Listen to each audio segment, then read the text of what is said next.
In The Art of Seduction, Robert Greene presents a profound exploration of human nature, offering a strategic guide to the subtle forces that drive attraction, influence, and power. Seduction, as he frames it, is not limited to the romantic sphere. It is a potent, far-reaching energy that permeates all realms of human interaction: social, political, artistic, and even spiritual. At its core, seduction is the art of influencing others, of understanding their deepest desires, fears, and weaknesses, and using that knowledge to bend the world to one's will. But as compelling as Greene's work is, there's an even deeper layer to uncover beneath his archetypes, strategies, and stories. To merely view The Art of Seduction as a handbook for manipulation or interpersonal power is to miss the deeper currents that run through the art itself. Seduction, in its essence, is a manifestation of the psychological dance between two people, a dynamic process of projection, reflection, and transformation. It is a language without words, where gestures, symbols, and desires communicate more than words ever could. To understand seduction is to understand a complex interplay of psychology, emotion, and perception, which is often more revealing than Greene's tactical descriptions suggest. This analysis aims to move beyond the surface-level mechanics of seduction and into the heart of its psychological complexity. Instead of merely recounting the roles of the siren, the charmer, or the dandy, we will investigate what these archetypes represent on a deeper level: the human need for validation, attention, and control, and how these desires shape our identities and relationships. In doing so, we begin to see seduction as not just an act performed on others, but a reflection of the seducer's internal landscape, their insecurities, ambitions, and the roles they play to mask their vulnerabilities. One of the central insights of this deeper analysis is the idea that seduction reveals more about the seducer than the seduced. While Greene provides detailed instructions on how to embody certain archetypes to allure others, he touches less on why one chooses a particular archetype and what that choice says about them. What draws someone to the ideal lover, the rake, or the coquette? The archetypes we choose to embody in our social interactions are reflections of our own unmet desires, longings, and psychological wounds. By exploring the archetypes from a more introspective angle, we uncover how individuals craft seductive personas as a way to fill the voids in their own lives. A person who identifies with the charmer may seek approval or validation, masking their fear of rejection with politeness and attentiveness. The star may represent someone's deep need to be adored, using their aura of mystery and distance to maintain control over others' perceptions. This analysis will explore the root causes of these personas, how they develop, what internal needs they fulfill, and how they can be both empowering and limiting for the seducer. Moreover, seduction often involves a deep psychological tension between the need to control others and the fear of being vulnerable. The seducer must keep a certain distance from the object of their desire to maintain power, yet the act of seduction itself is inherently intimate. This paradox reveals a fundamental truth: seduction is as much about self-protection as it is about influence. The dance of seduction allows the seducer to remain in control of their own vulnerability, turning emotional risk into a carefully calculated game. But in doing so, the seducer can also become trapped by their own strategies, unable to form genuine, reciprocal connections with others. Beyond the psychological, seduction is also a form of artistry.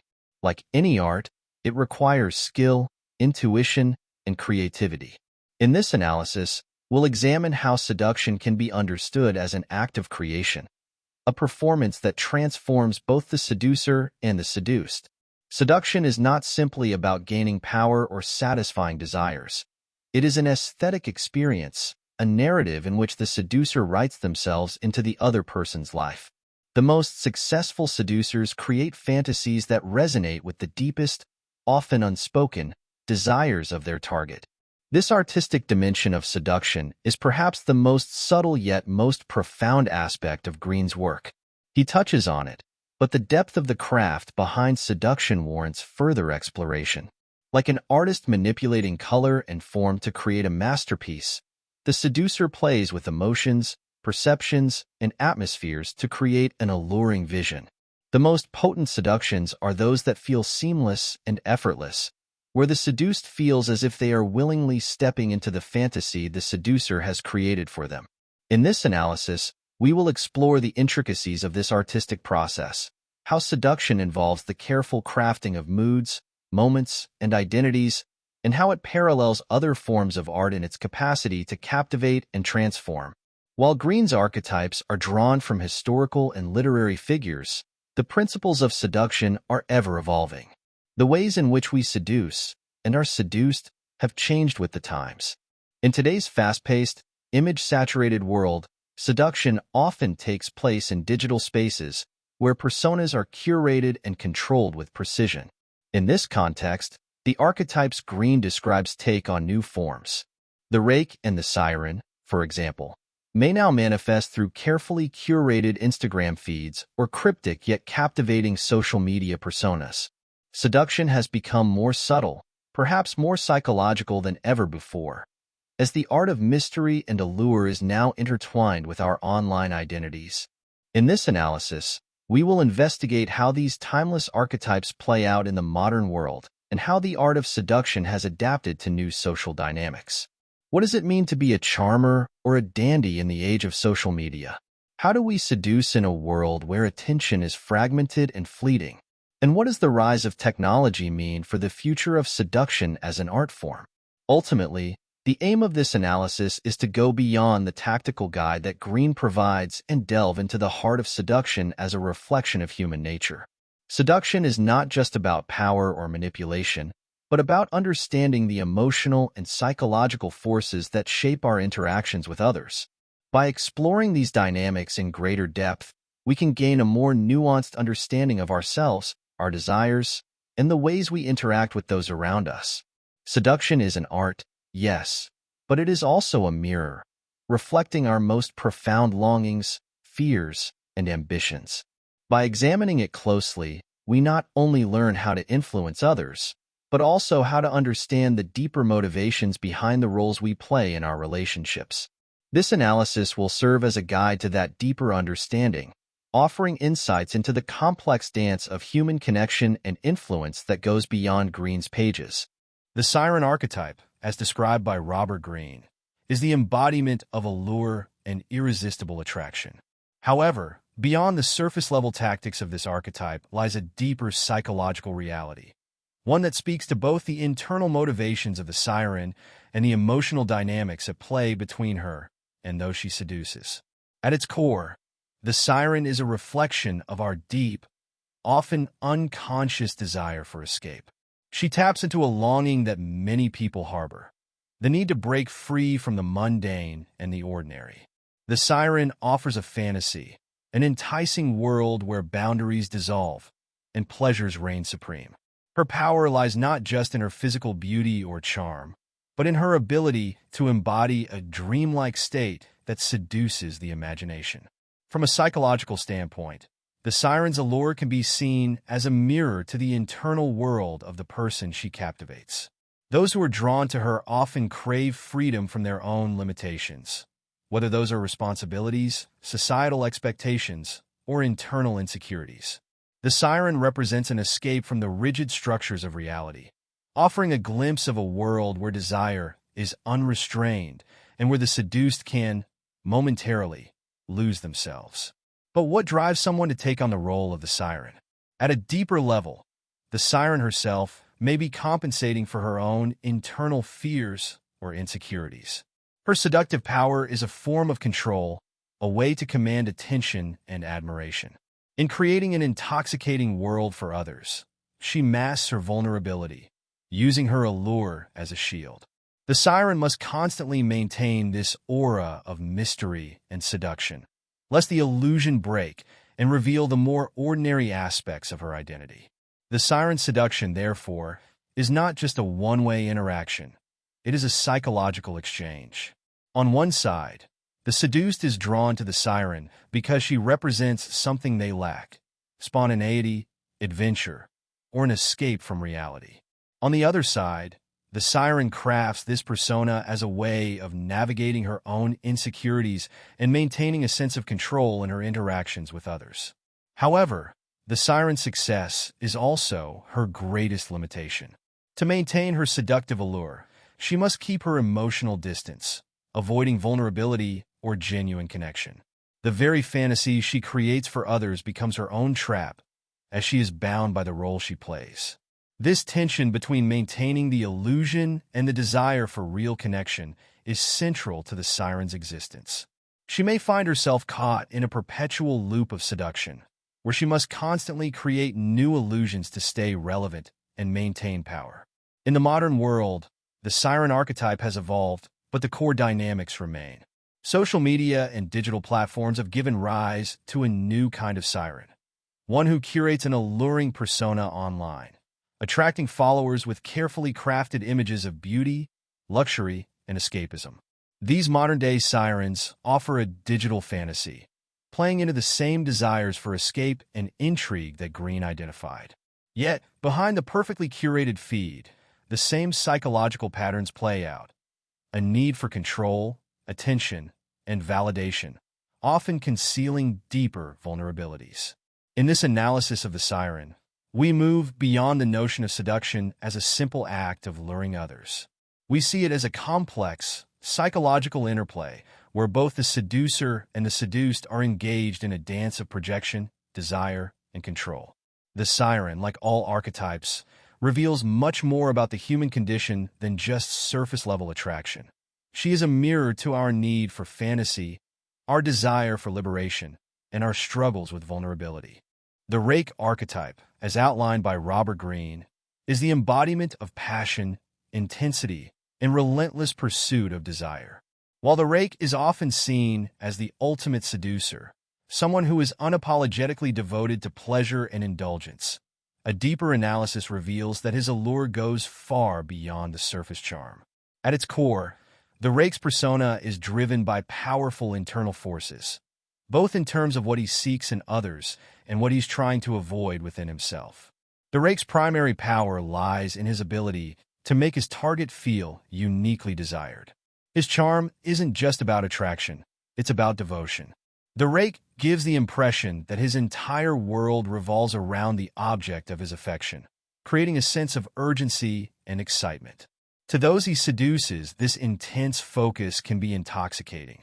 The rake offers not just attention, but a sense of being fully consumed by his passion. This is what sets him apart from other archetypes. The rake doesn't hold back. He pursues his desires with reckless abandon. But underneath this passion lies a deeper, psychological drive. The rake's obsession with pleasure and conquest often masks an internal emptiness or fear of intimacy. He is driven by the need to escape boredom, routine, or even the threat of emotional vulnerability.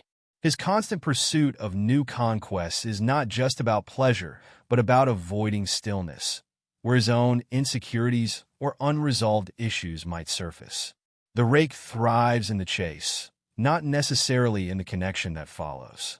He seeks the thrill of the pursuit, the validation that comes with seducing someone new, and the excitement of the unknown. In many ways, this endless pursuit of desire serves as a distraction from confronting his own deeper emotional needs. On the surface, the rake appears as someone who is emotionally unrestrained, but this too is part of the illusion. While he seems free and untethered, the reality is that he often fears true emotional closeness. His seduction style is built on intensity, which allows him to avoid genuine vulnerability. The rake must keep the excitement alive, constantly stoking the flames of passion, because the moment things settle or become routine, he loses his power. Routine, in many ways, is the enemy of the rake's seductive power, because it brings the potential for emotional depth, something the rake instinctively shies away from. The psychological depth of the rake also reveals why others are so drawn to him. He taps into a basic human need for validation, excitement, and the feeling of being desired without reservation. For many, being the focus of the rake's passion feels like an escape from their own mundane lives. The rake offers a world where emotions are heightened, where every glance, word, and touch is charged with meaning and possibility. In a sense, the rake represents the fantasy of living in a world where pleasure and excitement dominate, and where emotional risks are rewarded with passion. However, like the siren, the rake's success also limits him. His very power depends on his ability to maintain his persona, to continue seducing new targets with the same intensity as before. As a result, the rake often finds himself in a cycle of seduction that prevents him from forming lasting, meaningful connections. To settle down, or to be truly vulnerable with someone, would undermine the entire foundation of his power. The rake, in this way, is a victim of his own seduction game, forever chasing the next conquest but never able to rest. In the modern world, the rake has evolved but remains as potent as ever. His presence can be seen in figures who exude charisma, often using their allure in social settings or even in the digital realm. The rake may now exist in social media influencers or celebrities whose public persona revolves around intensity, passion, and living life on the edge. This modern rake still embodies the thrill of desire, but now has a wider platform to draw in admirers. However, the psychological dynamics remain the same. Behind the charm and the public displays of passion lies a deep avoidance of intimacy and the need to stay emotionally distant. Ultimately, the rake is not just a figure of seductive power. He is a reflection of deeper human truths. His endless pursuit of pleasure reveals the restlessness that often lies within, an inability to be still, to confront the emotional complexities of real relationships. At the same time, he speaks to the fantasies we all hold about being completely desired, even if that desire is fleeting. Through the lens of the rake, we see seduction as a powerful tool for validation and escape, but also as a mask that hides deeper emotional struggles. This analysis of the rake reveals the complexity of the seduction process. It's not merely about the thrill of attraction. It's about the deeper psychological motivations that drive both the seducer and the seduced. The rake, with his intensity and passion, taps into a primal human desire for excitement and validation. But he also exposes the limits of a life lived in pursuit of desire without emotional depth. The ideal lover archetype, as described by Robert Greene, is the master of creating a fantasy for their target, embodying everything the other person desires. On the surface, the ideal lover appears as someone who is perfect, who seems to understand and fulfill every need, dream, or longing the target has ever had. However, beneath this polished and captivating exterior, there are deeper psychological and emotional dynamics at play, both for the seducer and the seduced. At the heart of the ideal lover's power is the ability to tune into the unspoken, often unconscious, desires of others. This archetype is not just about being charming or attractive. It's about reflecting back the image of the person's deepest fantasies. The ideal lover creates the illusion of being someone's missing piece, crafting themselves into whatever the other person most longs for, whether that's sensitivity, excitement, mystery, or stability. In this way, the ideal lover doesn't just attract their target. They become irresistible because they appear to offer the fulfillment of a need that may have gone unmet for years. Psychologically, the ideal lover taps into a fundamental human desire, the longing to be seen, understood, and appreciated for who we are, or, more accurately, for who we wish to be. People are often attracted to the ideal lover not because of who the seducer really is, but because of the version of themselves that they feel when they are with them. The ideal lover makes the other person feel special, unique, and cherished, almost as if they are living in a dream where everything they've ever wanted in a partner is finally within reach. This is the true power of the ideal lover. They are not merely fulfilling desires. They are shaping an entire emotional experience around those desires. From a psychological perspective, the ideal lover's ability to shapeshift and become whatever the other person needs speaks to a deep sense of emotional intelligence and awareness. But it also suggests that the ideal lover may be using this adaptability as a way to avoid confronting their own internal voids or insecurities. By becoming whatever someone else needs, the ideal lover may avoid the difficult task of defining who they are in their own right. Their seductive power, while impressive, is often built on a foundation of emotional disconnection from their true self. The ideal lover is skilled at reading others but may struggle with being authentic or vulnerable because their power lies in being what someone else wants, not in revealing their own needs or desires. This duality makes the ideal lover's seduction both powerful and precarious. On one hand, they provide an extraordinary emotional experience for their target, making the other person feel as though they've finally found their perfect match. On the other hand, the ideal lover risks losing themselves in the process, constantly shaping their identity around others' desires and neglecting their own emotional authenticity. This can lead to a kind of emotional emptiness for the seducer, as they pour so much energy into fulfilling others' dreams without ever truly addressing their own. For those who are seduced by the ideal lover, the experience can be equally complex. While the seduced feels as though they've found their perfect partner, they are often unaware that this perfection is an illusion. The ideal lover presents a version of themselves that is carefully crafted to match what the other person wants. But this image may not be sustainable over time. The seduced may eventually realize that the relationship is built on a fantasy, not on the deeper qualities of true intimacy or authenticity. This disillusionment can lead to frustration, heartbreak, or a sense of being misled, as the person realizes that what they fell in love with was not the real person, but an idealized version of them. The allure of the ideal lover also reveals a deep psychological truth about human relationships. Many people are not looking for someone who truly challenges or compliments them on a deeper level. They're searching for someone who fulfills a fantasy, who validates their desires and reflects back the idealized version of life they've imagined. The ideal lover taps into this desire by offering a dreamlike relationship that feels perfect, even if it is ultimately unsustainable. For both the seducer and the seduced, this dynamic can be exhilarating but also limiting, as it is based more on projection and fantasy than on genuine connection. In the modern world, the ideal lover has found new platforms to thrive. With the rise of social media and online dating, many people curate their lives and personas to appear as the perfect partner. These digital ideal lovers often display carefully crafted images of themselves, designed to appeal to the desires and fantasies of potential partners. Whether it's through the perfect Instagram feed, a carefully constructed dating profile, or even the projection of an ideal life, the essence of the ideal lover continues to thrive in our increasingly digital and image-based culture. However, as with any fantasy, the gap between the ideal and the real can eventually become too wide to maintain. Ultimately, the ideal lover archetype reveals the complex interplay between desire, fantasy, and identity in seduction. This archetype thrives on the ability to reflect back the deepest longings of others, offering a relationship that feels like a perfect dream.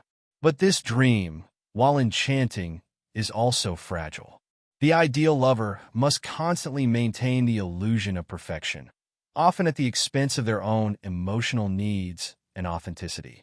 And for those seduced, the relationship can be a powerful but fleeting experience, one that offers a temporary escape from reality, but may ultimately fall apart when the fantasy can no longer be sustained.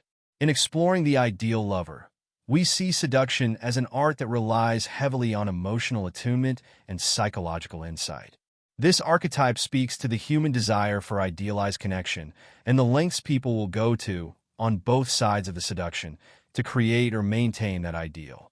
But beneath the allure and fantasy lies a more complicated truth, one that reveals both the power and the limitations of living through the dreams and desires of others. The dandy archetype stands apart from other seducers through a unique blend of nonconformity, mystery, and self-creation. While other seduction styles rely on intensity or an outward display of affection, the dandy seduces by breaking the rules of society and offering an alternative to conventional forms of attraction. What truly defines the dandy is their deliberate crafting of an identity that rejects traditional expectations, embodying a fluid, ambiguous, and intriguing presence. However, The psychological dynamics of the dandy go much deeper than just the outward display of difference and allure. At the heart of the dandy seduction is the allure of freedom. Freedom from societal norms, gender roles, and rigid expectations. The dandy rejects conventional labels and presents themselves as a canvas on which they have painted their own unique identity. In a world where most people conform to rules and expectations, the dandy offers an escape from the mundane. Their attraction lies in the fact that they do not adhere to any one identity or role, which gives them an air of unpredictability and mystery that is inherently seductive. They make the person they seduce feel like they are stepping into a world where restrictions do not apply and where self-expression reigns supreme.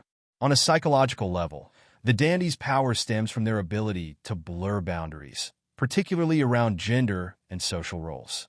They often embody both masculine and feminine traits, seamlessly moving between different expressions of identity. This ambiguity creates a sense of intrigue because the dandy cannot be easily categorized or understood.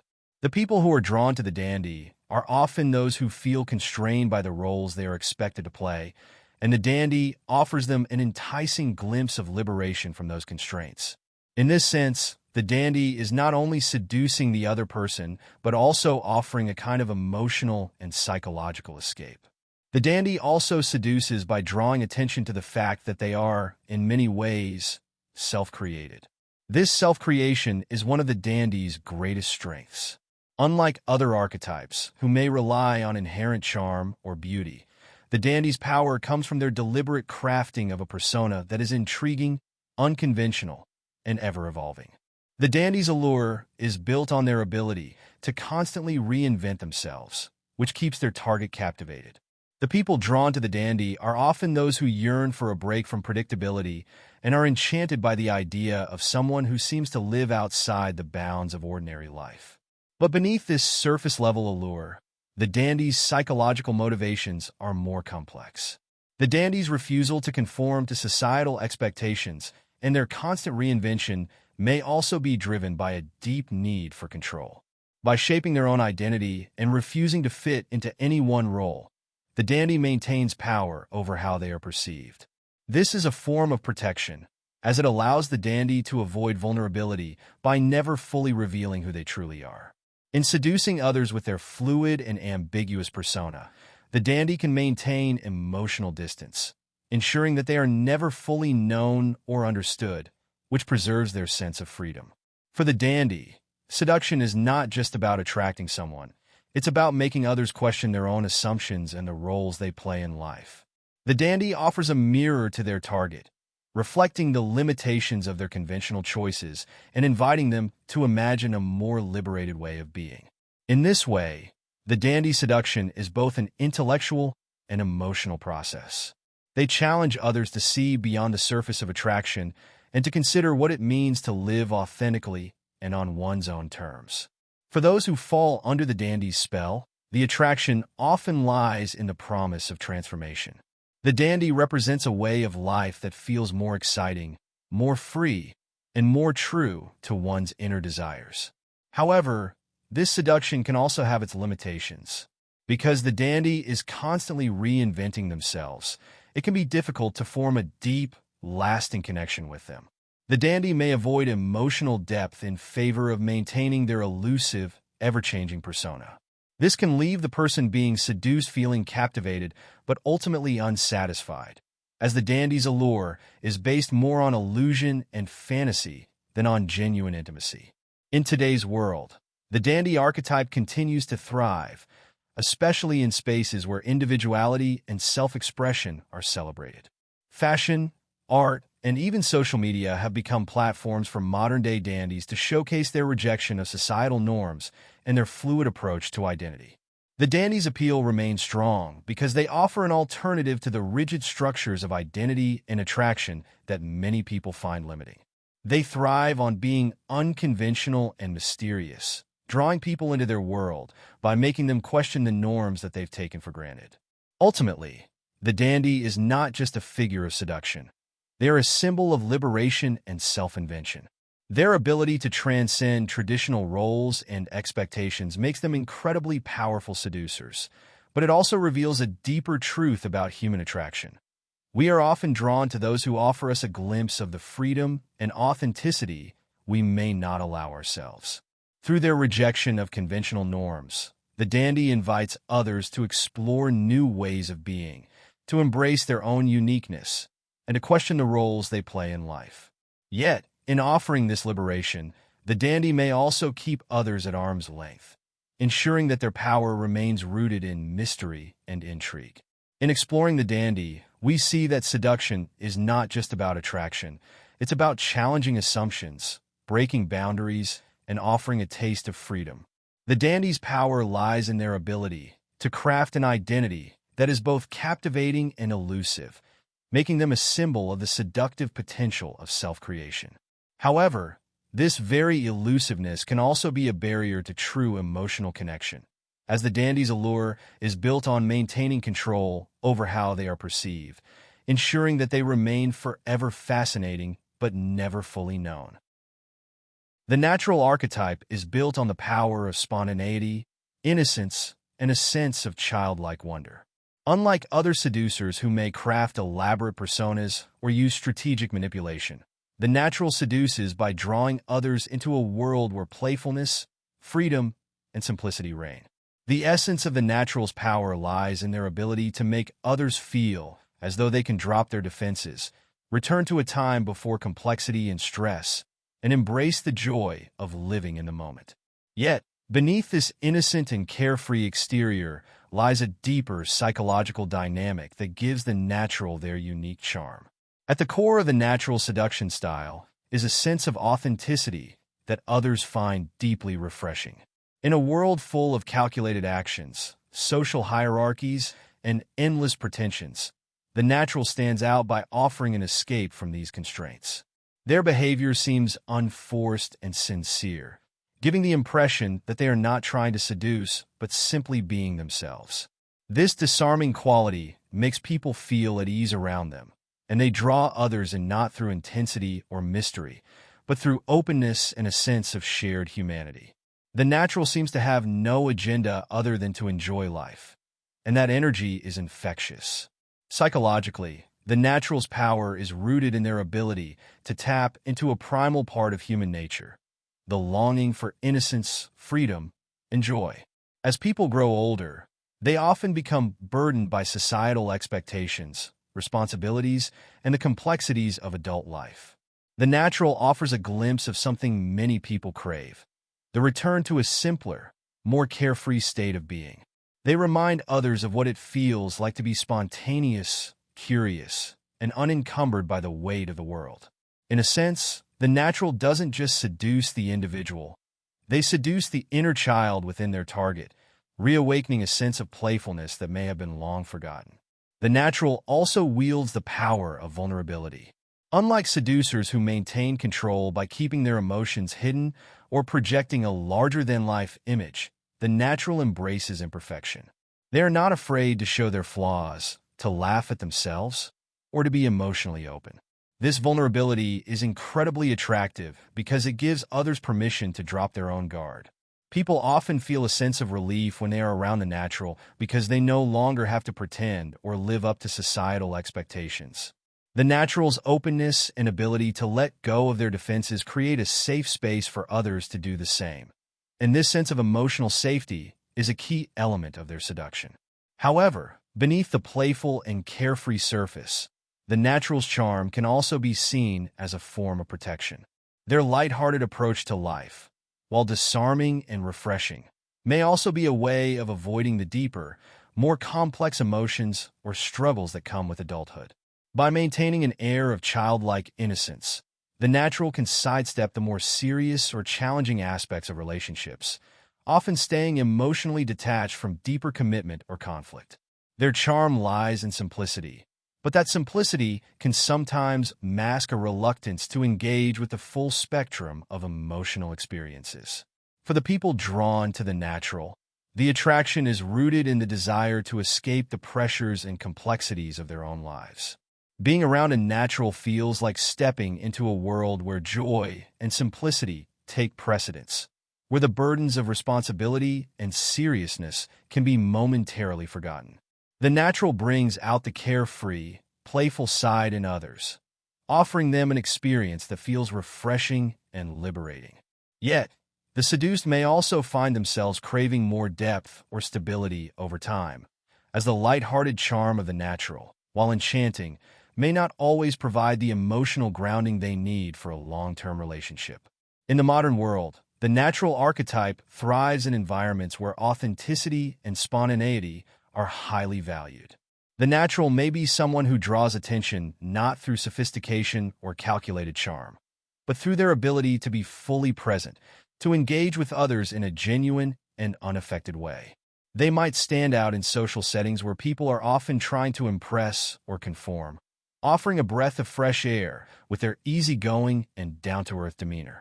In an age where many people feel overwhelmed by the pressures of perfectionism, whether in their professional lives or their curated online personas, the natural's relaxed and spontaneous energy can be incredibly seductive. Yet, the natural's seductive power is not without its limits.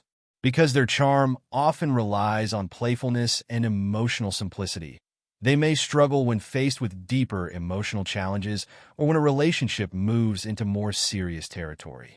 The natural's tendency to avoid complexity or emotional heaviness can sometimes lead to frustration for those seeking a more profound or sustained connection. For the natural, staying in a state of playfulness and innocence feels safe and comfortable, but it can also prevent them from engaging with the full range of human emotions, including vulnerability and commitment. At a deeper level, the natural reflects a universal desire for simplicity and authenticity in human interactions. Many people, especially in adulthood, become bogged down by social expectations, professional responsibilities, and the need to present a certain image to the world. The natural offers an antidote to this pressure, seducing others with the promise of a life lived more freely, more spontaneously, and more joyfully. But while the natural's charm is powerful, it also reveals the tension between the desire for simplicity and the need for emotional depth. In analyzing the natural, we see that seduction is not always about intensity or calculated charm. Sometimes, it is about offering a space where others can let go of their defenses, where they can rediscover a sense of play and joy that may have been lost in the complexities of adulthood. The natural embodies this lighthearted approach to life, and their seduction lies in their ability to make others feel as though they can step back into a world of innocence and simplicity. However, this very innocence can also be a form of avoidance, a way of staying detached from the more difficult, but ultimately more rewarding aspects of emotional intimacy. Through the lens of the natural, we see that seduction is not just about attraction, but about the emotional experience one creates for others. The natural's ability to offer freedom from societal pressures and to invite others into a world of play is their greatest strength. But their reluctance to engage with deeper emotional complexity may also limit the depth of their relationships. In the end, the natural seduces by tapping into a longing for authenticity, joy, and simplicity, qualities that many people crave in a world that often feels anything but simple. The coquette is an archetype defined by the art of withholding. Their power lies in the push and pull, a tantalizing game of hot and cold, where they create a sense of mystery and unattainability that draws others in. What makes the coquette so captivating is not what they give, but what they withhold, building tension and intrigue by playing with desire. The coquette doesn't chase. They make others chase them, using emotional distance as a tool to keep the target constantly off balance, always craving more. At the core of the coquette's seduction is the power of control. Unlike other archetypes that may give openly or seek to overwhelm with attention or affection, the coquette is a master of creating space. They are enigmatic, always giving just enough to keep the other person hooked, but never so much that the target feels secure. This imbalance of desire is what keeps the target enthralled. The coquette stokes longing by being unpredictable, sometimes warm and open, sometimes distant and unavailable. This unpredictability feeds into a psychological dynamic that drives people to keep pursuing, as they feel they are always on the verge of winning the coquette's full affection, but never quite getting there. The coquette also appeals to a deeper psychological need within people, the desire for what they cannot have. By making themselves elusive or hard to pin down, the coquette taps into the human instinct to chase after the unattainable. This element of seduction is deeply rooted in the way people often value things that seem out of reach more than what is easily available. The coquette leverages this psychology, becoming a figure of desire by creating a sense of scarcity. The more distant or elusive they seem, the more intensely the other person will pursue them, drawn by the challenge of trying to win over someone who appears resistant to being fully captured. What makes the coquette even more effective is their ability to combine this emotional distance with moments of warmth and attention. The coquette knows when to offer just a little glimpse of intimacy, a fleeting moment of affection, or a hint of vulnerability. These moments, though rare, keep the target invested, as they offer hope that perhaps the coquette will eventually let down their guard. But just as the target feels they are getting closer, the coquette withdraws again, reinforcing the cycle of pursuit and withdrawal. This emotional roller coaster creates an addictive dynamic, where the target is constantly trying to regain the warmth they briefly experienced. This push-and-pull strategy plays into a fundamental psychological truth about desire. Uncertainty often intensifies attraction. When someone is too readily available or predictable, interest can quickly wane. The coquette's ability to create uncertainty, never revealing exactly what they are thinking or feeling, keeps the other person in a heightened state of anticipation. This dynamic is what makes the coquette such a potent seducer. They keep their target emotionally invested by maintaining an air of mystery, making it impossible for the other person to ever feel fully secure in the relationship. The coquette's power also lies in their self-sufficiency. They do not need to chase others or seek validation through constant affection. Instead, they are content in their own world, which makes them all the more alluring. The target often feels that if they can just break through the coquette's cool exterior, they will unlock something special, something hidden from the rest of the world. But the coquette maintains their power by never fully letting anyone in, always keeping some part of themselves unreachable. This emotional distance not only keeps the other person engaged, but also allows the coquette to remain in control of the dynamic. This archetype thrives on attention, but not through overt displays of affection or emotion. The coquette's allure is subtle, often marked by gestures or actions that suggest interest but remain ambiguous. This ambiguity is key to their power. The target is left guessing, constantly wondering what the coquette's true intentions are. This uncertainty fuels the target's desire to decode the coquette's behavior, making them more invested in the chase. In this way, the coquette seduces not by offering certainty or emotional security, but by turning the relationship into a puzzle that the other person feels compelled to solve. Yet, while the coquette excels at drawing people in through this push and pull, their seduction can also have its drawbacks. Because they thrive on maintaining emotional distance and ambiguity, the coquette may struggle to form deeper, more genuine connections. The very traits that make them so alluring, their elusiveness, their refusal to be fully known, can also prevent them from experiencing intimacy or vulnerability in relationships. The coquette's power comes from being unattainable, but that same distance can also isolate them emotionally. For the people seduced by the coquette, the experience can be exhilarating but also frustrating. The constant emotional highs and lows, the push and pull of desire, can create a sense of longing that is difficult to satisfy.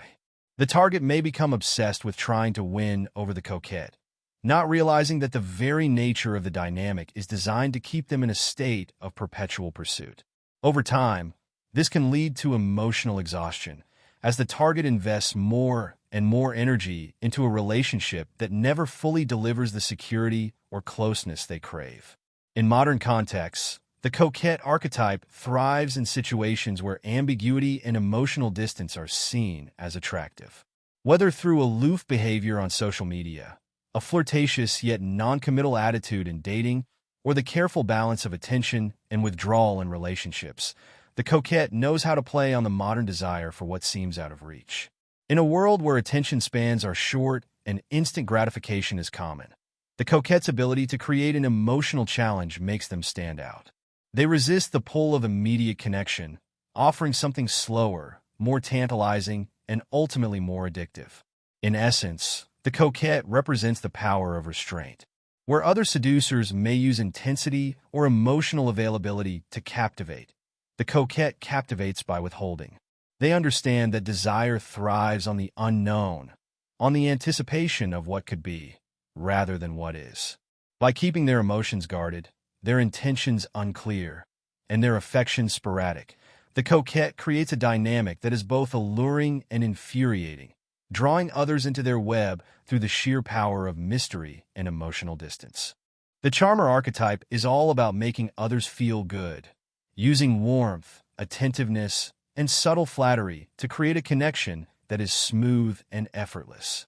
Unlike more forceful seduction styles, the charmer doesn't need to dominate or overwhelm. Instead, they excel at making people feel valued, heard, and understood, drawing them in with grace rather than intensity. What sets the charmer apart is their ability to create a harmonious, pleasant atmosphere where people feel comfortable, admired, and at ease, allowing them to disarm others without ever seeming threatening or manipulative. At the core of the charmer's seduction is the ability to make others feel special. They are masters of listening, paying attention to the subtle cues and emotions of the people around them. This attentiveness makes the target feel uniquely seen and understood, which is incredibly seductive in a world where so many people feel overlooked or unappreciated. The charmer's power lies not in drawing attention to themselves, but in making others feel like the center of attention. By focusing on the desires, emotions, and needs of their target, the charmer subtly builds a sense of intimacy and trust. Psychologically, the charmer taps into a deep human need for affirmation and validation. Everyone wants to feel important, to be noticed for who they are, and to be treated with kindness and respect. The charmer understands this and gives people what they crave, the feeling of being seen and valued. Through compliments, engaging conversation, and a genuine seeming interest in their target's thoughts and feelings, the charmer fosters a connection that feels authentic and emotionally fulfilling. This ability to make others feel special is not just about flattery. It's about creating a bond that feels sincere and emotionally real, even if it is ultimately a strategy.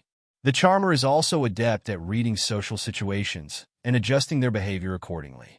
They are highly flexible and adaptable, able to navigate different personalities and contexts with ease. Whether in a group setting or one-on-one, the charmer knows how to create a sense of flow in conversation, avoiding conflict or tension and making others feel relaxed in their presence. This adaptability is key to their charm. They can shift to fit the needs of the moment, whether it requires humor, empathy, or even playful flirtation. The charmer makes everything feel easy, as though the connection is happening naturally, without effort. What makes the charmer even more effective is their ability to keep things light and enjoyable. They don't get bogged down in heavy emotions or serious topics unless the moment calls for it. Instead, they maintain an air of positivity and playfulness, making every interaction feel enjoyable and uplifting. This lightness makes people feel good when they're around the charmer, which creates a powerful sense of attraction. The charmer knows that people are drawn to those who bring joy and ease into their lives, and they skillfully provide that through their demeanor, words, and actions. However, beneath the surface, the charmer's seduction relies on a form of emotional manipulation, albeit a gentle one. While they seem completely attuned to the other person's needs, they are also subtly guiding the interaction to their advantage. By focusing on what the other person wants to hear or feel, the charmer creates a sense of dependency or emotional attachment. The target may not even realize that they are being seduced because the charmer's methods are so pleasant and non-confrontational. There is no overt power play, no tension, only a smooth, enjoyable connection that leaves the target wanting more of the charmer's attention and approval. The charmer's power also lies in their emotional restraint. They are always in control of their own emotions, never coming across as needy or desperate.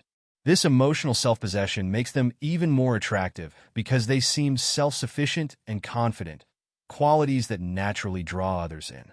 The charmer never reveals too much about themselves too soon, which adds an element of mystery to their otherwise warm and open demeanor.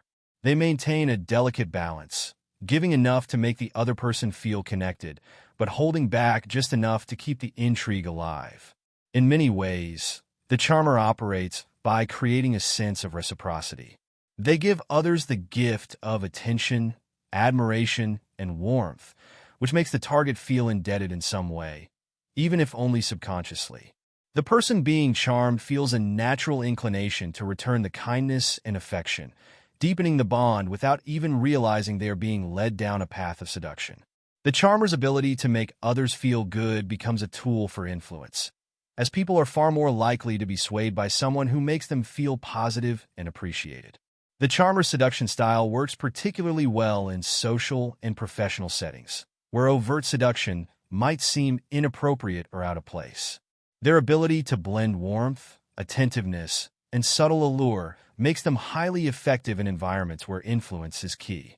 In the modern world, the charmer's skills are often seen in leaders, influencers, or those in positions of power who use their social ease and people skills to navigate complex relationships without ever seeming forceful or domineering.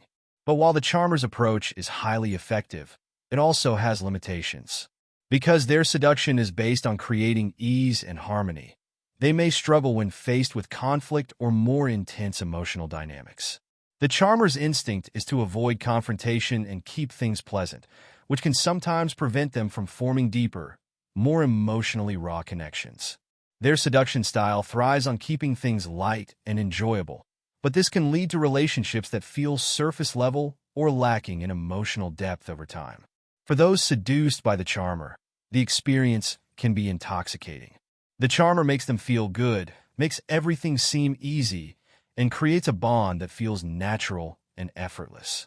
Yet, as time goes on, some may realize that the connection, while pleasant, lacks the emotional intensity or depth they might desire from a more passionate relationship. The charmer's strength is in their ability to smooth over rough edges and keep things positive, but this can also mean they avoid the more challenging, but ultimately more rewarding aspects of true intimacy. In essence, the charmer seduces by offering others the gift of attention, warmth, and ease. They make people feel special and admired without ever seeming pushy or demanding. Their skill lies in creating an emotional atmosphere where people feel good in their presence, and this positivity naturally leads to attraction. However, their reluctance to engage with more difficult or complex emotions can sometimes limit the depth of their relationships. The charmer is a master of light, easy, and enjoyable connection, but they may shy away from the deeper emotional waters that some relationships require. Nonetheless, their ability to disarm, soothe, and uplift is what makes them such an effective and captivating seducer. The charismatic archetype is defined by a powerful, magnetic presence that draws people in and holds their attention. Unlike other archetypes that seduce through subtlety or quiet allure, the charismatic captivates through sheer intensity and force of personality. They possess a rare ability to create a sense of excitement, energy, and possibility in others, making people feel as though they are in the presence of someone extraordinary. Whether through confidence, passion, or a unique vision, the charismatic stands out, making others feel more alive and inspired simply by being around them. At the heart of the charismatic's power is their ability to make others believe. They are compelling because they exude a deep sense of conviction in themselves and their ideas, creating a powerful dynamic of trust and faith. When the charismatic speaks, others feel that they are witnessing something true and authentic. This confidence is not merely superficial. It is an internalized belief that radiates outward, drawing people in and inspiring them. The charismatic doesn't just express ideas or opinions. They embody them with a passion and intensity that makes others want to follow, believe, and even emulate them. The charismatic's allure also lies in their unpredictability. They often possess a sense of drama or mystery, making others feel that there is something deeper and more exciting beneath the surface. This element of unpredictability fuels a sense of fascination, as people are drawn to the charismatic's unique blend of intensity and mystery. Unlike more conventional personalities, the charismatic doesn't play by standard rules or conventions, which only adds to their appeal. They are dynamic, breaking norms and inspiring people to think differently, often leaving those around them both thrilled and a bit unsettled by their audacity. Psychologically, the charismatic taps into a need for transformation and excitement. People are drawn to the charismatic because they promise something beyond the ordinary, a taste of a bigger, bolder, or more adventurous life. The charismatic knows how to make others feel that they, too, can be a part of this grand vision. By sparking a sense of enthusiasm and wonder, the charismatic creates an emotional high in others, making them feel more alive and engaged. This ability to inspire emotion is central to the charismatic seduction. They know how to play on the desires and dreams of others, making them feel that anything is possible. The charismatic's ability to read and respond to the emotional needs of others also plays a crucial role in their power. They are often highly perceptive, understanding what people want to feel, whether it's excitement, security, or a sense of belonging, and they use this insight to create an emotional connection. The charismatic gives people what they want, often before they even know they want it, making them feel understood on a deep, almost intuitive level. This emotional intelligence allows the charismatic to adapt their approach depending on the situation, meeting people where they are and elevating the energy of the moment. Furthermore, the charismatic's intensity and energy create a sense of urgency in others. Unlike seducers who may move slowly or maintain distance, the charismatic pulls people in with a sense of immediacy, as though something crucial is at stake. This urgency can be exhilarating, making others feel as though they are part of something important or life-changing. The charismatic's energy is infectious, causing people to respond with equal passion and enthusiasm, often pushing them beyond their usual comfort zones. What makes the charismatic particularly effective is their ability to create a sense of intimacy, even in larger groups. Whether through eye contact, a warm smile, or a gesture that seems directed at one person alone, the charismatic knows how to make each person feel seen and valued, even in a crowded room. This personal touch adds to the sense of connection, as people feel that they share a special bond with the charismatic, even if that connection is fleeting. The charismatic's ability to make each person feel important and unique fosters loyalty, as people are drawn back to them, seeking that same feeling of recognition. However, the charismatic's intense energy can also be overwhelming for some. Their personality can dominate a room, leaving others feeling overshadowed or drawn into an intensity they may not be comfortable with. This can lead to a dependency, as people seek out the charismatic's presence for the emotional high they provide, but it can also create emotional burnout. Those who are constantly around a charismatic figure may feel exhausted or emotionally drained over time, as the charismatic's high energy requires a level of engagement that can be difficult to sustain.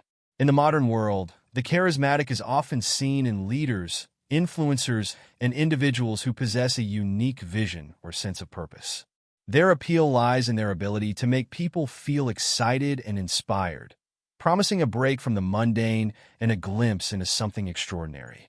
The charismatic's energy and passion make them particularly effective in environments where they can rally others to a cause, inspire creativity, or drive change.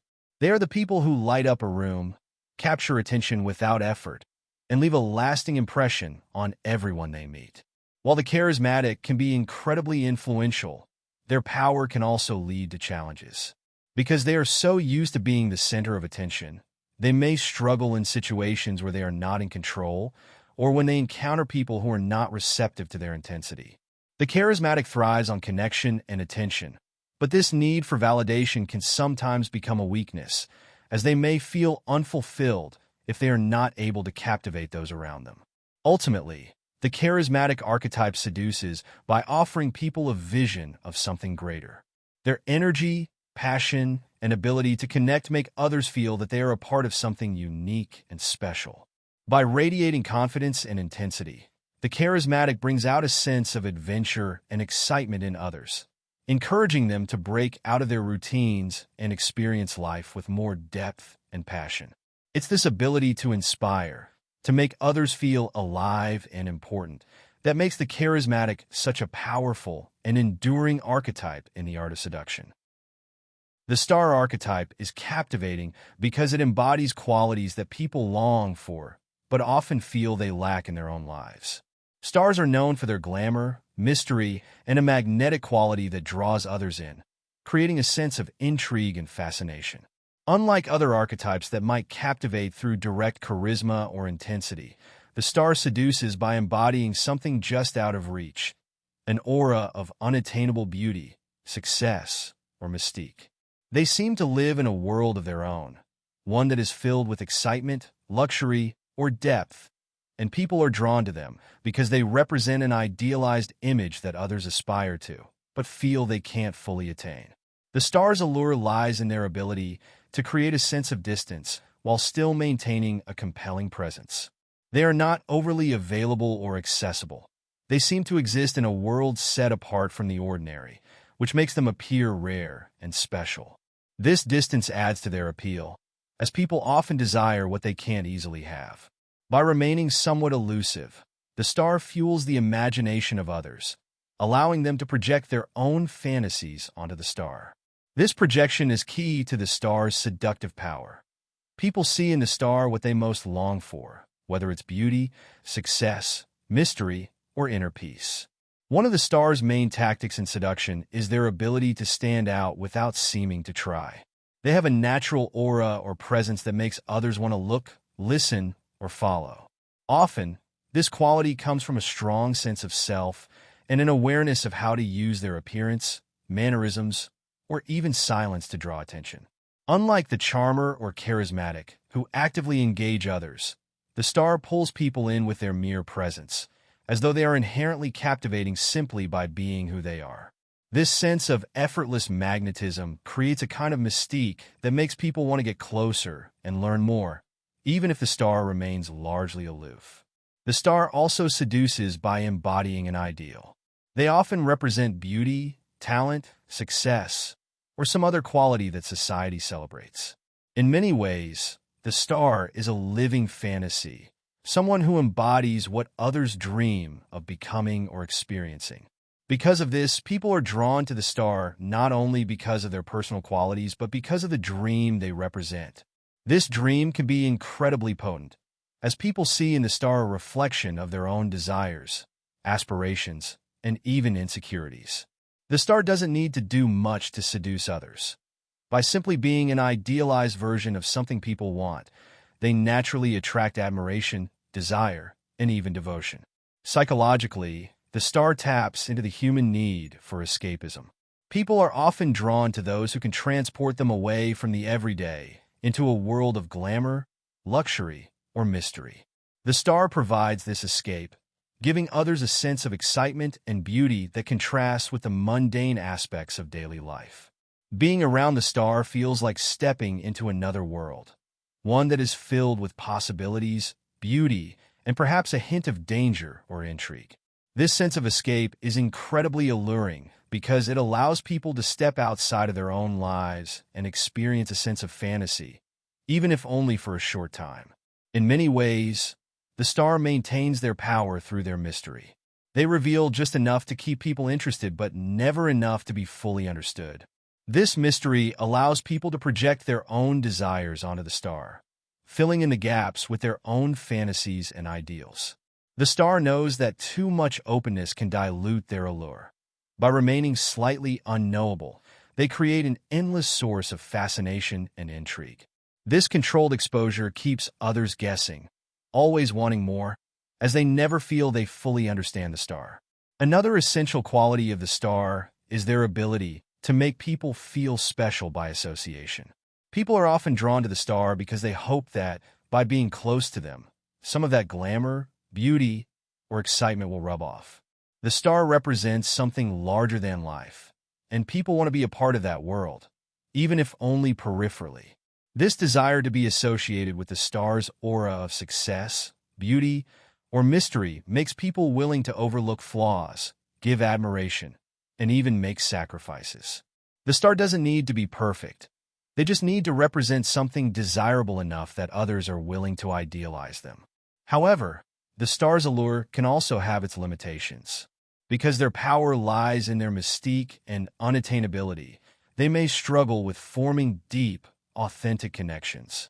Others may see them as an icon or an ideal rather than a real person, which can lead to feelings of isolation or even loneliness for the star. The mystique that makes them so captivating can also create a sense of emotional distance that is hard to bridge. People may adore the star from afar, but may be hesitant to approach them on a genuine level, fearing that the real person behind the image might not live up to their expectations. The star archetype is powerful in settings where glamour, beauty, or a sense of exclusivity is valued. They excel in environments where they can cultivate an image, control their narrative, and maintain a certain level of mystery. Modern-day stars are often found in entertainment, fashion, or any field that celebrates appearance, style, and the ability to create an aura of allure. They are the figures people look up to, admire from afar, and are willing to follow simply because they embody something desirable. Ultimately, the star seduces by creating a world of fantasy and idealized beauty. They allow others to project their desires, dreams, and aspirations onto them, creating an attraction that is less about who they truly are and more about what they represent. By carefully managing their image and remaining slightly out of reach, the star maintains a sense of allure that is nearly impossible to resist. People are drawn to them not because they are accessible, but because they are a living embodiment of something greater, something aspirational and unattainable, that feeds the human need for wonder, beauty, and the excitement of the unknown. The anti-seducer represents everything opposite to what attracts and captivates. Where seducers charm, entice, and bring pleasure, the anti-seducer repels with undesirable qualities and behaviors. Rather than drawing people in, they inadvertently push them away, whether through insecurity, negativity, or an inability to read social cues. Anti-seducers lack self-awareness and a sense of ease. They fail to understand how their actions, words, and attitudes affect those around them. This archetype fundamentally misunderstands the art of attraction, disregarding the subtlety, confidence, and grace that make interactions enjoyable. Each type of anti-seducer embodies a unique set of unattractive qualities, creating a barrier that stops potential connections in their tracks. The Brute. The Brute is characterized by a relentless drive to get their way, regardless of the discomfort or resistance of others. They operate with a single-minded force that often makes people feel trampled or disregarded. The Brute's approach to social interactions is transactional and self-centered. They see others as obstacles or tools rather than individuals with their own thoughts and feelings. This lack of subtlety and empathy drives them to use confrontation, intimidation, and aggression to achieve their goals, mistakenly thinking that power or volume can substitute for genuine connection. When the Brute pushes too hard, others feel cornered, coerced, or even threatened, which creates a defensive response rather than any form of attraction. By ignoring the delicate interplay of give and take in social dynamics, the Brute ends up repelling the very people they hope to influence, leaving others with a lasting sense of discomfort and resentment. The Suffocator. The suffocator's behavior stems from a deep-seated fear of abandonment or insecurity, manifesting in behaviors that are controlling and overbearing. This anti-seducer constantly seeks reassurance and validation, often bombarding others with an endless stream of messages, calls, or check-ins, creating an atmosphere of pressure and neediness. Rather than allowing space for attraction to grow naturally, the suffocator tries to force closeness and intimacy by occupying every moment of another person's time. Their behavior often signals a lack of self-sufficiency, which can feel like an emotional burden to others. Suffocators drain energy, making people feel that any interaction could lead to a torrent of clingy, guilt-inducing behaviors. The neediness of the suffocator overwhelms people, leaving them craving distance and freedom rather than companionship. The moralizer. The moralizer carries an air of self-righteousness, convinced that their own set of values and principles is the only correct path. Rather than fostering an atmosphere of openness or curiosity, they impose their beliefs onto others, judging anyone who doesn't align with their views. They focus on fixing perceived flaws and helping others improve, but their rigid standards feel restrictive and alienating. Conversations with the moralizer often become uncomfortable, as they tend to steer discussions toward topics where they can voice their disapproval, leaving others feeling criticized or belittled. Instead of connecting on a human level, the moralizer reinforces a sense of hierarchy, making others feel inferior or ashamed. This judgmental stance not only stifles attraction, but also creates a tense, joyless environment that people naturally want to avoid. The tightwad. The tightwad hoards resources, whether it's money, time, or affection, believing that holding back somehow protects or elevates them. This miserliness extends beyond material wealth and into emotional exchanges.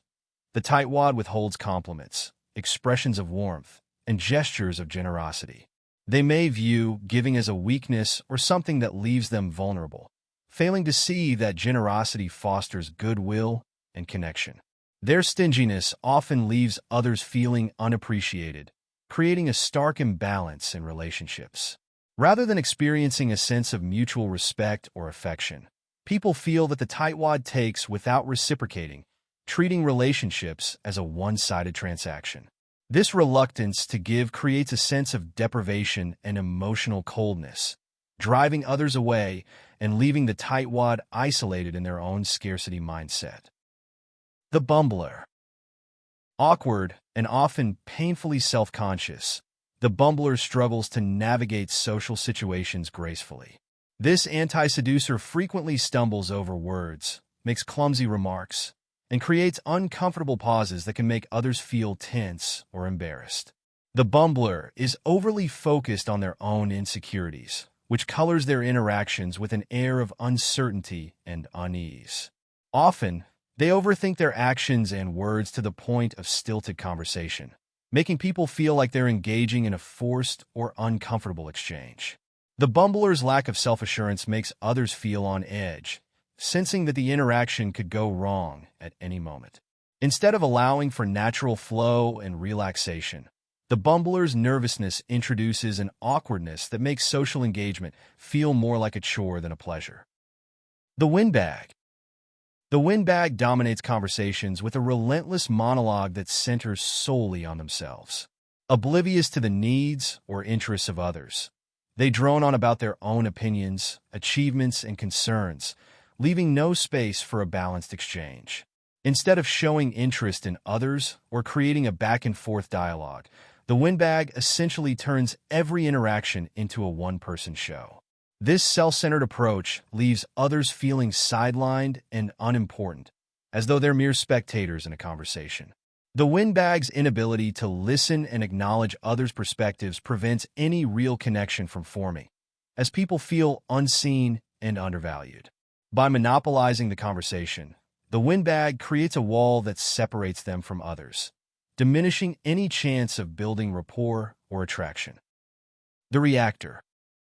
The reactor is emotionally volatile, responding to minor slights or perceived offenses with disproportionate reactions. They are overly sensitive to criticism or disappointment, often spiraling into dramatic displays that make others feel uncomfortable or burdened. This hypersensitivity forces people to tread lightly around them, knowing that the smallest misstep could trigger an outsized reaction. Instead of fostering an atmosphere of calm and confidence, the reactor's unpredictability creates tension, as people worry about unintentionally provoking an outburst. Their inability to manage their own emotions results in a draining and turbulent environment that repels others. Far from being attractive, the reactor's instability pushes people away, as they become associated with emotional labor rather than enjoyable companionship. The vulgarian. The vulgarian displays an alarming lack of social tact, crossing boundaries with inappropriate remarks, gestures, or actions. This anti-seducer shows little regard for social norms, often making crude jokes or acting in a way that draws negative attention. Vulgarians lack self-awareness and disregard the discomfort their behavior causes, mistakenly believing that their crassness is charming or rebellious. Instead, they create a sense of unease or embarrassment, making others feel uncomfortable or even ashamed by association. The vulgarian's lack of finesse and disregard for decorum prevents others from feeling relaxed and respected. Rather than being seen as authentic or bold, the vulgarian's behavior comes across as boorish and off-putting, closing off any potential for genuine connection. Each type of anti-seducer fails to recognize the subtle dynamics of attraction, missing the essential qualities of empathy, generosity, and self-awareness that make interactions pleasurable. While a seducer seeks to create an inviting atmosphere that draws others in, the anti-seducer creates discomfort, tension, or outright aversion. Whether through aggression, neediness, judgment, or self-absorption, each anti-seducer embodies qualities that make people feel trapped, undervalued, or simply annoyed. Their lack of self-awareness leads to behaviors that are both off-putting and emotionally draining, reinforcing a sense of separation rather than connection. In the end, anti-seducers are often left isolated, wondering why others don't respond positively to them, unaware that their own behavior is the root of their loneliness and rejection. True seduction is about bringing pleasure and ease, while the anti-seducer creates an atmosphere of tension and discomfort, pushing others away rather than drawing them close. To fully understand the psychology of seduction, we must look closely at the motivations, desires, and needs of what Greene terms the seducer's victims. These individuals are drawn into the seductive dance not only because of the allure of the seducer, but because of a fundamental aspect of themselves, the unfulfilled desires and unmet needs that shape their identity. Seduction, in essence, is the art of providing what the victim feels is missing in their life. Unlike the anti-seducer, who repels by misunderstanding human nature, the skilled seducer attracts by tuning into these subtle, often hidden desires and providing a satisfying sense of fulfillment and excitement. A seducer does not simply attract by random chance or because of their personal magnetism alone. Instead, they approach each potential partner with a thoughtful analysis of what that person lacks and longs for. Every individual has their own unique set of psychological needs, whether it's a craving for adventure, a longing for deeper intimacy, a taste for the forbidden, or a need for intellectual stimulation. By identifying these specific desires, the seducer crafts an experience that resonates on a profound level, transforming a chance encounter into an irresistible and captivating journey. This approach to seduction is highly individualized, requiring an intuitive ability to read people and discern the motivations beneath the surface. But truly understanding a person's hidden desires requires looking beyond appearances. Often, what people outwardly express differs from what they deeply crave. A person who seems shy or reserved may secretly yearn to break free of their inhibitions. Someone who acts moralistic might have a hidden curiosity about the taboo. These hidden traits are the keys to a deeper form of seduction, one that penetrates the carefully maintained facades and speaks to a person's innermost self. A successful seducer perceives this discrepancy between the surface and what lies beneath, offering an experience that fulfills these buried, often contradictory needs. Finally, a key principle for the seducer is to avoid targeting people who share their own type or deepest needs.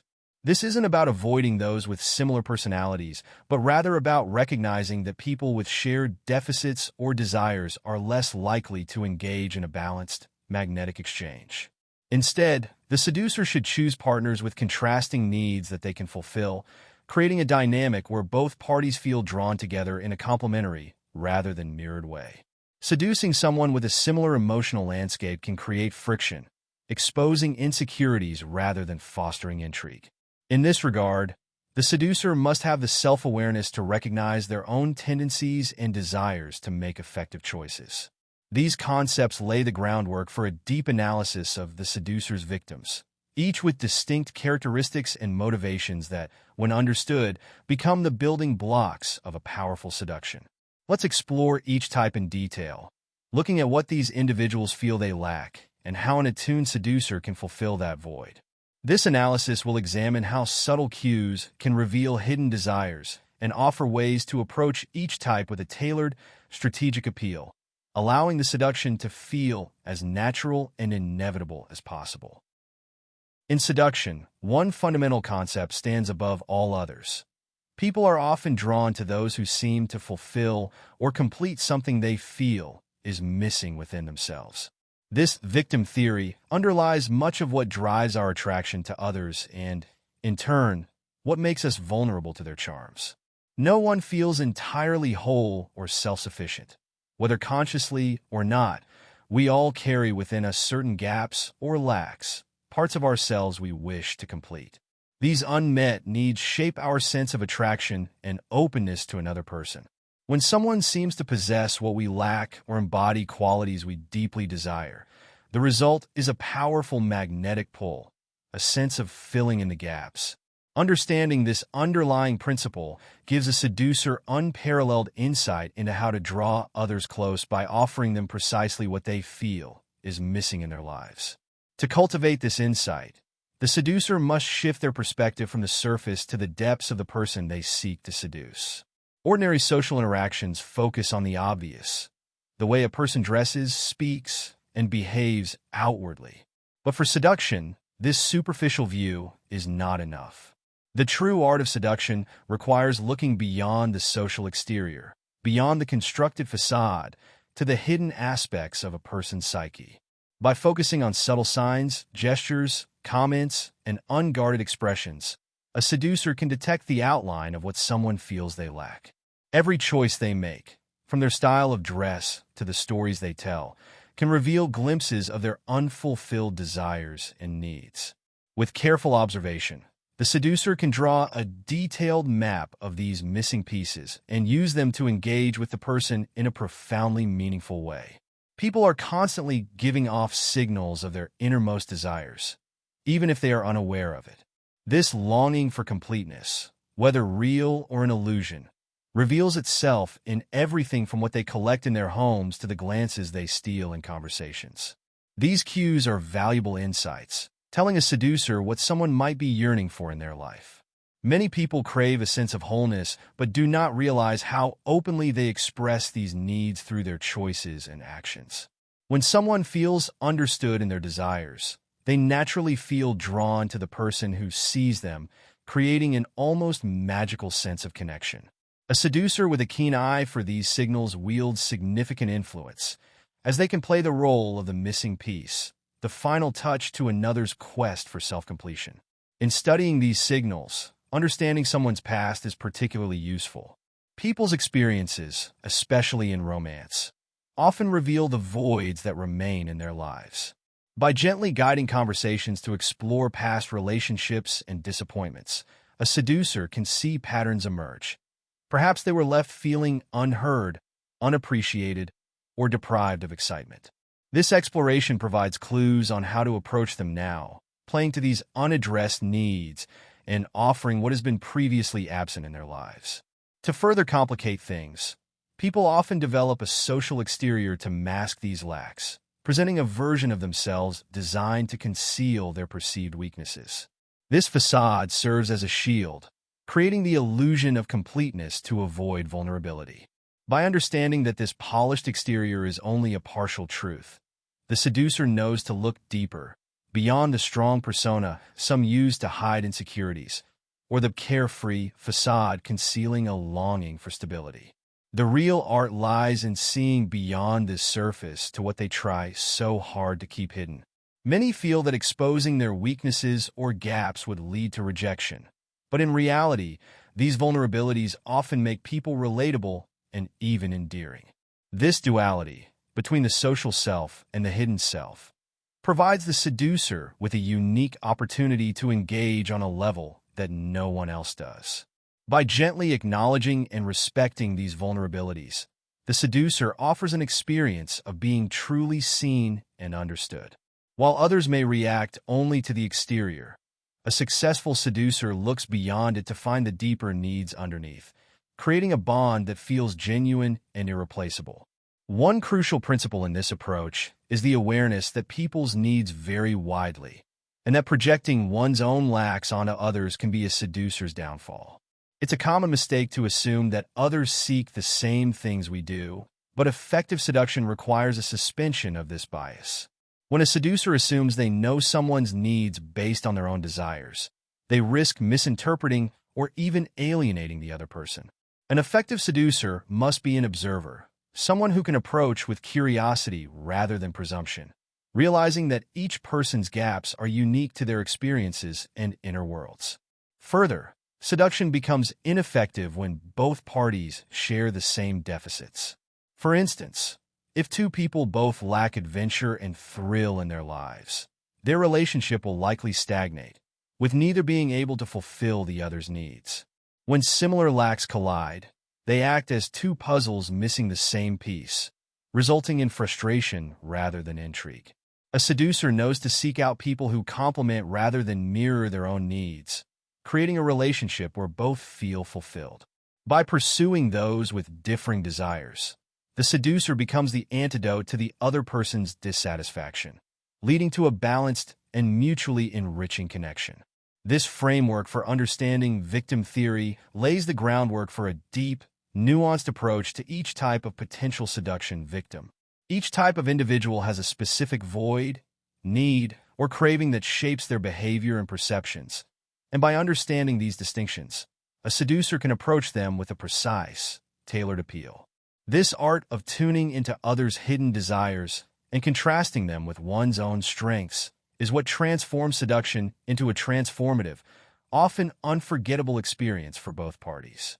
The reformed rake is a figure with a storied past of intense romantic experiences, but one who now presents themselves as stable, trustworthy, and perhaps even reformed. While they may outwardly reject their previous patterns of behavior, within them often lies a nostalgic yearning for the thrill, intensity, and intrigue that their former life of seduction and adventure brought. This internal conflict makes the reformed rake a fascinating and complex target for seduction. They outwardly appear reserved, respectable, or even domesticated, yet their history tells a different story, one of passion and conquest. Beneath the surface, this person often harbors memories of those old feelings, even if they no longer openly pursue them. The key to seducing the reformed rake lies in reawakening these dormant desires without directly challenging their current persona. The reformed rake is not looking to revert entirely to their former ways, but rather seeks a controlled and subtle reintroduction to excitement. This requires a seducer who can remind them of their past passions and hint at the possibility of reliving that excitement without overtly risking their present stability. For example, conversations that touch upon old memories or that subtly draw parallels to past adventures can create an unspoken understanding between the seducer and the reformed rake, allowing the seducer to embody both safety and thrill in one alluring package. One essential aspect of drawing out the reformed rake's attention is to project both the allure of adventure and the stability they now value. This dual nature is crucial, as they seek both qualities simultaneously. Someone who is too openly wild may scare them off, as it threatens the new life they've built. On the other hand, a purely stable or conventional personality will fail to ignite their interest. A successful seducer strikes a delicate balance, presenting themselves as an intriguing, multi-layered figure who is grounded enough to respect the reformed rake's current life, but mysterious enough to keep them guessing. Another powerful approach is to engage the reformed rake in moments of nostalgia. Subtle prompts or stories that remind them of their past without directly confronting them about it can create a sense of shared experience and intimacy.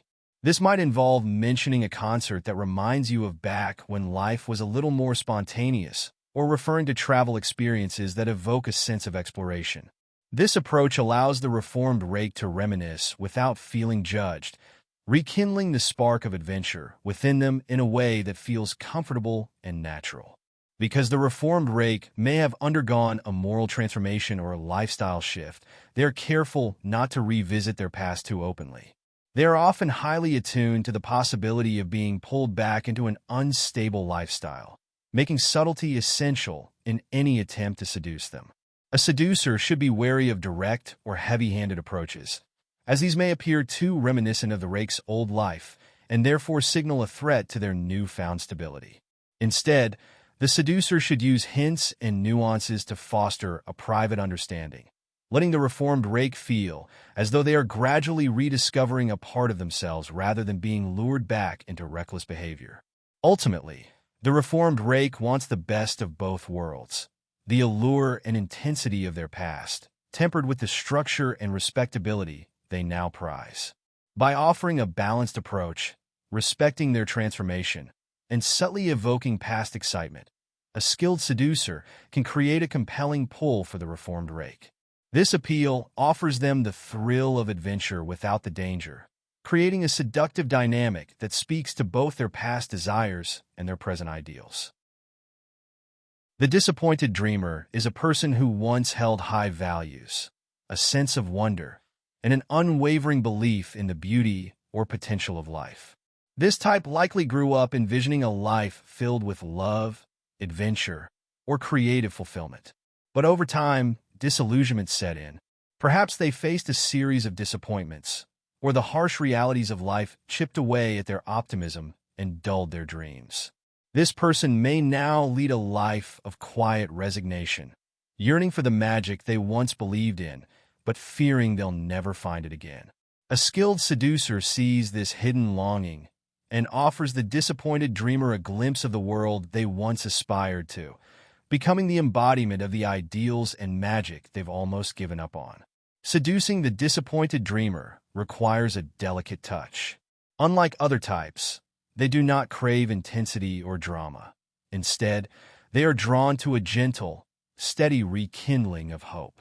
To engage them, the seducer must embody a vision of life that feels magical, but within reach, offering just enough intrigue and passion to make them believe in beauty again, but without overwhelming them. This person will be wary of anyone who seems too forceful or outlandish. They've been burned by their dreams before and are cautious about getting lost in illusion again. The seducer should approach this person with a sense of gentleness and sincerity, inviting them to believe once more in the possibility of wonder without promising a fairy tale.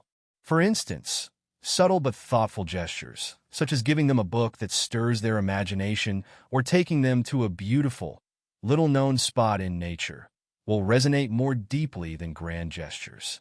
These simple acts of thoughtfulness and beauty serve as small doses of inspiration that reignite their hope without threatening to overwhelm them.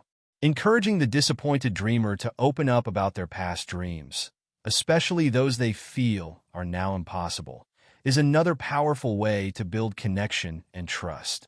Ask them to describe what they once wanted in life, whether it was a creative ambition, a vision of love, or a sense of freedom. Listening to their story with genuine interest allows the seducer to understand the roots of their disappointment and find subtle ways to show them that such dreams don't have to be lost forever. The seducer doesn't need to mirror these dreams, but should embody qualities that hint at the life the dreamer once yearned for, inspiring them to hope once more. One unique vulnerability of the disappointed dreamer is their guarded optimism. Although they may openly say that they've given up on their idealistic visions, deep down, they still want to believe. This hidden optimism can be reawakened through patience and understanding. The seducer should demonstrate consistency and show them that dreams can be rooted in reality. For instance, sharing small, meaningful experiences that foster emotional connection can help the disappointed dreamer realize that magic doesn't have to be grand or elusive. It can exist in the ordinary moments when someone truly understands them. A warning for the seducer: the disappointed dreamer is highly sensitive to insincerity. They have faced disappointments that have made them wary of false hope, so any hint of inauthenticity will drive them away. They crave a rekindling of their ideals, but only if it feels genuine and stable. The seducer should avoid any tactics that might seem manipulative or overly romanticized, instead focusing on subtle, real moments of connection. Demonstrating dependability and genuine care will slowly but surely build a foundation of trust, letting the disappointed dreamer feel safe enough to believe in something beautiful again. Ultimately, the disappointed dreamer seeks a gentle revival of the enchantment they once felt toward life, tempered by the wisdom gained from their disillusionment. By offering a grounded sense of hope, a careful seducer can lead them to rediscover the quiet beauty they once longed for. The seduction isn't about filling them with intense passion, but about opening a door to a world that feels both inspiring and achievable. For the disappointed dreamer, this rekindling of faith in life's possibilities is one of the most profound and fulfilling forms of seduction, as it offers them not only companionship, but also a second chance at believing in their dreams.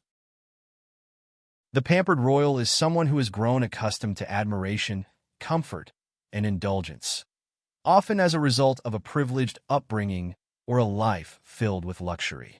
They're used to being catered to, appreciated, and perhaps even revered by those around them. Because of this, they tend to expect high standards and can be selective in their associations. They have become habituated to comfort, which can make them difficult to impress and sometimes prone to boredom. Beneath this facade of self-assuredness, however, lies a deep-seated need. The pampered royal yearns to feel genuinely special, to be treated with respect rather than shallow indulgence. This individual is often lonely at the top, surrounded by superficial admiration, but rarely by true, sincere appreciation of their uniqueness. To attract the pampered royal, the seducer must recognize that this person is not won over by typical flattery or grandiose gestures. They're used to praise and attention, which can feel empty and insincere. Instead, what captivates them is a sense of real, thoughtful respect for who they are beyond the wealth, beauty, or status they might possess. To draw them in, a seducer should focus on subtle ways to demonstrate a genuine interest in their unique qualities, rather than their external trappings of privilege. This approach sets the seducer apart from the many others who simply cater to the royal's whims. A key to understanding the pampered royal psyche is their underlying vulnerability. Though they are often surrounded by people, they tend to feel isolated and misunderstood. Their wealth or position often overshadows their individual traits and talents, making it difficult for them to be appreciated for who they truly are. The seducer who can connect with them on a more profound level, drawing out their hidden dreams, ideas, and insecurities, will immediately stand out from the rest. This requires deep, active listening and a willingness to forego the typical awestruck response that so many adopt around them. Instead, the seducer should engage them as an equal, neither intimidated by their status nor overly impressed by it. One of the most effective ways to seduce the pampered royal is through subtle withholding and maintaining a sense of independence. The royal is accustomed to people bending over backward to please them, so any display of self-assuredness or autonomy on the part of the seducer can be very appealing. By maintaining a bit of distance and refusing to cater to their every whim, the seducer creates an air of mystery and shows the royal that they're not yet conquered. This approach will likely spark the royal's curiosity, as they are unaccustomed to this sense of challenge. By standing firm and establishing boundaries, the seducer demonstrates that they are their own person, adding a refreshing dynamic to the interaction. Additionally, the pampered royal values refined tastes and sophistication, making it essential for the seducer to exhibit class, charm, and cultural awareness. Introducing them to unique experiences or sharing knowledge about art, literature, or other refined pursuits can stimulate their interest and intrigue. The seducer should avoid anything overly showy or flamboyant, as this could appear desperate and pandering. Instead, offering subtle and thoughtful experiences that cater to their sophisticated tastes, perhaps an intimate gathering rather than a large, flashy party, or a thoughtful conversation instead of superficial small talk, will appeal to their cultivated sense of taste. However, the seducer should be cautious not to challenge the pampered royal too directly, as they often have fragile egos and may not respond well to overt criticism. This type appreciates subtlety, nuance, and a form of flattery that feels sincere. Too much confrontation or any hint of disrespect may cause them to withdraw.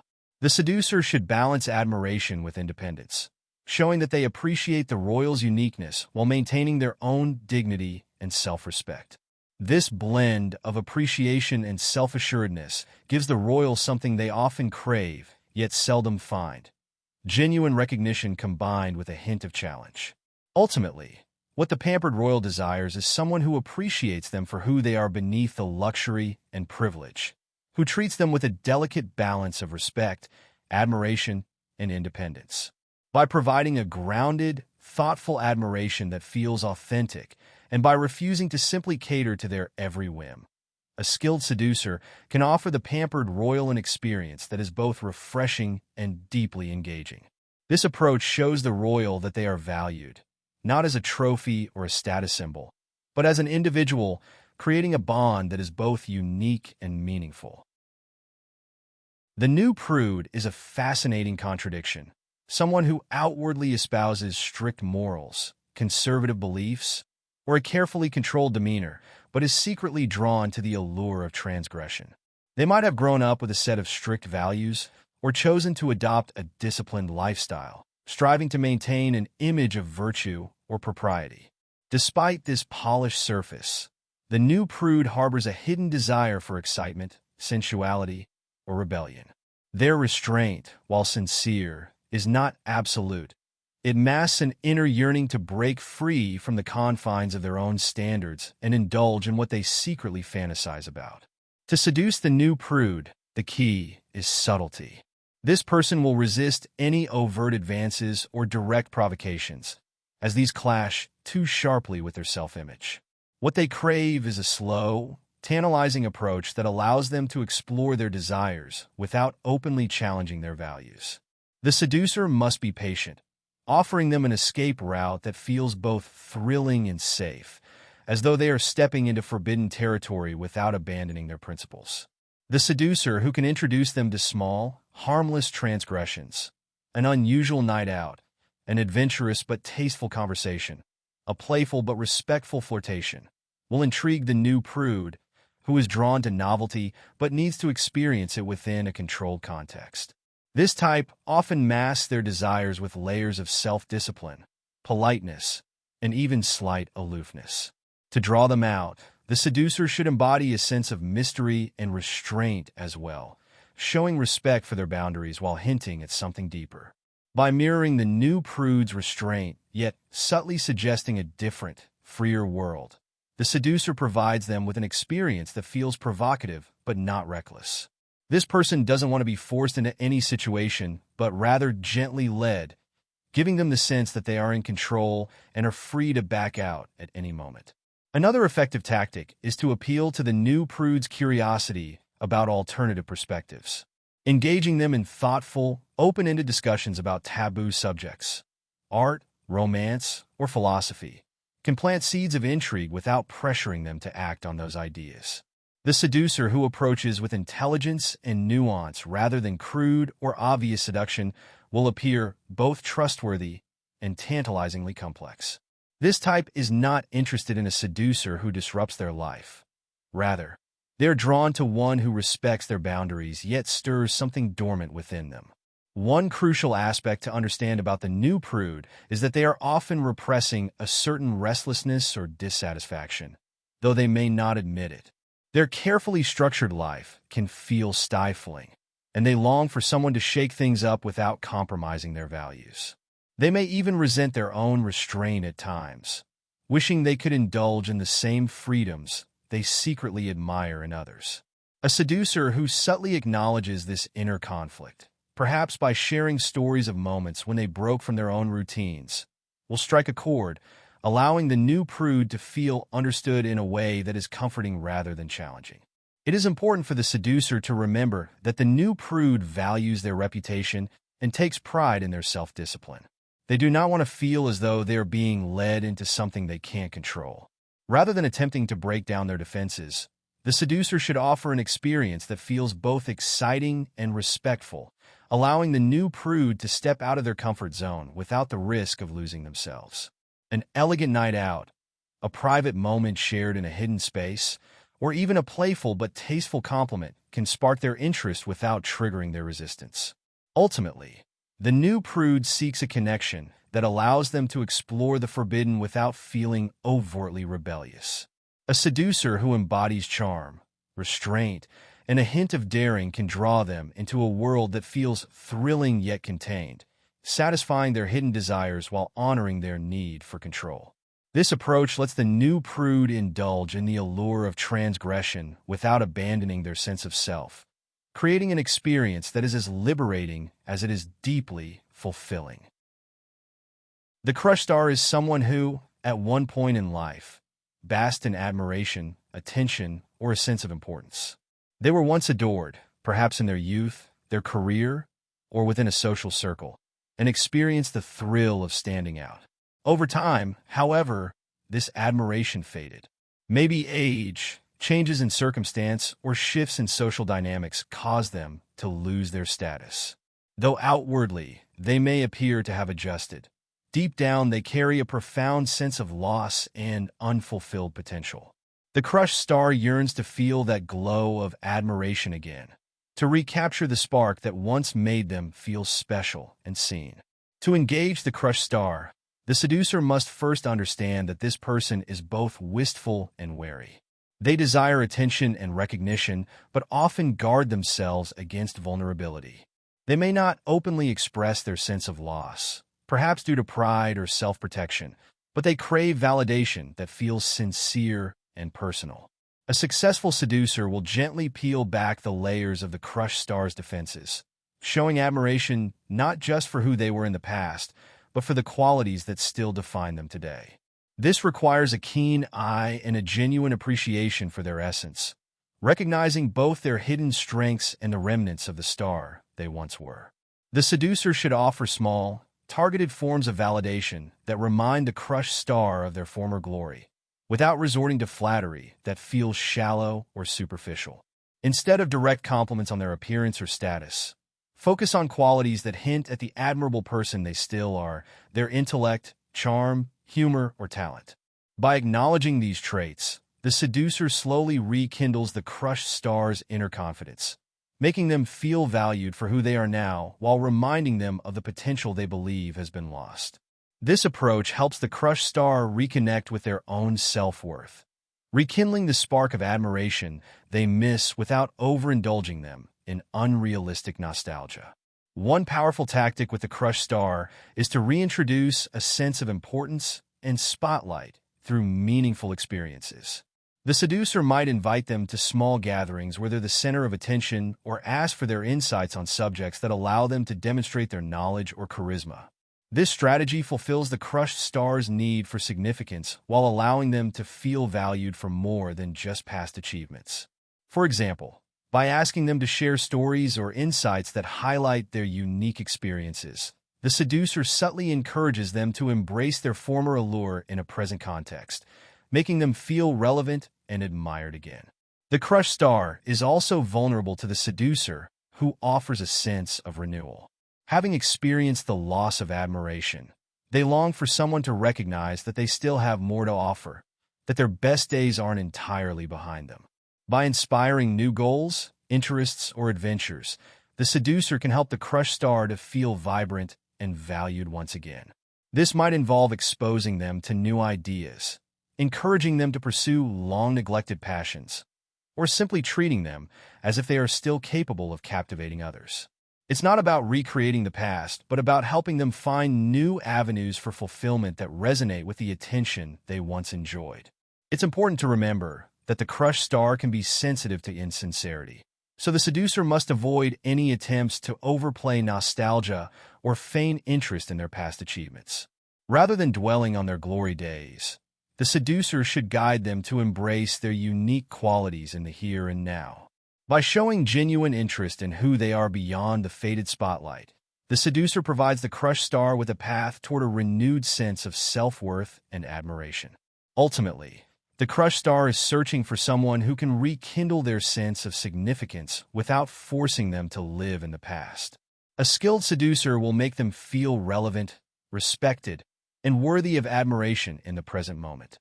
By providing a blend of appreciation, encouragement, and the promise of new experiences, the seducer allows the crushed star to shine once more, satisfying their longing for importance in a way that feels both real and revitalizing.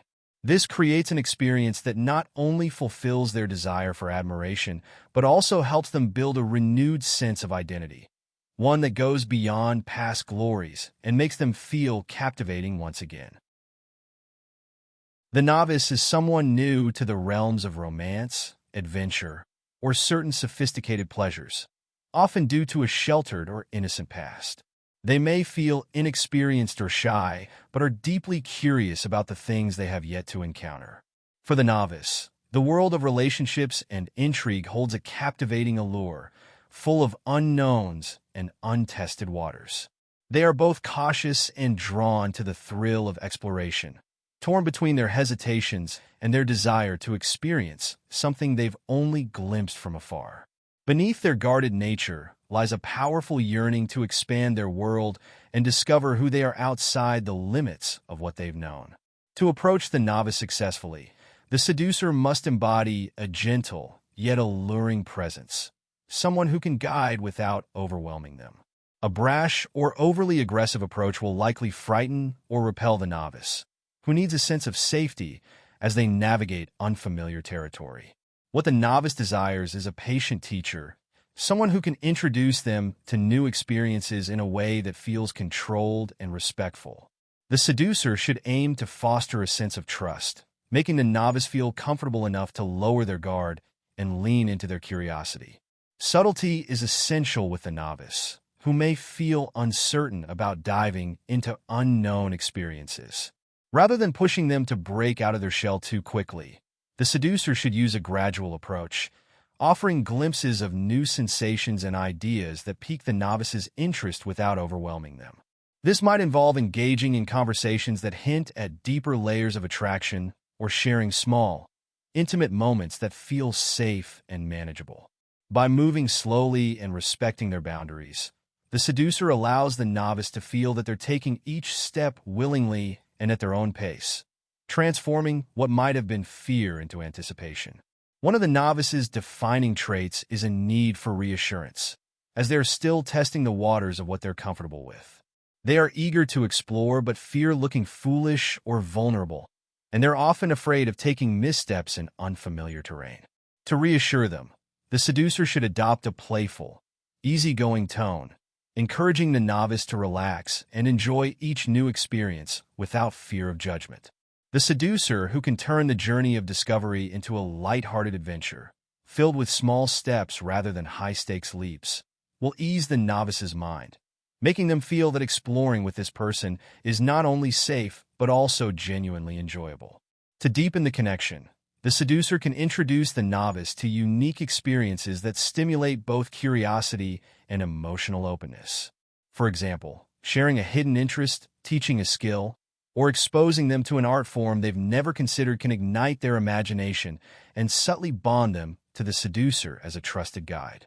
Through these shared moments, the seducer fosters a bond of trust and fascination, positioning themselves as someone who can open doors to a new world without pressuring the novice to fully embrace it before they're ready.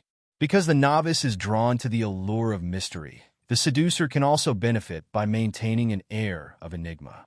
Without revealing everything about themselves, they offer the novice glimpses of complexity and depth, creating a sense of intrigue that invites further exploration. This sense of mystery stirs the novice's curiosity, keeping them invested and eager to learn more, not only about the seducer, but also about their own hidden desires and potential. Ultimately, the novice seeks someone who can help them discover new facets of life and love with patience, respect, and a sense of playfulness. By offering small, carefully curated experiences that feel both exciting and safe, the seducer can unlock the novice's latent curiosity, nurturing a desire for more that feels natural and unpressured.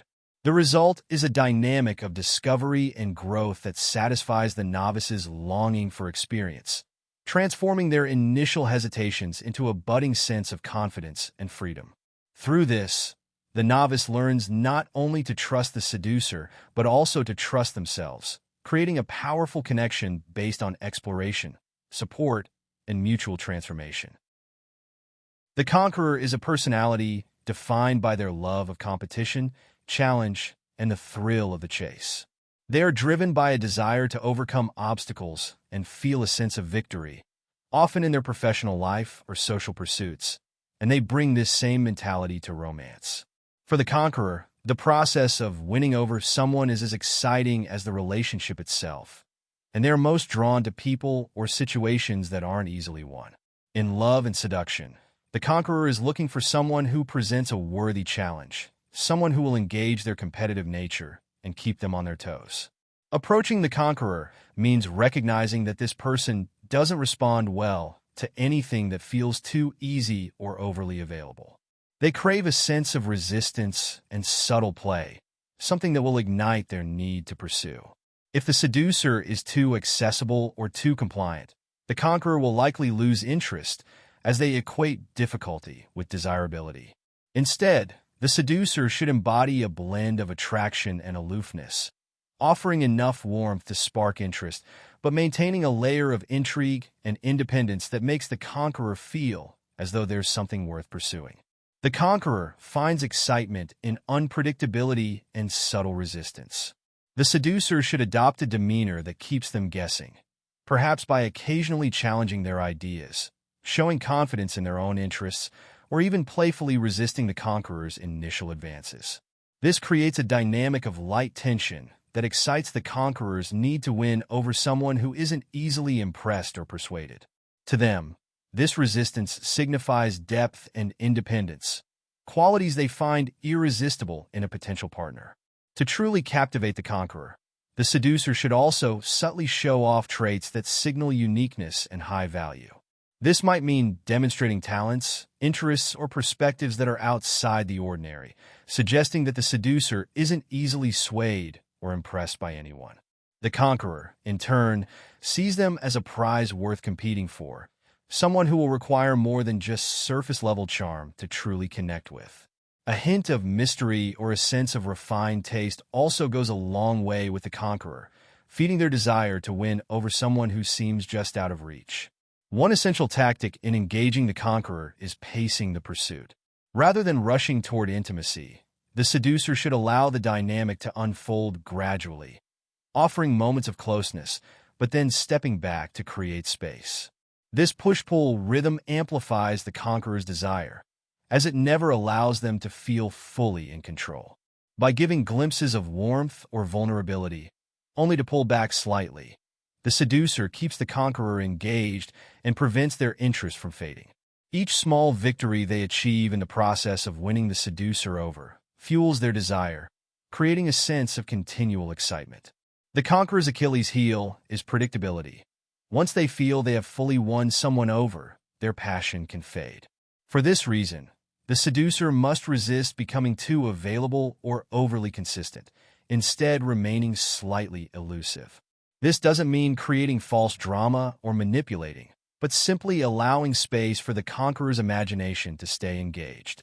They are drawn to a partner who feels independent and challenging, someone who can stand on their own rather than being swept away by the conqueror's charms. This dynamic keeps the conqueror from becoming complacent, ensuring that they remain invested and actively engaged. Ultimately, the conqueror longs for a partner who can stand up to their powerful personality, meeting their intensity without being overwhelmed by it. The seducer who can remain calm, self-assured, and a little unpredictable will hold their attention longer than someone who is easily conquered. By embodying both openness and mystery, the seducer offers the conqueror a connection that feels exciting, rewarding, and just out of reach enough to keep them pursuing. The result is a seductive dynamic rooted in mutual admiration and continual excitement, fulfilling the conqueror's need for challenge while fostering a relationship that is both dynamic and deeply satisfying. The exotic fetishist is drawn to people, places, or experiences that are unfamiliar and unconventional. For them, the allure of romance is amplified by elements of the unknown, as they are fascinated by anything or anyone that feels different from their usual world. This attraction isn't necessarily physical, but rooted in a craving for novelty, the thrill of discovery, and the sense of exploring foreign territory. Often, the exotic fetishist has a romanticized view of what's unfamiliar and can be deeply captivated by cultural differences, unique talents, or unconventional lifestyles. To connect with the exotic fetishist, a seducer must embody a sense of mystery and individuality that feels refreshing and intriguing. The exotic fetishist is repelled by the mundane and the predictable. They crave a departure from their everyday life. This doesn't mean putting on an act, but rather highlighting unique aspects of one's personality, interests, or background that might appeal to their taste for the exotic. Perhaps there's an unusual passion, a unique skill, or a background story that sets the seducer apart, offering something outside the exotic fetishist's usual experience. This type of individual thrives on the feeling of discovery, so a seducer engaging the exotic fetishist should reveal their layers slowly, allowing curiosity to build. Instead of laying everything out at once, hint at details that suggest there's more to learn. The exotic fetishist wants to feel like they're uncovering a hidden world, and by pacing the reveal of personal details, the seducer can create a journey that satisfies this need. An occasional, intriguing mention of a favorite place, an unusual hobby, or an adventurous experience invites the exotic fetishist to lean in and explore further. Authenticity is vital when seducing the exotic fetishist, as they can easily detect if someone is exaggerating or presenting an image that feels manufactured. While they are captivated by the unfamiliar, they also respect sincerity and will lose interest if the seducer's persona feels contrived. For this reason, the seducer should emphasize genuine aspects of their personality or lifestyle that might seem out of the ordinary to the exotic fetishist. They are fascinated by contrasts and the unexpected, but only if these elements feel grounded in truth and not a performance designed to cater to their tastes. A seducer may also weave elements of adventure or unfamiliarity into shared experiences, creating a sense of escapism for the exotic fetishist. This doesn't necessarily require extravagant plans. It could be as simple as introducing them to a new type of music, cuisine, or style of art they're unfamiliar with. By expanding their world through small but impactful experiences, the seducer not only taps into their craving for novelty, but also strengthens the bond by becoming a source of discovery. Every encounter becomes an opportunity to expand their horizons, transforming ordinary moments into unique memories. The exotic fetishist also appreciates subtle but intriguing contrasts, so the seducer can play with this dynamic by presenting a mix of characteristics that challenge expectations. They are drawn to complexity, the idea that there's more beneath the surface, so revealing contrasting traits, such as a grounded intellect paired with a creative spirit, adds depth to the seduction. The exotic fetishist is looking for someone multifaceted, someone who, much like a new culture or world, has endless layers to explore and understand. Ultimately, the exotic fetishist wants a partner who will continually surprise and intrigue them, someone who invites them into a world that feels refreshing and unconventional. By emphasizing individuality, staying authentic, and providing a steady stream of novel experiences, the seducer can create an environment where the exotic fetishist feels constantly engaged and curious. This approach not only satisfies their desire for the unfamiliar, but also fosters a connection rooted in continuous discovery. For the exotic fetishist, the thrill of romance lies in the unknown, and a skilled seducer will make each encounter feel like an exploration, keeping the allure of mystery and excitement alive in every moment they share. The drama queen, or drama king, thrives on emotional highs and lows, seeking out relationships that offer a sense of intensity and excitement, often above stability or consistency. For the drama queen, life and romance are theaters for emotional expression, and they are drawn to people who can mirror or amplify their emotional world. Their desire for excitement means they may create or attract turbulence, consciously or subconsciously, as it provides them with a feeling of being alive and deeply engaged.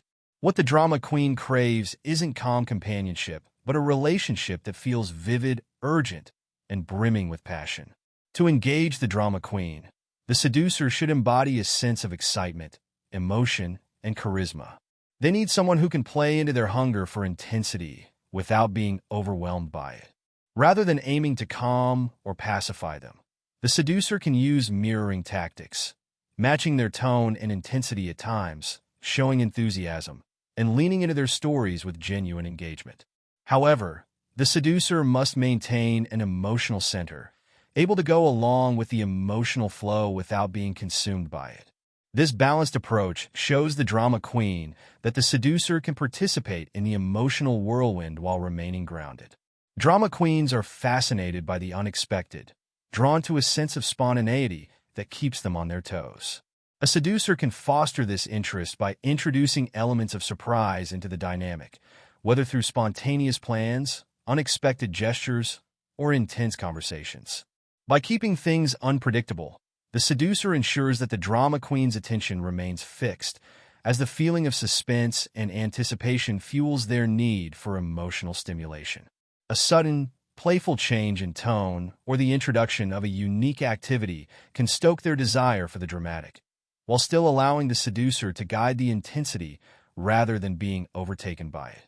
The drama queen is especially vulnerable to tension and conflict, often finding them intoxicating. While a seducer should avoid creating outright drama, they can hint at slight disagreements or friendly challenges, creating an atmosphere where tension and resolution are part of the dynamic. This might mean a playful argument or a confident rebuttal that shows the seducer's strength. For the drama queen, these moments of tension create emotional peaks that satisfy their craving for intensity and heighten their attraction. The seducer's willingness to stand up to them, while remaining lighthearted, signals a sense of emotional depth that the drama queen finds thrilling. At the heart of the drama queen's nature is a need for validation and attention, stemming from a desire to feel truly seen and appreciated in their emotional expression. The seducer who can offer focused attention, mirroring back their emotions without judgment, gains their trust and admiration. They are captivated by someone who makes them feel that their emotions are not only understood but valued, someone who can appreciate the highs and lows without recoiling. By listening deeply, responding with intensity, and validating their feelings, the seducer offers the drama queen the kind of emotional engagement they seek, making them feel vividly alive and understood. The drama queen also finds mystery and complexity enticing, gravitating toward people with hidden depths and the potential to stir strong emotions. The seducer who can reveal themselves slowly, showing layers of personality over time, feeds this craving for intrigue. Rather than being entirely open, the seducer should drop hints of personal intensity or hidden passion, offering the drama queen glimpses of complexity that keep them invested and curious.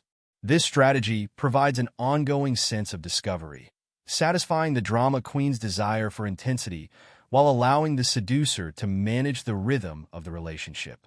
Ultimately, the drama queen seeks a partner who can match their passion and intensity without losing their footing, someone who makes life feel cinematic and emotionally charged. The seducer who can create a balanced dynamic of highs and lows, responding to their emotions while maintaining their own grounded center, offers the drama queen the best of both worlds. This approach not only keeps them engaged but also fosters a deep, electric bond that feels both captivating and enduring. For the drama queen, seduction isn't about calm or stability. It's about the thrill of emotional intensity, and a skilled seducer makes each moment feel like a scene in a grand, passionate story. The professor, or intellectual type, is defined by a deep love for knowledge, discovery, and the pursuit of intellectual engagement. This type thrives on stimulating conversation, new perspectives, and people who challenge them mentally. The professor often seeks a partner who offers more than just physical or emotional connection, a person who brings depth, curiosity, and a unique view of the world. For the professor, seduction is less about overt gestures and more about the allure of insight, shared curiosity, and the kind of conversation that sparks their mind and sense of wonder. To seduce the professor, a person must appeal to their intellect, showing a genuine interest in ideas and concepts that go beyond the surface. A seducer doesn't need to be an expert in every topic, but they must be able to hold a thoughtful conversation, be willing to ask intriguing questions, and share their own unique perspectives. Rather than flattery, the professor appreciates genuine interest in meaningful topics, whether it's an obscure area of study, philosophy, or simply a nuanced view on everyday life. This approach reassures the professor that they're with someone who can keep up with them and who values the life of the mind as they do. A key to engaging the professor is to cultivate curiosity and the willingness to learn. This might involve actively listening to their areas of expertise, showing respect for their knowledge, and even asking for clarification or expansion on their ideas. By expressing curiosity without coming off as disingenuous, the seducer shows that they value the professor's thoughts and insights, which in turn creates a sense of mutual intellectual admiration. Professors are particularly drawn to partners who encourage them to explore new ideas and can meet them on a mental level, as this stimulates their desire for discovery and growth. The professor also finds intrigue in subtle, nuanced communication rather than overt or flashy gestures. They are sensitive to subtleties and appreciate wit, irony, or intellectual banter. Rather than a straightforward compliment, for instance, the seducer might make a clever observation about something they know the professor is passionate about, or engage in light intellectual debate. By approaching with a tone that is thoughtful and engaged, the seducer creates a connection that feels rooted in genuine interest rather than superficial attraction. This delicate balance of respect and challenge piques the professor's interest, making them feel like they've found a kindred spirit. To truly captivate the professor, the seducer can introduce them to new ideas, perspectives, or even disciplines that might complement their own interests. Perhaps they share a book, a piece of art, or an idea that expands the professor's horizons in unexpected ways. The professor is drawn to those who enrich their understanding of the world and who offer perspectives they may not have considered.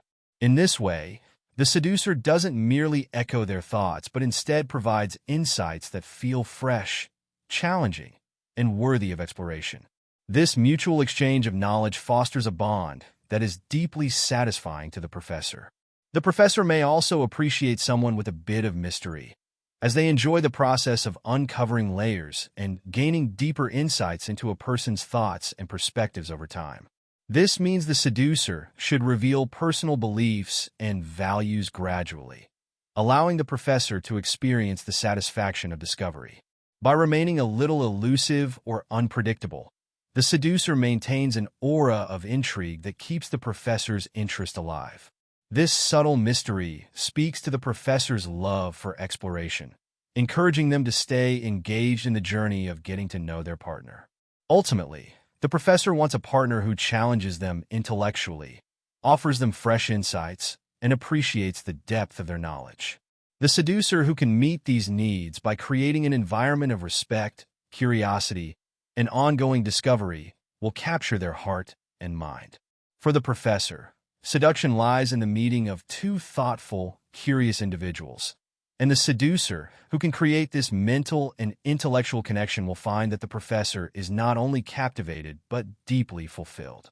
This relationship goes beyond fleeting attraction, grounding itself in a shared love of learning and the excitement of continual discovery. The beauty archetype is drawn to partners who genuinely appreciate and admire them for both their physical and inner qualities. Often highly aware of their allure and the effect it has on others, the beauty finds fulfillment in relationships that celebrate and uphold this charm.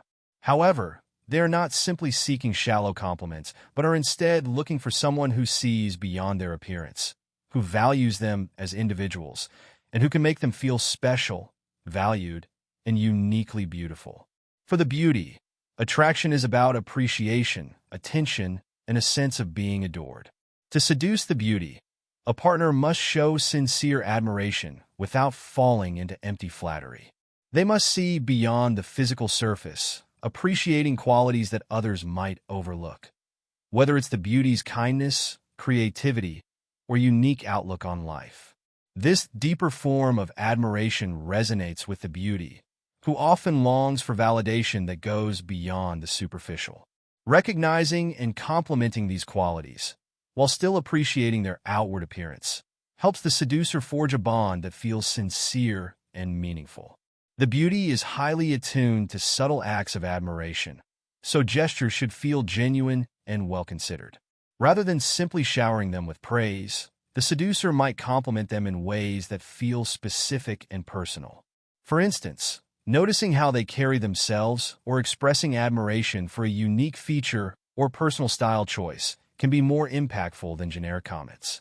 These small, thoughtful gestures make the beauty feel truly seen, appealing to their desire for deep appreciation and making them feel unique among others. While the beauty thrives on admiration, they also appreciate a seducer who can provide a sense of grounding and offer a solid, respectful presence. Because they are often surrounded by admirers, the beauty may be fatigued by shallow attention. So someone who offers depth, steadiness, and understanding can be refreshing and deeply captivating. A seducer who remains composed and doesn't become overly dazzled or infatuated sets themselves apart. This approach creates a balanced dynamic where admiration is present but not overpowering, giving the beauty the rare experience of being appreciated without overwhelming intensity. A critical aspect of seducing the beauty is cultivating an aesthetic sensibility. This doesn't mean being conventionally attractive, but rather showing an appreciation for beauty in all its forms: art, nature, style, and culture. The beauty is often drawn to people who share or recognize the beauty in life's finer details, finding a shared enjoyment in aesthetic or refined experiences. Sharing an appreciation for an art piece, an elegant setting, or a well-curated experience resonates with the beauty, establishing a connection based on shared tastes and values. The beauty also responds to a sense of mystery and depth, as they are often intrigued by individuals who reveal themselves gradually and are not overtly focused on appearances alone. By maintaining a degree of reserve and showing confidence in one's own qualities, the seducer can create a dynamic where the beauty feels equally drawn in and engaged. This approach reinforces the idea that the seducer values the beauty for more than appearances, inviting the beauty to lean into the connection with curiosity and interest. Ultimately, the beauty seeks a partner who admires them deeply, offering both appreciation and a grounded sense of companionship. The seducer, who can provide a nuanced form of admiration, balancing sincere compliments with subtle mystery and genuine appreciation, will capture their attention in a lasting way. For the beauty, seduction is about being celebrated and valued, not merely as an object of desire, but as a unique, multidimensional person worthy of true appreciation. The seducer, who can embody this balanced admiration, offers the beauty both the validation they seek and the fulfillment of a genuine, appreciative connection. The aging baby type clings to a youthful spirit and nostalgic sense of vibrancy, often longing for reminders that they still possess the charm and attraction they once had in their younger years. This type may find themselves feeling anxious about the passage of time and may search for relationships that make them feel invigorated, relevant, and admired. The aging baby craves not only validation of their appearance, but a rekindling of the energy and excitement associated with youth, whether through adventure, romance, or the chance to live spontaneously. To seduce the aging baby, one must first recognize and honor their desire to feel young and alive. This involves offering lightheartedness and a willingness to embrace the excitement of the present. By adopting an easygoing attitude, the seducer creates an atmosphere where the aging baby can feel liberated from the pressures of maturity or aging. This freedom helps them relax and connect with the parts of themselves that still yearn for spontaneity, sparking an emotional response that resonates deeply with their desire for a return to youthful feelings. The aging baby often has a soft spot for compliments that highlight their enduring appeal, but only when they feel sincere. Empty or exaggerated flattery may come across as disingenuous, but a subtle acknowledgement of their charm, style, or unique qualities can have a powerful effect. Instead of focusing on the past, the seducer should concentrate on the present moment, emphasizing that the aging baby is captivating as they are now. This approach validates their attractiveness without making them feel as if they're being compared to a younger version of themselves. To further captivate the aging baby, The seducer can plan adventures or introduce activities that feel lively and invigorating. Whether it's a spontaneous trip, an exciting social event, or an unconventional experience, these actions remind the aging baby of the joy of living in the moment, which is often their strongest craving. Inviting them into this type of energy taps into their nostalgia without overemphasizing the past. Instead, it offers them new memories that feel just as fulfilling and exciting as anything they might recall from younger days. The aging baby also finds charm in a sense of nostalgia shared with a partner. They may enjoy reminiscing about music, culture, or experiences from earlier years. So a seducer who can engage in these conversations and share in these reflections creates a comforting and exciting rapport. By showing an understanding and respect for what the aging baby values from their past, the seducer honors their experiences while making them feel valued and relevant in the present. This dynamic creates a bridge between the past and present, satisfying their need for recognition while creating a connection that feels fresh and alive.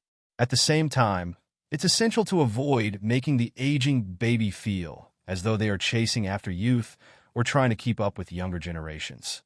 A skilled seducer creates an atmosphere where age is irrelevant, where the focus is purely on enjoyment and authenticity. This helps the aging baby feel as though they are appreciated for who they are now, not for who they once were or for what they fear losing with time. By creating a setting where age simply doesn't factor in, the seducer allows the aging baby to feel liberated and natural, which intensifies their attraction. Ultimately, the aging baby desires a partner who can help them reconnect with the vitality of life, someone who values their current charm and offers them experiences that make them feel youthful and appreciated. The seducer who can mix spontaneity, genuine admiration, and a touch of nostalgia fulfills this need, providing the aging baby with the sense of timeless allure they crave. This type of seduction is less about rekindling old flames and more about creating a present-day experience that feels just as exhilarating and affirming as anything they might have cherished in their youth. The rescuer is defined by their deep-seated desire to nurture, support, and save those who seem to be struggling or in need of guidance.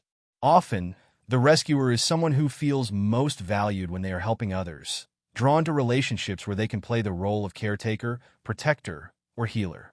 This type may be emotionally generous, self-sacrificing, and perceptive, deriving a sense of purpose and fulfillment from the act of giving. For the rescuer, the allure of seduction is tied to feeling needed, appreciated, and connected on a deeper level. To seduce the rescuer, one must tap into their instinct to help and protect by showing vulnerability or sharing personal struggles. This doesn't mean inventing hardships, but rather allowing the rescuer to see that there is a role for them to play in the seducer's life. Whether through sharing fears, admitting flaws, or seeking advice, the seducer provides the rescuer with an opening to offer their support. This gives the rescuer a sense of purpose and significance, creating a bond that fulfills their need to feel useful and valued. The rescuer is often attuned to emotional nuances and responds well to sincerity. They have a tendency to shy away from situations where they feel manipulated or where someone's vulnerability feels contrived, so authenticity is essential. The seducer should show genuine appreciation for the rescuer's help, acknowledging their empathy and kindness openly. By reinforcing the rescuer's value, the seducer deepens the rescuer's sense of purpose within the relationship, ensuring that they feel respected and appreciated for their unique qualities. While rescuers are naturally generous with their time and energy, they can sometimes overextend themselves in their pursuit of helping others. A skilled seducer will recognize this tendency and find ways to care for the rescuer in return, offering them moments of rest or emotional replenishment. This reciprocal dynamic allows the rescuer to feel nurtured themselves, which can be a rare and refreshing experience for them. By acknowledging and validating the rescuer's own needs, the seducer creates a balanced connection that encourages the rescuer to let down their own guard and experience vulnerability. The rescuer's sense of fulfillment often hinges on their ability to guide or uplift, so the seducer can deepen their connection by showing growth or progress as a result of the rescuer's influence. This might mean taking the rescuer's advice to heart, or sharing personal stories of how they have changed or healed through the rescuer's support. By doing so, the seducer offers the rescuer the gratification of knowing that their efforts have truly made a difference, reinforcing the rescuer's importance in the relationship and creating a loop of gratitude and appreciation. At the same time, the seducer must be careful not to rely too heavily on the rescuer's care or demand constant support. The rescuer finds value in helping others, but they also desire a partner who can be strong, independent, and appreciative. Demonstrating resilience and growth helps maintain a healthy balance, allowing the rescuer to feel valued without feeling drained. By allowing moments of personal strength and independence to shine through, the seducer reassures the rescuer that they are not simply a source of support, but a respected partner in a mutually rewarding connection. Ultimately, the rescuer desires a partner who recognizes and values their caring nature, providing them with a sense of purpose and emotional fulfillment.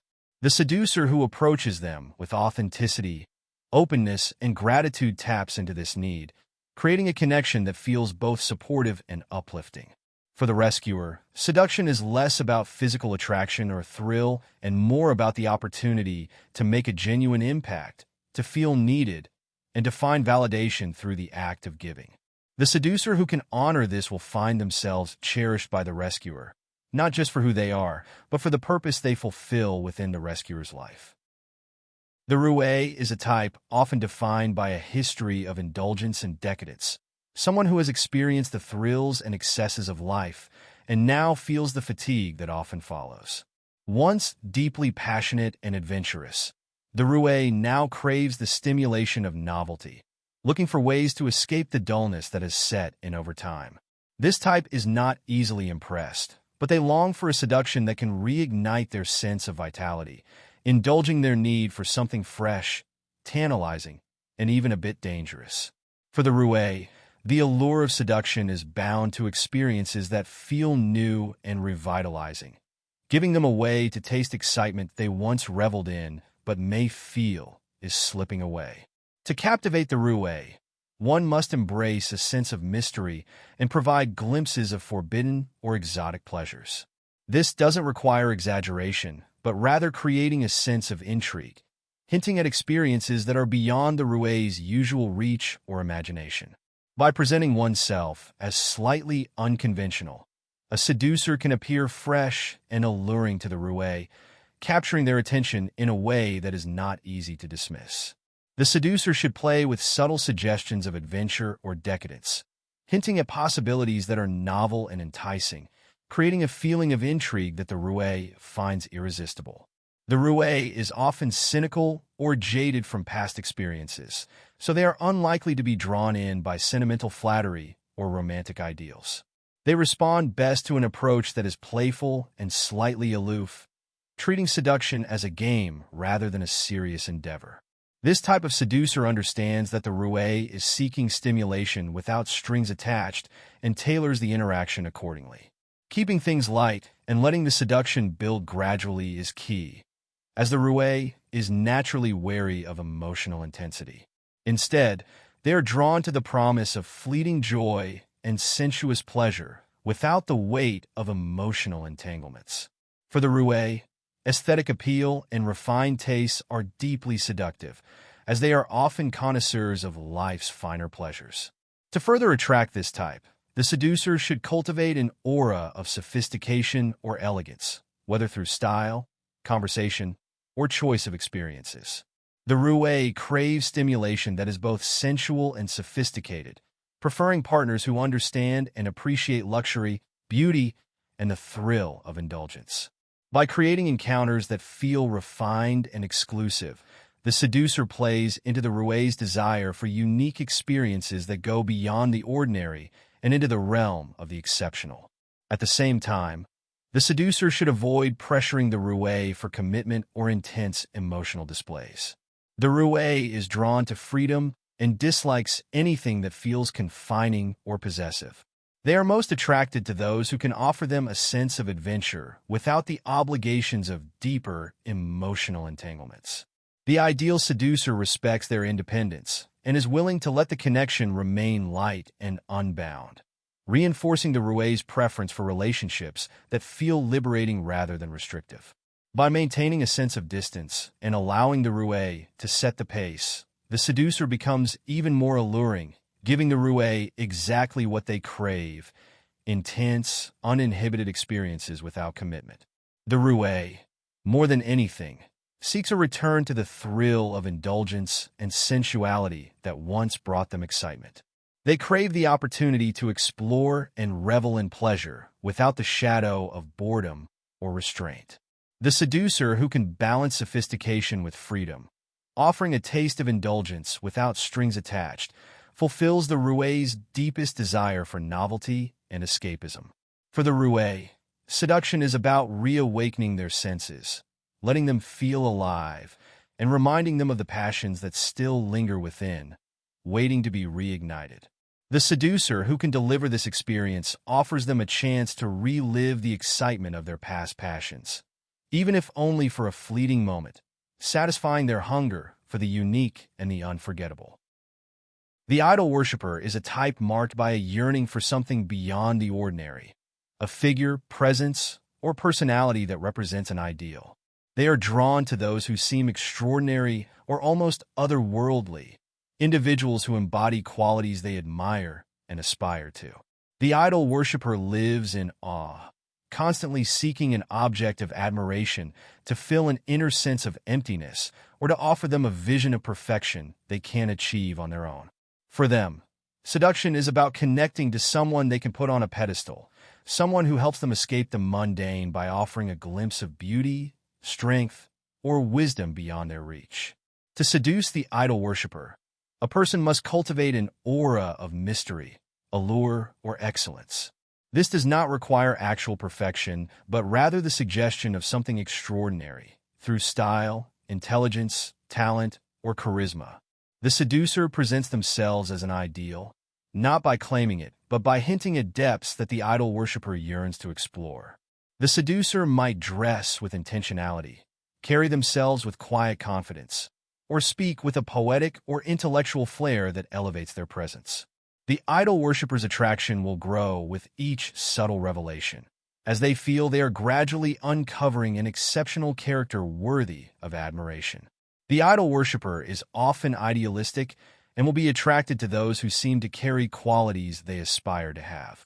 A seducer can amplify this attraction by embodying attributes the idol worshiper desires, such as grace, resilience, or intellect, in a way that feels genuine yet slightly unattainable. The seducer should carefully reveal these qualities in doses, never giving the idol worshiper a complete picture, but allowing them to project their idealized vision onto the seducer.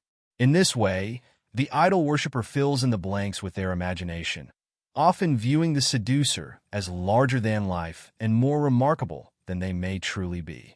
This plays into the idol worshiper's natural tendency to see what they wish to see, intensifying their attraction.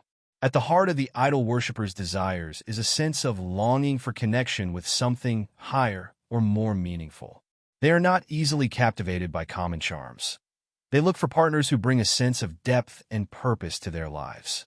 A skilled seducer can fulfill this need by inviting the idol worshiper into conversations that touch on abstract, philosophical, or spiritual topics.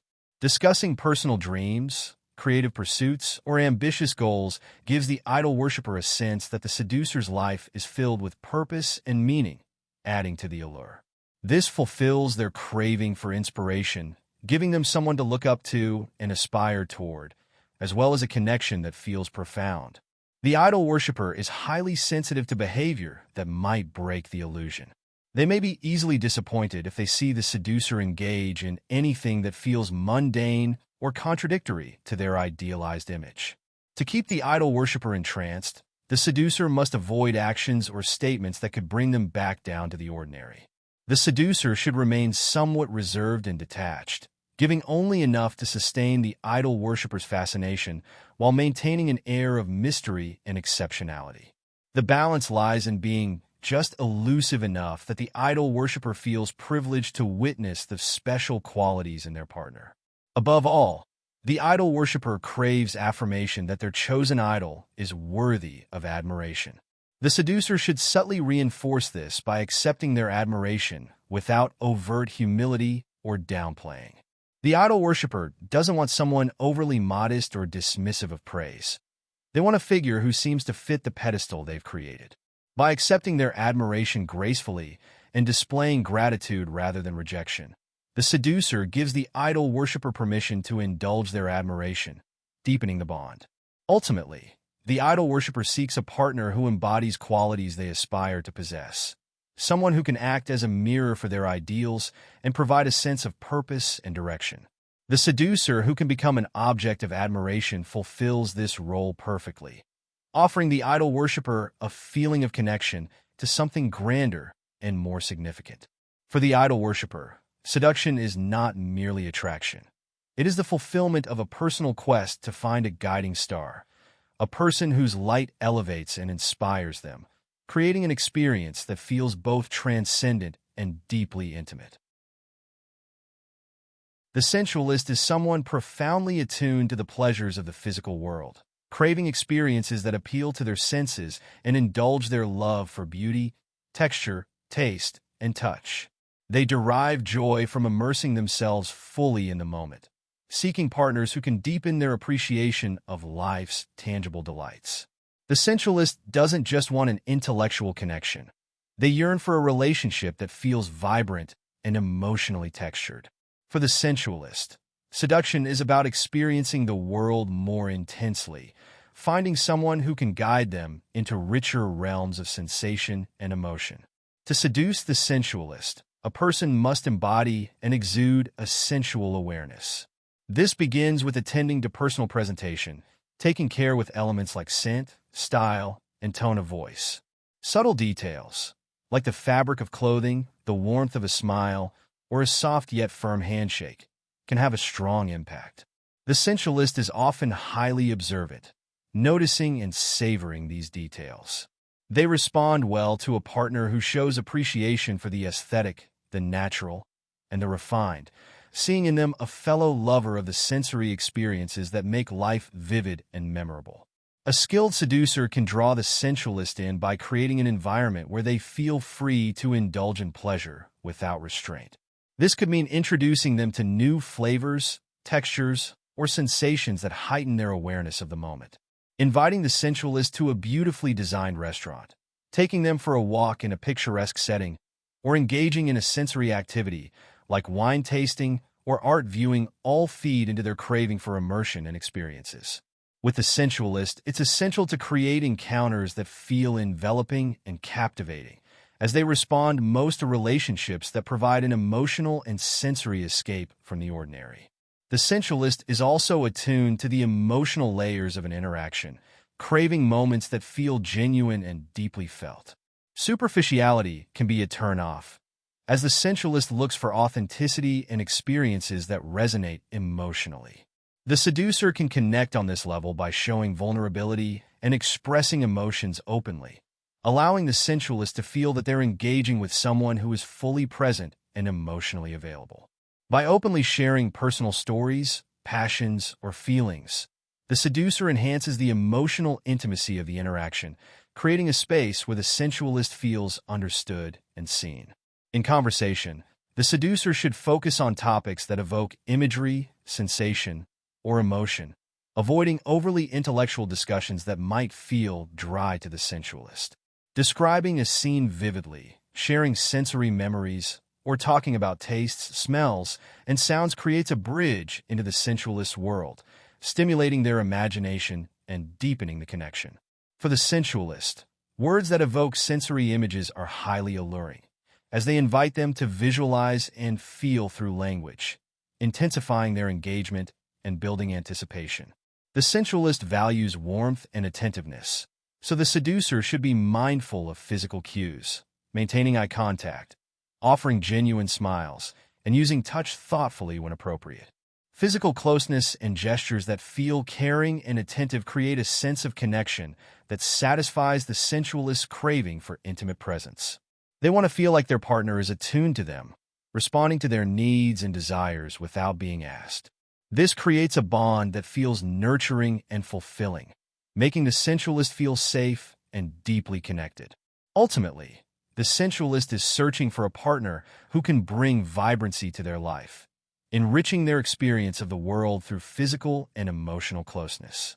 The seducer who offers them moments of beauty, pleasure, and depth fulfills this need, providing the sensualist with a connection that feels alive and resonant.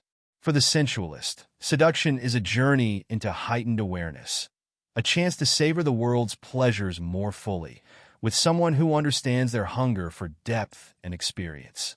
The seducer who can provide this sense of intimacy and sensory richness becomes, for the sensualist, an irreplaceable part of life's pleasures. The lonely leader is a type defined by their power, responsibility, and often a sense of detachment that comes from their position. Accustomed to making decisions, guiding others, and projecting strength, they are paradoxically isolated, yearning for a connection where they can feel seen not for their status but for their true self. This type is marked by a sense of loneliness beneath their confidence, craving someone who can see through their authority and offer understanding and empathy. For the lonely leader, seduction is about finding a safe space to lower their guard, a relationship where they can finally be vulnerable and accepted without needing to uphold their usual facade. To appeal to the lonely leader, a seducer must approach them with a sense of genuine respect and a desire to understand their inner world. This type of seducer avoids the obvious tactics of flattery or catering to the leader's power. Instead, they focus on creating an authentic connection, one where the lonely leader can feel that they are valued for their true qualities, beyond their title or accomplishments. The seducer should show curiosity about the person behind the role, inviting the lonely leader to share their thoughts, passions, and even their doubts. By doing so, they help the leader feel that they're connecting with someone who truly values them for who they are. The lonely leader is often in positions where others rely on them for guidance or support, and they rarely have someone who reciprocates this care. To seduce the lonely leader, a person must bring an empathetic and supportive energy, offering them the chance to relax and let down their guard. Through active listening and showing empathy, the seducer creates a dynamic that feels different from the leader's everyday interactions, giving them a reprieve from always needing to be on. The seducer should create an environment where the leader can feel at ease, free from the demands and pressures of their position, and feel that they are interacting with someone who sees their humanity. The seducer must also remain patient, as lonely leaders often need time to build trust. Accustomed to carrying the weight of their responsibilities alone, they may initially resist vulnerability, fearing it might undermine the image they have carefully crafted. A seducer who can demonstrate consistency and emotional stability, allowing the lonely leader to open up at their own pace, will gain their trust. The seducer should avoid pushing too quickly for closeness, respecting the leader's boundaries, and allowing the connection to deepen naturally. This sense of patience and calm will be both reassuring and alluring, encouraging the leader to relax in the seducer's presence. The lonely leader is likely drawn to partners who exhibit independence, confidence, and insight, qualities they can admire without feeling as though they must always take the lead. The seducer should demonstrate these traits, offering stimulating conversation and showcasing a life that is full and interesting on its own. By presenting themselves as a person of depth, the seducer can engage the lonely leader on an intellectual and emotional level, providing an interaction that feels refreshingly reciprocal. This creates a sense of equality, allowing the leader to step back and enjoy an exchange where they don't have to be in charge. Finally, the lonely leader longs for intimacy that is free from judgment. To truly win their heart, a seducer must make them feel that they can share their fears, insecurities, and dreams without fear of reproach. The seducer should create a space where the leader can express themselves openly, whether sharing private thoughts or simply relaxing without the need for formality. By being compassionate and non-judgmental, the seducer allows the lonely leader to feel safe and understood, fulfilling a deep need for connection that their position in life often prevents. The lonely leader, at their core, seeks a person who can offer them acceptance, companionship, and a reminder that they are more than their responsibilities. The seducer who can balance empathy, independence, and understanding becomes a powerful, steady force in the leader's life. For the lonely leader, seduction is a chance to experience the rare freedom of letting someone in, a space to embrace the parts of themselves they often have to keep hidden, a reminder of the joys of connection beyond the weight of duty. The floating gender is a type marked by an unbounded approach to identity, one that moves between traditional gender roles, or even transcends them. They are often characterized by a fluidity in how they express themselves, both physically and emotionally, resisting rigid definitions. This person is drawn to experiences and people that allow them to explore, express, and embrace all aspects of their personality. For the floating gender, seduction is about finding someone who not only accepts but celebrates this fluid nature, a partner who can offer a safe space for exploration and who is unfazed by ambiguity. To connect with the floating gender, a seducer must first be open-minded and receptive to unconventional expressions of identity. The floating gender gravitates toward individuals who value personal freedom and do not attempt to categorize or define them. The seducer should be comfortable with their fluidity, showing curiosity and genuine interest rather than surprise or judgment.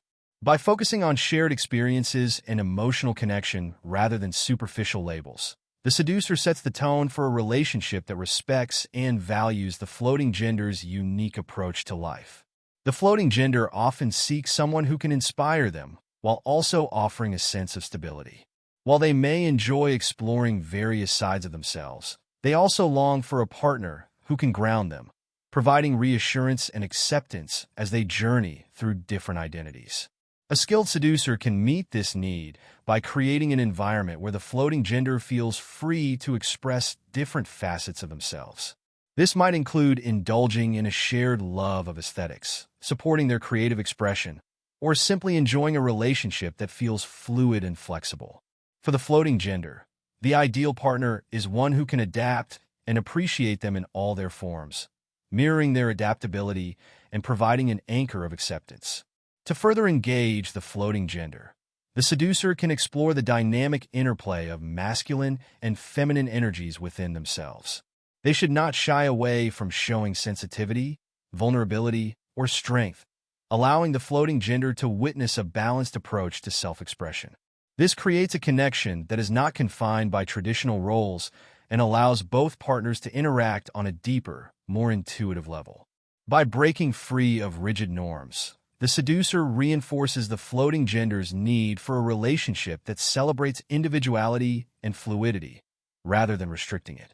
Emotionally, the floating gender seeks someone who can keep up with their changeable nature and adapt as they do. They crave a partner who is responsive to their moods and desires, understanding that their sense of self might shift from day to day. A successful seducer will demonstrate empathy and flexibility, allowing the floating gender to explore different aspects of their personality without fear of criticism. This adaptability builds trust, encouraging the floating gender to open up and share more, deepening the connection and fostering a bond that feels both secure and liberating. The floating gender may also have a playful and adventurous side, drawn to relationships that feel dynamic and allow for exploration of unconventional experiences. A seducer can tap into this by creating shared adventures that defy expectations, allowing the floating gender to feel that they are in a relationship where anything is possible. This could involve activities that engage the senses, conversations that delve into abstract or philosophical ideas, or moments of spontaneity that keep the relationship feeling fresh and alive. The floating gender values a partner who can keep things intriguing, offering excitement without demanding consistency. Above all, the floating gender is looking for a partner who doesn't see them as a puzzle to solve, but as a person to appreciate in all their complexity. They value a seducer who can offer affirmation, encouragement, and the freedom to change, evolve, and explore. The seducer who can approach them without expectation or rigidity becomes, for the floating gender, a partner who supports their self-discovery and self-expression, satisfying their craving for acceptance and fluid connection. Ultimately, the floating gender's ideal partner is someone who embraces the beauty of ambiguity enjoying the nuances of identity rather than trying to confine it. The seducer who can meet them with open arms and an open mind fulfills their longing for a connection that feels accepting, expansive, and unrestricted. A connection that is both grounding and freeing, giving them the space to express their true self without fear of judgment. The seductive process is an intricate dance, requiring mastery of timing, intuition, and psychological depth. Unlike casual attraction or fleeting charm, true seduction unfolds gradually, building intensity over time. At its core, this process involves capturing the mind and emotions of the target so fully that they're drawn toward the seducer with increasing inevitability. Simply relying on personal allure or isolated acts of charm will not suffice. While these elements may attract initial interest, charm is ephemeral. It works briefly, but risks fading if not reinforced with deeper engagement. The truly effective seducer knows that lasting enchantment requires patience, one that engages the target's subconscious needs and desires, creating a space where they become fully invested. The slower the seduction, the more potent it becomes. Rushing risks startling the target, disrupting the delicate tension and mystery that build anticipation. Slowness allows feelings to develop naturally, giving the seducer time to analyze and adjust to the target's reactions. Each moment of attention, each look, each seemingly inconsequential interaction builds upon the last, creating a sense of continuity and depth. This gradual pace mimics the rhythm of desire itself, marked not by sudden gratification, but by longing and restrained tension. With each carefully measured step, the seducer occupies more of the target's mind, encouraging them to think of the seducer during quiet moments and to wonder what comes next. The seduction becomes a journey rather than a destination, an immersive, transformative experience. The art of seduction requires constant awareness of the target's responses, a readiness to adapt, and a commitment to remain focused on the end goal. Patience allows the seducer to move at the target's pace, remain calm during setbacks, and appreciate the process as much as the result. Strategic thinking ensures that each action serves a specific purpose. Each word and gesture advances the seduction rather than diluting it. The seducer must think several steps ahead, anticipating reactions and carefully calibrating their approach. This focus distinguishes the seducer from a casual flirt, transforming every interaction into a meaningful piece of a larger puzzle. Patience and strategic thinking create a sense of inevitability.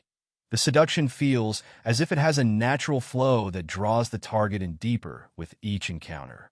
To maintain intrigue, the seducer must remain unpredictable. Keeping the target off balance means the seducer is never entirely understood, never fully accessible, and always able to surprise. This creates a sense of mystery and allure, encouraging the target to keep seeking the seducer out. By staying one step ahead, the seducer avoids becoming predictable or boring, ensuring that the target remains curious and eager for more. This can involve subtle cues, such as a glance, an unexpected compliment, or a mysterious absence, that continually shift the target's expectations. Each interaction leaves a slight gap or mystery that the target feels compelled to fill in with their imagination, further entangling them in the process. This approach also highlights the power dynamic. The seducer is in control, yet appears to leave just enough space for the target to feel they are willingly participating, drawn into the unfolding seduction of their own accord. The seductive process is divided into 4 distinct phases, each with a clear objective that moves the seduction from superficial attraction to deep connection. The first phase is about creating fascination. The seducer makes subtle moves to ensure that the target begins to think of them even when they're not present. This might be achieved through enigmatic compliments, moments of focused attention, or small acts that demonstrate attentiveness and understanding. The key here is to create a subtle sense of intrigue, encouraging the target to think about what lies beneath the seducer's surface. By capturing the mind, the seducer becomes a puzzle for the target to solve, an enigma that occupies their thoughts. The second phase goes deeper, inviting the target into emotional experiences that blend pleasure with confusion. Here, the seducer begins to show vulnerability or shares personal insights, creating moments that allow the target to feel special or chosen. This phase also involves emotional push and pull, where moments of intimacy are followed by brief periods of distance. This oscillation keeps the target emotionally engaged as they seek to maintain the closeness they have begun to feel. By creating this rhythm of warmth and withdrawal, the seducer weaves a web of emotional dependency, drawing the target closer without making them feel smothered. In the third phase, the seducer reaches the subconscious level, stirring up repressed desires and hidden fantasies. The seducer has by now learned enough about the target to know their weaknesses, desires, and insecurities. Subtly, they begin to evoke these elements, using indirect suggestions, subtle innuendos, or hints that resonate with the target's buried needs. This phase requires a profound understanding of human psychology, as the seducer must touch on themes that resonate deeply without triggering defenses. By engaging these hidden parts of the psyche, the seducer becomes not just a romantic interest, but a symbol of self-discovery and fulfillment, representing something far more compelling than mere companionship. The final phase brings the seduction to its peak, where the target surrenders both emotionally and physically. By this point, the seducer has created a sense of inevitability. Through the accumulation of fascination, emotional engagement, and subconscious connection, the target feels they are inevitably drawn to this moment. In this stage, the seducer maintains composure and patience, allowing the target to feel that they are giving themselves freely rather than being overtly pursued. The seduction culminates in a feeling of shared transcendence, where both parties feel the intensity of the connection. This surrender feels less like an act of will and more like an inevitable consequence of everything that has come before, reinforcing the power of the seduction and the depth of the bond created. One of the greatest risks in seduction is impatience. Rushing to the climax disrupts the carefully cultivated rhythm of anticipation and yearning. When the seducer allows their own eagerness to overcome their self-control, the magic dissipates, and the seduction feels forced. The seducer must resist the urge to rush to gratification, understanding that the slow, steady build is what makes the final moments so powerful. Improvisation, likewise, can threaten the seductive process. While adaptability is essential, acting without forethought or planning can undermine the careful balance of tension and desire that has been established. To seduce successfully, one must offer an experience that is elevated beyond the everyday, embodying a sense of timelessness and a deliberate pace. By resisting haste, the seducer creates a space for connection that feels rare and irreplaceable. In sum, the seductive process is a layered journey that transforms fleeting attraction into a profound and lasting connection. Each phase of the process builds upon the last, slowly enveloping the target in a world that feels intimate and enthralling. By maintaining patience, strategic thinking, and self-discipline, the seducer becomes a powerful presence in the target's life, a source of fascination, emotional depth, and subconscious fulfillment. The first phase of seduction, separation, is about setting the stage and building an almost invisible boundary around the target that draws them into a different world, yours. In this phase, the seducer begins by choosing the right victim, someone whose desires, insecurities, or inner needs align with what the seducer can offer. Understanding this alignment is crucial. It's not enough to pick someone who is merely attractive or available. The ideal target is one who possesses a sense of incompleteness, an unmet longing, or perhaps an unexpressed desire. This emotional gap is fertile ground, waiting to be filled with the promise of something they haven't found in their current life. By carefully assessing their characteristics and temperament, the seducer can strategically match their approach to the target's needs and resistance levels, crafting a plan that feels almost predestined for the victim. Once the seducer identifies their target, the goal is to ignite interest without revealing intentions too openly. Subtlety is the first order of business, especially if the target is cautious or resistant. Winning someone over by cultivating a sense of friendship, trust, or shared rapport creates a safe space around the seducer and begins to break down the target's defenses. This indirect approach is powerful. It keeps the seducer unassuming, allowing the target to grow comfortable and perhaps even curious.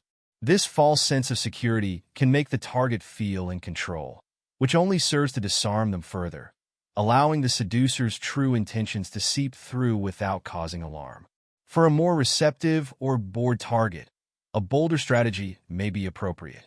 Here, the seducer might project an air of mystery or fascination, one that is tantalizingly vague and open-ended. Mixed signals are key to creating this effect. By being slightly unpredictable, switching between attention and detachment, or showing glimpses of intensity amid casual interactions. The seducer cultivates an allure that is difficult to pin down. Humans are drawn to what they don't fully understand, and an elusive presence will stir curiosity, provoking the target to seek more of what they don't yet comprehend. Another layer is added by presenting oneself as desirable to others. By hinting or demonstrating that one is sought after, the seducer taps into the human tendency to covet what others desire, creating a subtle form of competition and urgency around winning their attention. To move beyond interest and generate genuine desire, the seducer needs to magnify the target's awareness of what is missing in their life. This delicate tactic requires finesse, as the seducer must evoke feelings of emptiness or discontent without causing outright discomfort. By subtly emphasizing their own qualities and experiences that highlight what the target lacks, whether adventure, romance, or passion, the seducer positions themselves as a solution to this unspoken void. This isn't merely about reminding the target of their limitations, but about showing them a glimpse of the life they could have, a life only possible with the seducer's influence. By amplifying any underlying dissatisfaction or restlessness, the seducer begins to reshape the target's emotional landscape, encouraging a search for fulfillment. Hints, suggestions, and insinuations play a crucial role in planting the seeds of desire. The art of insinuation is delicate. The seducer should never force ideas onto the target, but should instead introduce alluring possibilities in a way that feels like a natural thought or a chance discovery. This might involve casually mentioning an experience that would appeal to the target's fantasies or ideals, phrasing it in a way that allows them to envision themselves in that scenario. It's a strategy of co-creation, where the seducer introduces ideas and lets the target flesh them out in their own mind. In this way, the seducer avoids overt pressure, while the target gradually becomes more attached to the seductive idea, believing it to be of their own making. Mirroring the target's values, desires, and moods furthers this attachment, building a sense of understanding and connection. When the seducer adapts to the target's personality, reflecting back their beliefs or attitudes, they create a resonance that makes the target feel seen and understood. This mirroring doesn't require outright imitation, but rather involves blending elements of the target's character into one's behavior, showing empathy and intuition. By being attuned to their emotional rhythms, the seducer creates a natural, almost seamless alignment. This sense of harmony deepens the target's emotional involvement, giving them a feeling of unity with the seducer, one that seems spontaneous and genuine. As thoughts of the seducer begin to occupy the target's mind, the stage is set for introducing the element of temptation. This is not a heavy-handed allure, but a finely tuned appeal to the target's desires, drawing on everything learned so far. Whether it's a spontaneous adventure or a unique experience, the seducer must offer something irresistible, something that feels like a rare opportunity, a thrilling moment that would be a mistake to pass up. This temptation serves as a bridge, moving the seduction from an abstract connection to a tangible experience, reinforcing the seducer's role as a source of fulfillment and excitement. Each element, from interest to desire to temptation, builds on the last, creating a powerful current that pulls the target closer into the seducer's world. Throughout this phase, subtlety and patience are essential. The seductive process is not about direct appeals or grand gestures, but about small, consistent cues that guide the target's mind toward deeper fascination and longing.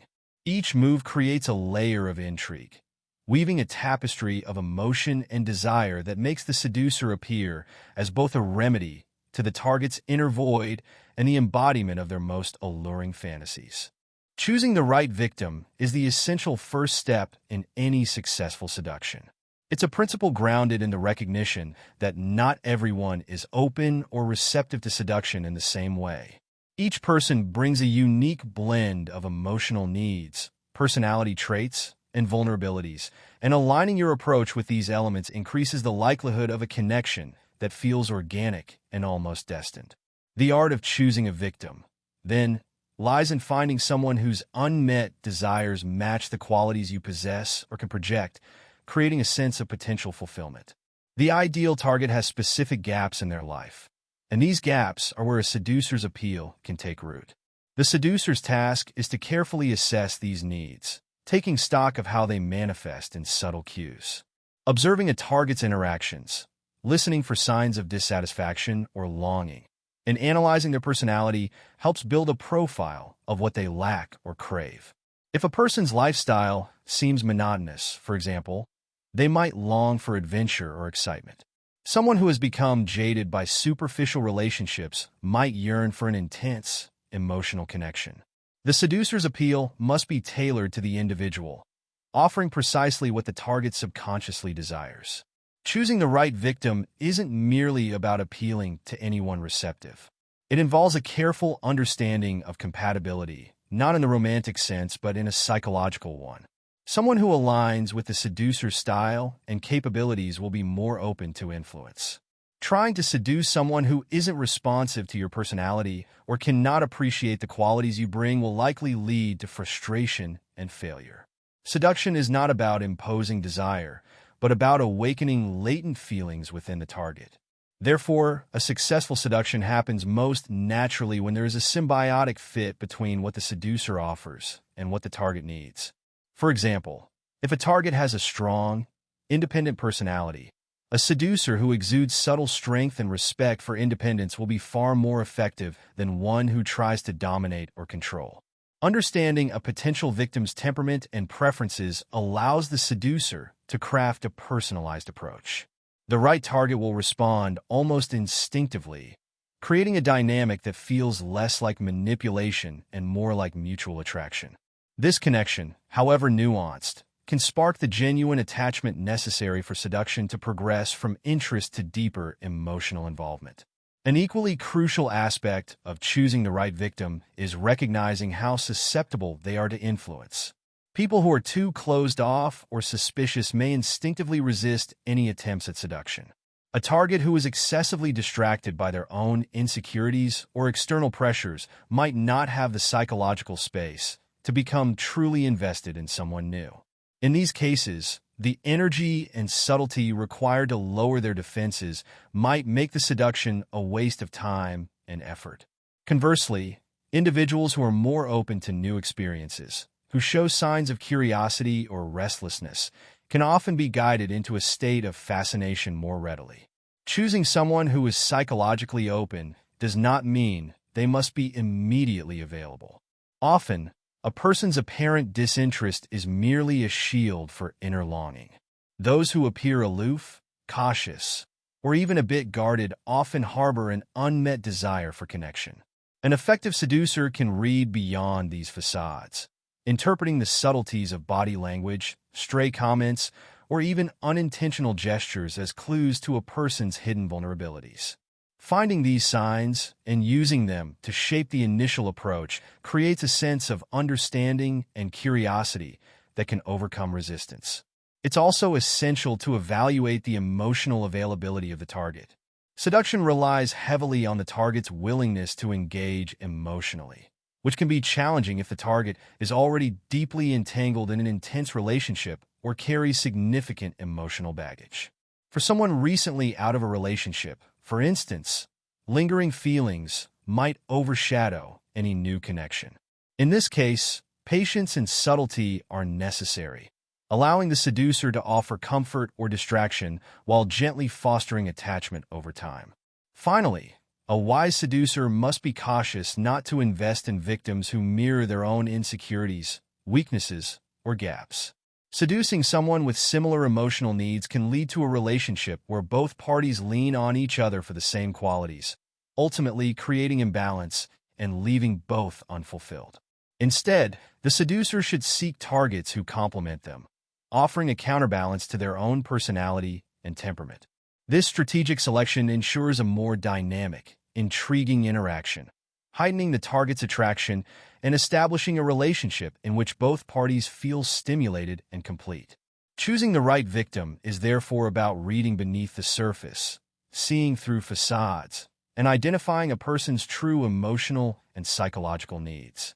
When these align with the qualities a seducer can offer, a potent connection can begin, grounded in an almost instinctual sense of mutual satisfaction.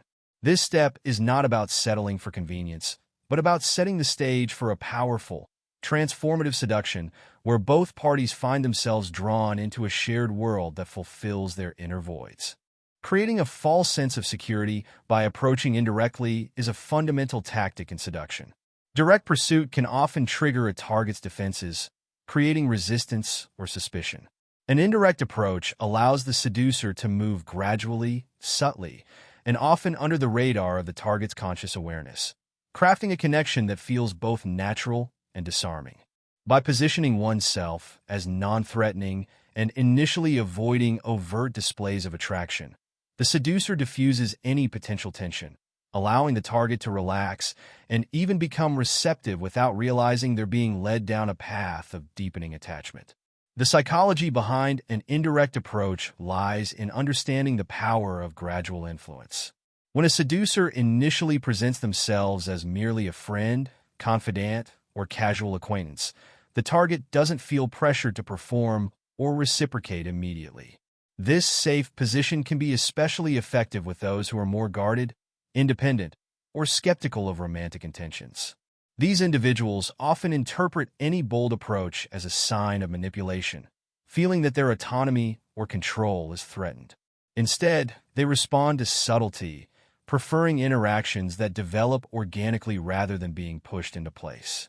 The indirect method gives the seducer the chance to study the target more thoroughly, picking up on subtle preferences and habits that will shape the rest of the seduction. By creating an atmosphere of comfort and ease, the seducer lays the groundwork for future influence. This can be achieved by displaying genuine interest in the target's thoughts, stories, and experiences, making them feel seen and understood without any overt romantic pressure. Often, the seducer will allow the target to take the conversational lead, asking questions that encourage self-revelation while they listen with sincere interest. In doing so, the seducer gains invaluable insights into the target's vulnerabilities, unfulfilled desires, and inner conflicts, information that will later be used to build a bond on a deeper level. The indirect approach also benefits from an element of ambiguity, a sense of mild uncertainty that keeps the target's interest piqued without raising their guard. For instance, a seducer might engage in flirtation that's subtle enough to be passed off as friendly banter, allowing the target to interpret it as either playful or potentially meaningful, depending on their comfort level. This ambiguity allows the seducer to plant the seeds of attraction while giving the target the illusion of control. The target begins to wonder if there is something more, creating a slow-burn curiosity and mild tension that builds over time. Another layer of the indirect approach is to make oneself useful or supportive in a way that feels mutually beneficial, establishing trust and familiarity. This tactic works particularly well with targets who are going through challenges or significant life transitions. A seducer who steps in as a reliable friend, offering advice or assistance with no apparent ulterior motive, cultivates a sense of loyalty in the target. The target begins to associate the seducer with comfort and stability, two qualities that, in time, may transform into emotional dependence. When the seducer later reveals romantic intentions, it may feel almost inevitable, as if the relationship had been blossoming organically all along. Timing is essential in maintaining the indirect approach. If the seducer moves too quickly or reveals their intentions prematurely, they risk unsettling the delicate trust they've been building. Instead, they must pace the interaction in a way that deepens the target's emotional involvement without tipping their hand. This means choosing moments to withdraw slightly, letting the target experience a hint of absence or uncertainty that subtly intensifies their need for the seducer's presence. When done effectively, this rhythm of connection and mild distance creates a magnetic pull that draws the target closer, with the seducer as the seemingly safe, intriguing figure. Building this false sense of security is also about aligning oneself with the target's values, beliefs, and lifestyle, making the seducer seem like someone who genuinely gets them. Through mirroring, whether in language, mannerisms, or opinions, the seducer fosters a sense of similarity that can be deeply reassuring to the target. When a person sees their own values reflected in another, they feel validated and appreciated, which in turn builds a sense of trust. The seducer becomes an appealing presence, one who feels familiar and safe, someone the target wants to be around without necessarily knowing why. In this way, an indirect approach is a slow but sure path to deepening interest and attachment.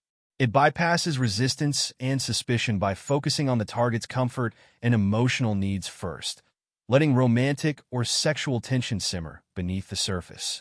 The seduction process, rather than feeling like a series of intentional moves, seems to unfold naturally, almost as if it were mutual and unplanned. When the seducer finally reveals their interest, it doesn't shock the target, but rather aligns with the trust and connection that have already taken root. By building this sense of safety and rapport, the seducer not only earns the target's affection, but also lays the groundwork for a powerful, transformative bond that feels as inevitable as it is enticing. Sending mixed signals is a nuanced and powerful tactic in the art of seduction, aimed at captivating the target's curiosity and pulling them deeper into emotional intrigue.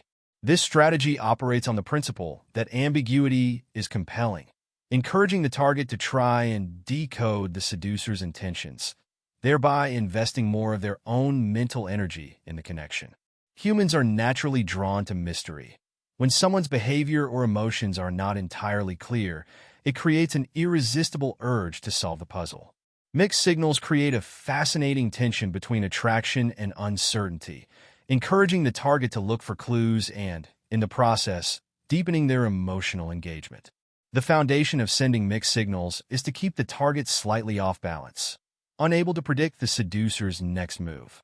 This can be done by alternating between warmth and distance, appearing intensely interested in the target one moment and coolly indifferent the next. For example, the seducer might be deeply attentive, sharing a moment of eye contact or a subtle touch that feels loaded with meaning, only to withdraw later, seeming distracted or aloof. This inconsistency keeps the target guessing, stirring feelings of excitement and frustration, which mix together and enhance their desire to pursue clarity. One of the psychological aspects at play with mixed signals is the way that intermittent rewards can be more compelling than constant ones. When attention and validation are unpredictable, the mind becomes more focused on securing them. Studies in behavioral psychology show that intermittent reinforcement, the occasional, unexpected reward, is far more effective in creating attachment than constant positive reinforcement. Mixed signals are essentially intermittent rewards, making the target crave the seducer's attention and feel a thrill when it's received. By being unpredictable, the seducer becomes a source of both anxiety and pleasure, intensifying the target's emotional attachment. Mixed signals are also a way for the seducer to reveal glimpses of their complexity without fully exposing themselves. They might show vulnerability or reveal a captivating story from their past, only to retreat and become mysterious again, leaving the target to wonder about the full story. This approach hints that there's more beneath the surface, making the target feel as though they're uncovering something rare and valuable. When a seducer uses these hints of depth to keep the target slightly in the dark, it turns their personality into a kind of treasure map, with the target willing to invest more time and emotion in uncovering the mystery. It's also critical for the seducer to know when to send mixed signals and when to offer a clear emotional exchange. Sending mixed signals too frequently can cause frustration or suspicion, leading the target to withdraw or perceive the seducer as insincere. Therefore, timing and subtlety are key. A skilled seducer knows when to follow moments of ambiguity with moments of connection, creating an emotional ebb and flow that feels natural rather than manipulative. The target will feel the thrill of the unknown, tempered by the reassurance that there is indeed mutual interest. This balance deepens their intrigue while avoiding outright confusion or mistrust. Mixed signals can also be an effective way to gauge the target's emotional state and responsiveness. By oscillating between openness and aloofness, the seducer observes how the target reacts, gathering clues about their level of investment and emotional resilience. If the target responds positively to subtle advances, for instance, the seducer may increase the intensity of the signals, allowing the connection to deepen. On the other hand, if the target seems uncomfortable or distant, the seducer can back off, reassessing their approach. Mixed signals act as a kind of emotional barometer, helping the seducer calibrate their strategy based on the target's reactions. Additionally, mixed signals introduce an element of competition, suggesting that the seducer's attention is something not easily won. When the seducer shows interest in the target, only to pull back and engage with others, it can make the target feel they must earn the seducer's attention.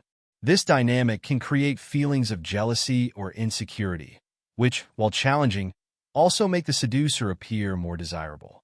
Humans are instinctively drawn to things that are hard to attain, interpreting their scarcity as a marker of value. By not giving everything away, the seducer subtly elevates their worth, making the target work harder to secure their attention and affection. The art of sending mixed signals ultimately fosters a cycle of engagement, curiosity, and anticipation. Each time the target feels they've deciphered the seducer's intentions, they are met with a new layer of ambiguity, pulling them further into the seduction. They find themselves constantly thinking about the seducer, analyzing every word and action, and gradually investing more of their energy and emotions in the relationship. This mental engagement primes the target to fall deeper, feeling as though they are in pursuit of something rare and extraordinary, something that only they might have the privilege of unraveling. Through mixed signals, the seducer shapes a tantalizing, enigmatic presence that keeps the target on edge, making every interaction feel charged with the potential for discovery. By blending clarity and mystery, warmth and distance, the seducer builds an atmosphere of suspense that mirrors the excitement and uncertainty of falling in love. This approach, artfully executed, binds the target emotionally and mentally, creating a sense of attachment that feels as intense as it is elusive. Appearing to be an object of desire by creating triangles is one of the most powerful ways to draw someone into a seduction. At its core, this tactic leverages the concept of social proof, the psychological phenomenon where people perceive something as more valuable or desirable because others want it. The seducer who is already admired or pursued by others becomes a figure of intrigue, someone seen as rare or valuable. This effect can stir envy, competitive instincts, and heightened attraction in the target, making them feel as though they're vying for something that is not easily obtained, a coveted prize that others also seek. Creating triangles can be accomplished in a variety of ways. A seducer might subtly imply that they are receiving attention from other admirers, casually mentioning interactions or encounters without explicitly stating their interest in those people. This can be as simple as mentioning an old flame, recounting a recent flirtation, or even sharing a story that hints at their attractiveness to others.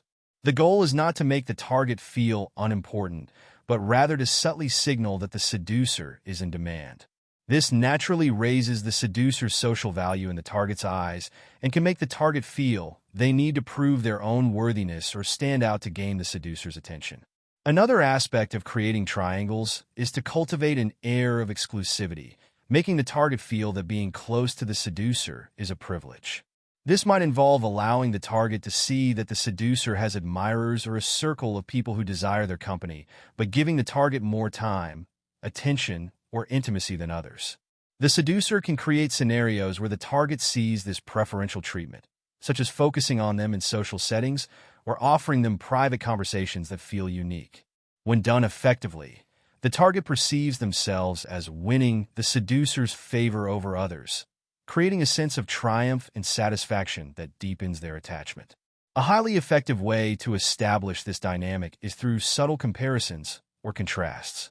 For instance, the seducer might reference someone they find intriguing or appealing in a way that aligns with the target's qualities, subtly positioning the target as their preferred option. Alternatively, the seducer might describe an ex-lover or a friend in terms that make the target feel they're the one who truly understands or compliments them. This indirect flattery not only appeals to the target's ego, but also creates a feeling that they hold a special position in the seducer's life. In some cases, creating triangles can be as straightforward as spending time with others in the target's presence, letting them see how easily the seducer garners admiration or attention. This approach subtly conveys the seducer's value without needing to explicitly state it, showing rather than telling that they are highly desirable. When the target observes others responding positively to the seducer, it reinforces the idea that they are desirable. The seducer's appeal is now socially validated, which triggers competitive feelings in the target. They may begin to wonder if they are truly special to the seducer, or if they need to make a greater effort to secure their attention. The psychology behind this tactic is rooted in the scarcity principle, where people tend to desire what seems rare, elusive, or hard to attain. By appearing in demand, the seducer taps into the target's fear of missing out, making them feel as though they must act quickly or risk losing their chance. Even if the target was initially uncertain or ambivalent, seeing that others value the seducer can make them reassess their own feelings. The target is subtly led to believe that failing to pursue the seducer might mean losing them to someone else, creating a sense of urgency and heightening their attraction. However, balance is key. Overemphasizing other admirers can backfire, causing the target to feel insecure or undervalued. The seducer must be careful to manage the triangle so that the target feels challenged but not overwhelmed. This often involves subtle cues, a casual mention here, a meaningful glance there, rather than explicit declarations. The goal is to stir enough tension to spark desire and engagement, but not so much that it leads to jealousy, frustration, or withdrawal. A well-crafted triangle keeps the target feeling stimulated and motivated, constantly working to maintain their place in the seducer's favor. One of the strongest aspects of creating triangles is that it gives the seducer an aura of mystery and intrigue. The target begins to wonder about the seducer's connections, history, and feelings for others. They are drawn into speculation, trying to decode the seducer's intentions and preferences.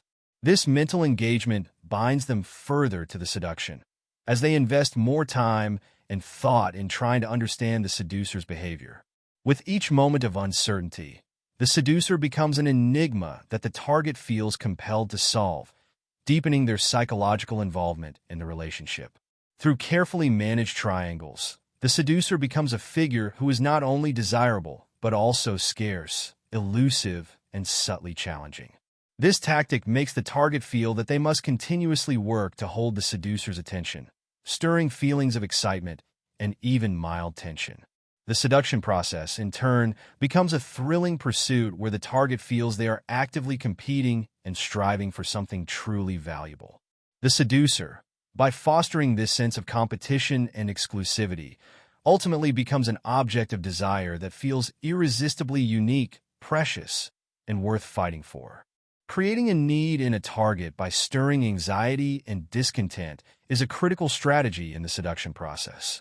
At its heart, this approach involves tapping into the target's unfulfilled desires, insecurities, or latent dissatisfaction with their life or current relationships. The seducer recognizes that a person's need for something greater, whether it's excitement, adventure, love, or even validation, creates a void, an emptiness that they are often not even fully aware of. By stirring that dormant dissatisfaction, the seducer positions themselves as the answer, the one who can fill that void and provide a sense of wholeness. This strategy requires acute observational skills. People may try to appear content or happy, but subtle signs can reveal underlying restlessness. The seducer must pay attention to the target's words, body language, and even the small complaints they make about their life. These observations provide clues to their unmet desires. Are they seeking more excitement, stability, or simply a connection with someone who truly sees them?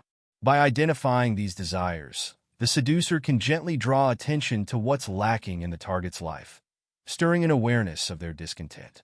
The key to this approach lies in subtlety. A direct attempt to make someone feel dissatisfied might backfire, creating resistance or causing the target to become defensive. Instead, the seducer should employ a softer approach, hinting at possibilities that reveal what's missing without explicitly stating it. Through offhand comments, questions, or stories, the seducer plants the seed of what life could be like if the target allowed themselves to indulge their unspoken desires. This encourages the target to reflect on their own discontent, leading them to realize that they are missing out on something essential. Another effective way to create a need is to introduce the idea of contrast. For example, the seducer might describe an idealized experience or person that embodies qualities the target feels they lack, such as adventure, romance, or validation. By painting a picture of this missing element, the seducer subtly contrasts it with the target's current reality, causing them to feel the disparity. This technique is powerful because it not only creates awareness of what's missing, but also arouses a sense of longing. The target is likely to start seeing the seducer as the gateway to these missing experiences or feelings. To heighten this effect, the seducer may use hints of anxiety to keep the target's attention. When a person feels slightly uneasy or uncertain, they become more attentive and suggestible.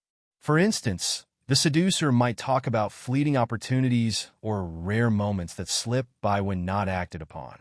This hint of urgency subtly pressures the target to consider their own choices, perhaps questioning if they are living fully.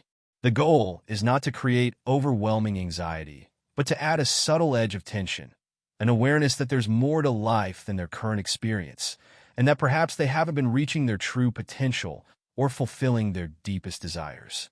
It's crucial to handle this strategy with care and finesse, as it risks alienating the target if overdone.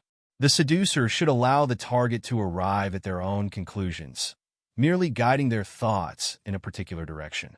They should become a sounding board, someone who listens to the target's frustrations and subtly aligns themselves with the idea of fulfillment. By offering empathy and understanding, the seducer makes the target feel heard and validated, deepening their attachment and increasing their sense of need for the seducer's presence in their life. Once the target becomes aware of their own discontent, the seducer can step in as a potential solution. They embody the qualities the target feels they lack, perhaps by acting adventurous, offering emotional support, or providing intellectual stimulation. This creates a strong, almost magnetic attraction, as the target subconsciously associates the seducer with the fulfillment of their innermost needs. The target no longer sees the seducer as just another person, but rather as someone who completes them in a way others cannot. Through the deliberate use of anxiety and discontent, the seducer becomes the person who not only recognizes the target's needs, but seems to be the only one capable of meeting them.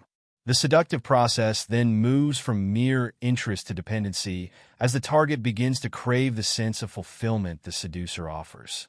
By creating this psychological need, the seducer has laid the groundwork for a deep and powerful bond, ensuring that the target sees them as the answer to their unfulfilled longings. Mastering the art of insinuation is one of the most sophisticated and subtle tactics in seduction, relying on suggestion rather than direct statements to plant ideas and desires in the mind of the target.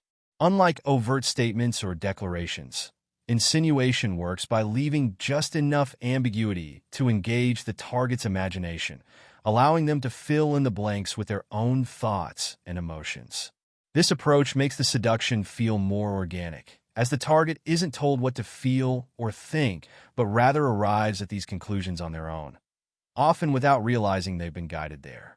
At its core, insinuation involves placing ideas, feelings, or desires in the target's mind through indirect means. For instance, instead of openly expressing interest, the seducer might use a well-placed compliment that speaks to the target's unique qualities, or perhaps a story that subtly mirrors the target's own aspirations or dreams. These hints can create a sense of shared understanding, leaving the target wondering if the seducer somehow gets them in a way others do not. This indirect approach feels more personal and unique, fostering a deep connection and engaging the target's own thoughts and fantasies in the seduction process. One of the strengths of insinuation lies in its ability to bypass the target's defenses. Direct statements often trigger caution, skepticism, or resistance, as they can feel like a push for something the target isn't ready to accept. Insinuation, however, operates below the level of conscious resistance. The seducer gently nudges the target's thoughts, allowing them to follow subtle trails of suggestion that seem to arise naturally. The target feels they are in control, leading to a deeper engagement and a willingness to explore the possibilities the seducer is presenting. An effective way to use insinuation is through the power of ambiguity. When the seducer leaves certain details or meanings open-ended, the target is compelled to think about them more deeply, trying to decipher the hidden meanings. For instance, a seducer might give an ambiguous compliment that could be taken as romantic or merely friendly, leaving the target unsure of the seducer's true intentions. This uncertainty keeps the target mentally engaged as they attempt to solve the mystery. The seducer becomes a fascinating puzzle, someone whose true feelings and intentions are hard to pin down, making them all the more alluring. The art of insinuation also extends to planting ideas about potential future encounters or experiences. Instead of directly suggesting a romantic scenario, the seducer might talk about places they'd like to visit or experiences they find enjoyable, allowing the target to imagine themselves in that scenario with the seducer. By letting the target complete the picture in their mind, the seducer is essentially allowing them to seduce themselves, making the experience feel far more personal and self-driven. The target becomes complicit in their own seduction, as they unconsciously envision themselves in situations that the seducer has hinted at. Insinuation also benefits from the use of storytelling. The seducer might share an anecdote or recount a past experience that indirectly mirrors the feelings or desires they want to evoke in the target. For example, they might describe a story of unexpected romance or adventure, subtly encouraging the target to consider similar possibilities. The seducer can craft these stories to resonate with the target's own life experiences or hidden desires, making them feel like a participant in the narrative. This creates a sense of connection and stirs emotions in the target without overtly stating the seducer's intentions. Insinuation allows the seducer to be both playful and strategic. A seducer skilled in insinuation can drop hints or subtly flirt without ever crossing lines that might make the target uncomfortable. They operate within the target's comfort zone, leading them closer without pushing them away. This patience and restraint demonstrate control, which can make the seduction even more compelling. The target feels safe yet intrigued, caught in a slow, mesmerizing dance that keeps them coming back for more. A powerful byproduct of insinuation is that it encourages the target's imagination to take the lead. The human mind tends to be most engaged when actively filling in gaps or interpreting incomplete information. By offering tantalizing hints without delivering everything at once, the seducer stirs the target's mind, creating a mental scenario that becomes increasingly vivid and appealing. The target begins to build fantasies, sometimes even projecting their own desires onto the seducer, who has merely provided a subtle suggestion.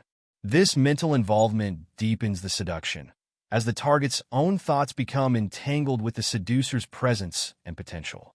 In mastering insinuation, the seducer essentially becomes a skilled artist, carefully crafting words, gestures, and expressions that subtly guide the target's thoughts and feelings.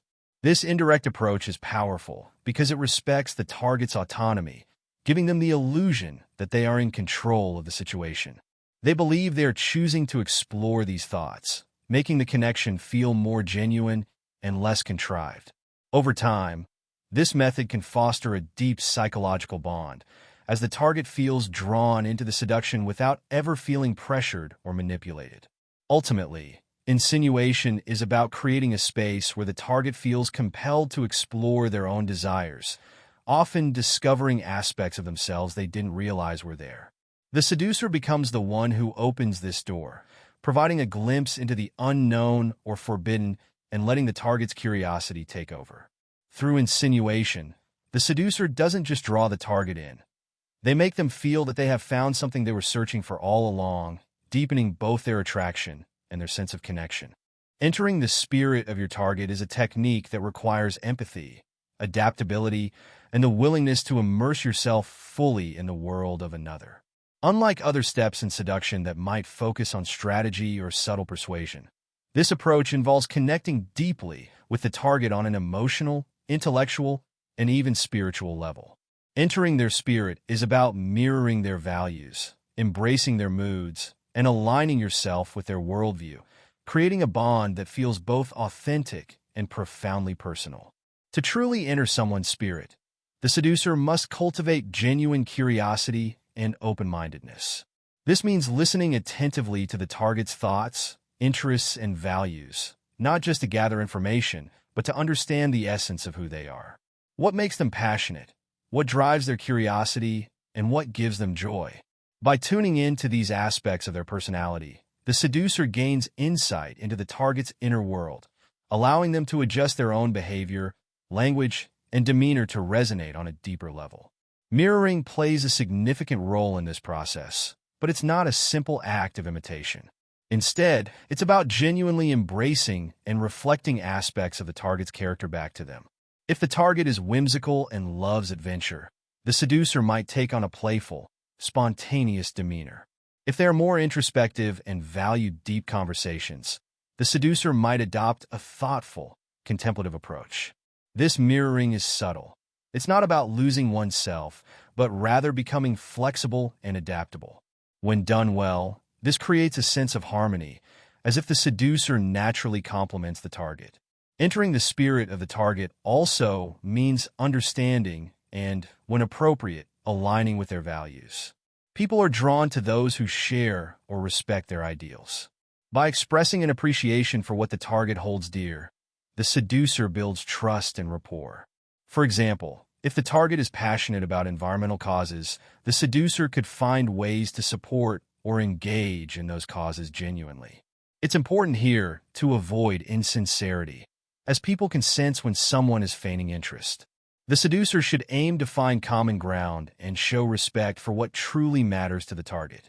Embracing their spirit extends to the moods and energies they experience in different situations. If the target is feeling low or stressed, the seducer adapts, offering empathy and a calm presence, instead of pushing for excitement or forcing their own emotions onto them. Likewise, if the target is in a joyous or celebratory mood, the seducer mirrors that energy, creating an environment of shared happiness. This emotional alignment deepens the connection, making the seducer feel like a trusted companion who can attune to the target's needs without being asked. At a deeper level, entering someone's spirit involves speaking to their fantasies and unspoken desires. By showing a sensitivity to their hidden dreams and acknowledging parts of them that may often go unnoticed by others, the seducer makes the target feel seen and understood in a way they rarely experience. If a person has creative ambitions but is shy about sharing them, the seducer might subtly encourage or appreciate those ambitions, becoming a supporter of that hidden part of their identity. This creates a bond that goes beyond superficial attraction, as the target feels liberated to express their true self. An essential component of entering someone's spirit is consistency. The seducer must remain in alignment with the target's character over time, proving that this connection isn't a fleeting act. This consistency reassures the target that the seducer's engagement with them is genuine. The target becomes increasingly comfortable and begins to open up, trusting that the seducer won't suddenly change or abandon the shared space they've created. As a result, the seduction process goes deeper, and the bond becomes more resilient. Another dimension to this technique is the creation of a shared world. By immersing themselves in the target's likes, dislikes, and passions, the seducer creates a sense of unity that feels distinct from the target's other relationships. They become more than just an interesting person. They become a trusted confidant, someone with whom the target can share their innermost thoughts. This shared world fosters an intimate dynamic, allowing the seducer to influence the target from a position of closeness. Entering the spirit of the target demands patience, as it often takes time for a person to reveal themselves fully. A rushed or overly eager attempt to align with the target's spirit can come across as inauthentic or even intrusive. True empathy and adaptability require a gradual approach. The seducer gently immerses themselves in the target's life, letting the connection evolve naturally, without forcing a deep bond too quickly. In doing so, they establish a foundation of trust that makes the seduction process smoother and more enduring. In the end, entering the spirit of the target allows the seducer to form a connection that feels rare and genuine. The target sees the seducer not only as someone who understands them, but as someone who embraces their essence, respects their values, and shares their aspirations. By becoming a presence that feels both familiar and invigorating, the seducer creates an experience that feels irreplaceable, setting the stage for a deeply resonant and lasting seduction. Creating temptation is an artful blend of anticipation, allure, and subtle provocation. It's about planting the idea of pleasure or satisfaction that seems tantalizingly within reach, but remains just out of grasp. Unlike direct seduction, creating temptation involves drawing the target in with suggestions of what could be, leaving them to imagine the thrill of fulfillment rather than giving it to them outright. Temptation is about the slow burn.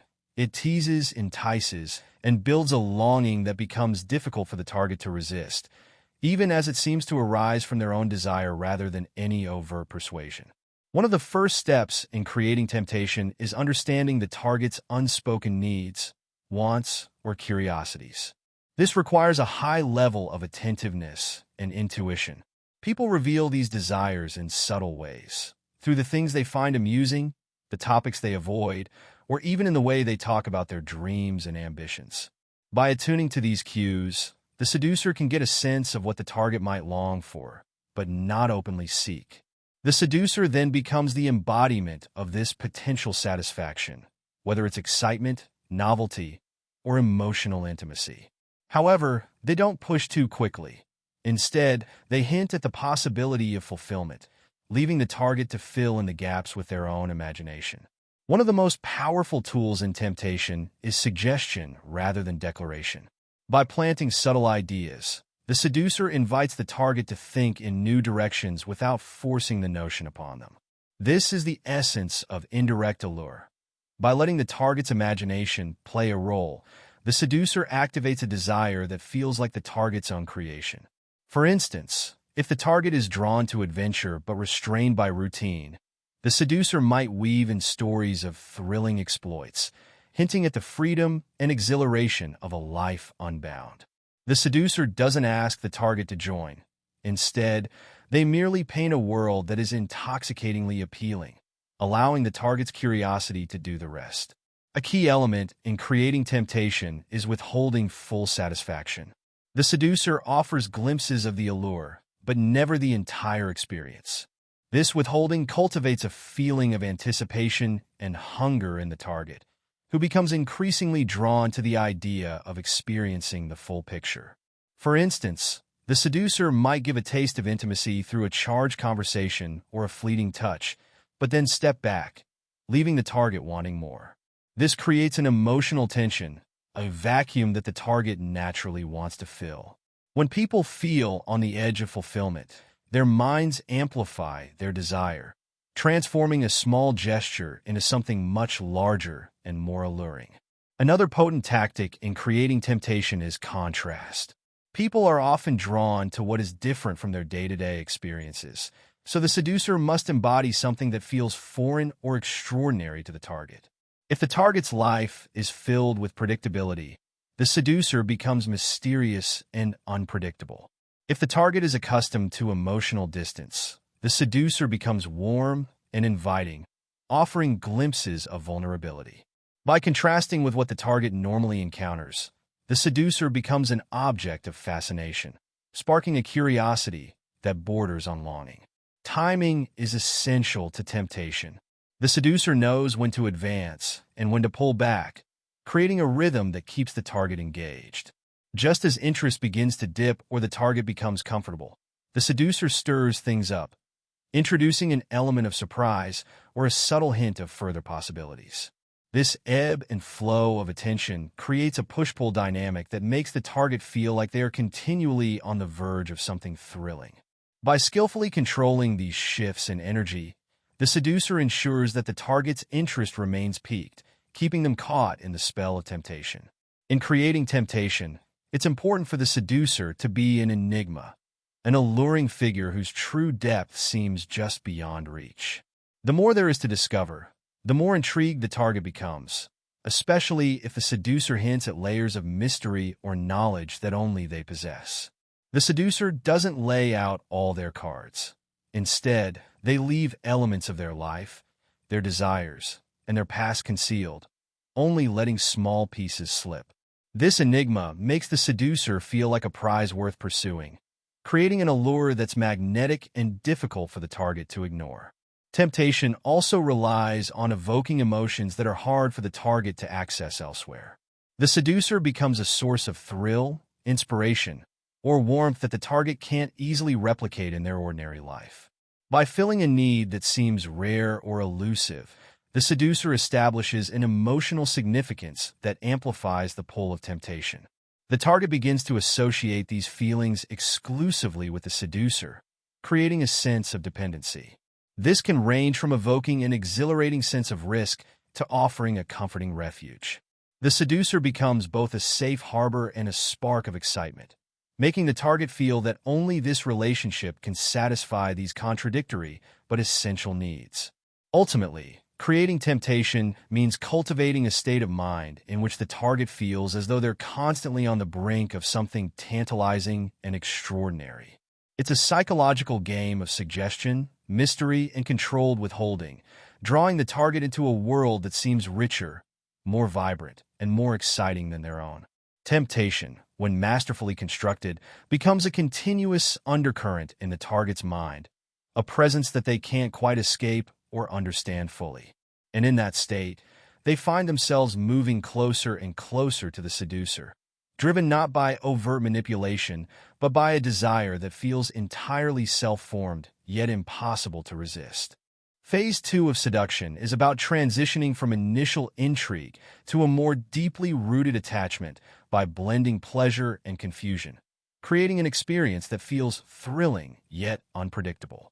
This stage is where the seducer takes control, leading the target astray with careful psychological tactics.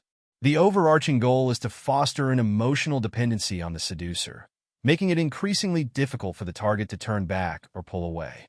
The subtlety and complexity of this phase lie in balancing indulgence with tension, keeping the target off balance, yet thoroughly captivated.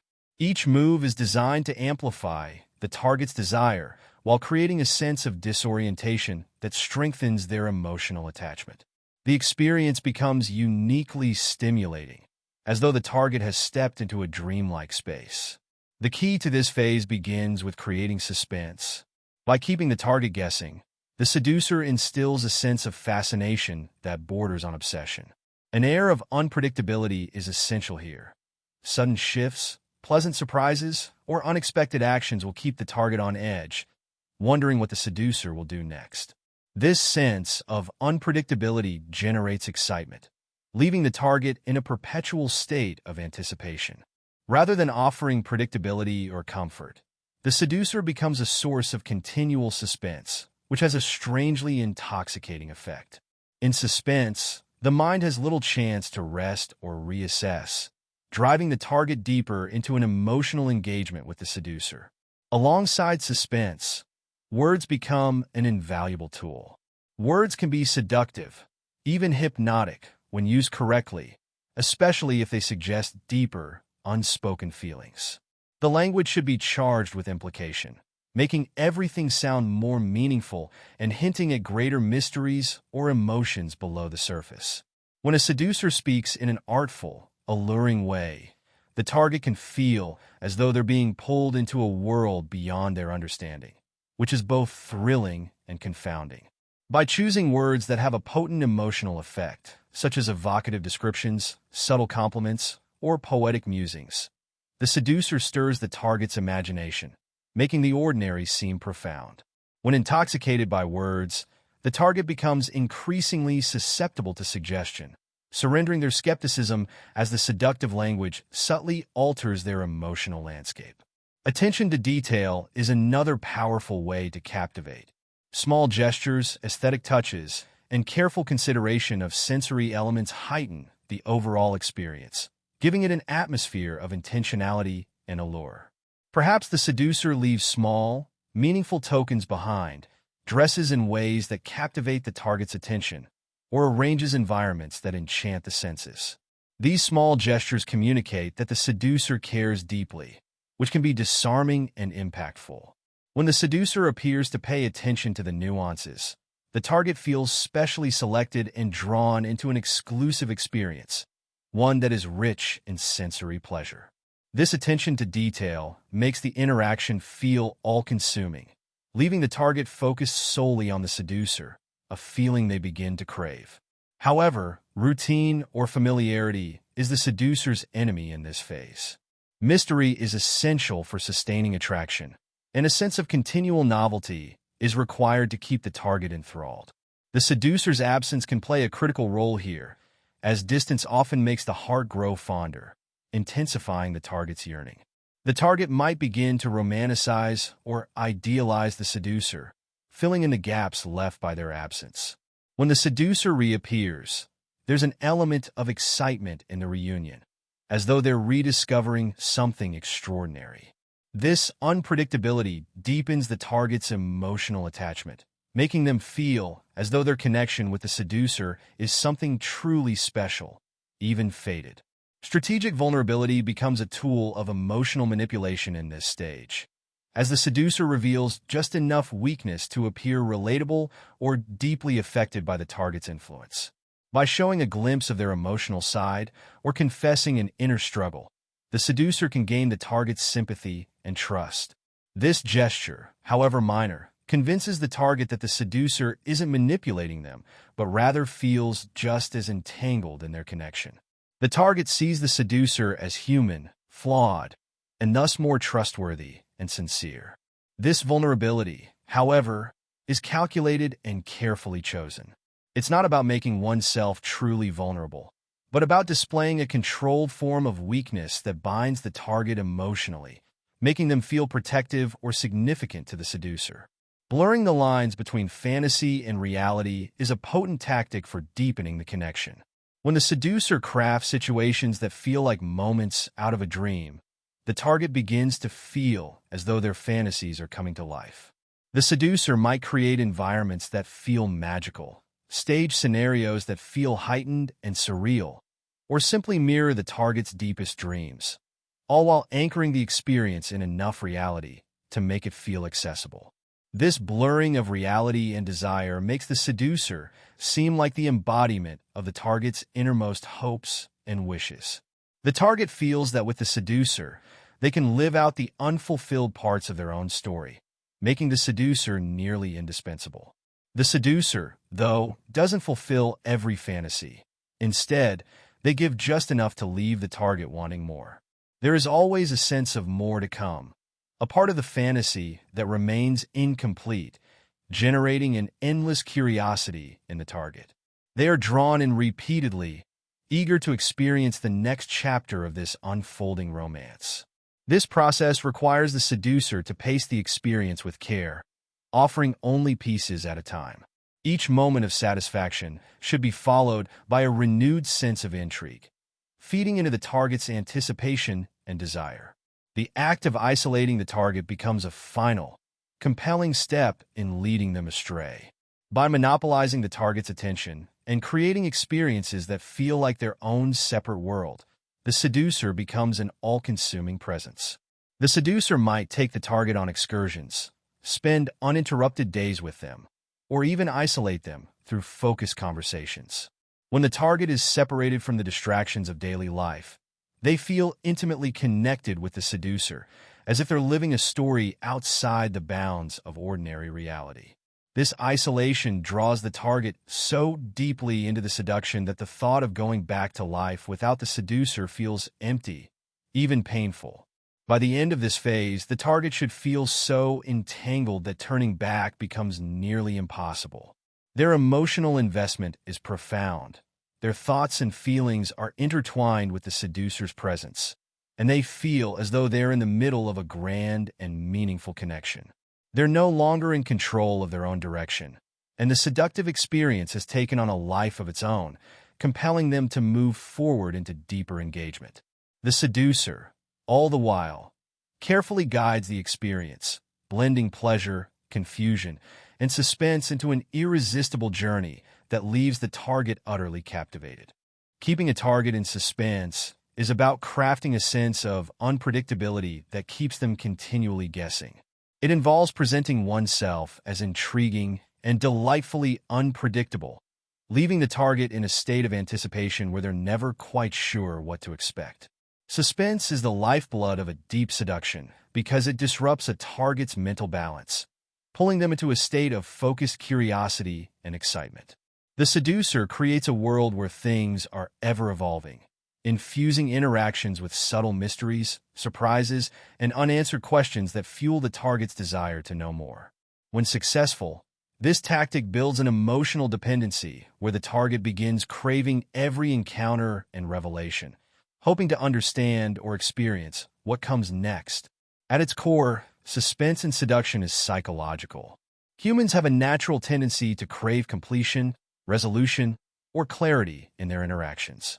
When someone seems unpredictable or vaguely distant, they awaken an unfulfilled curiosity.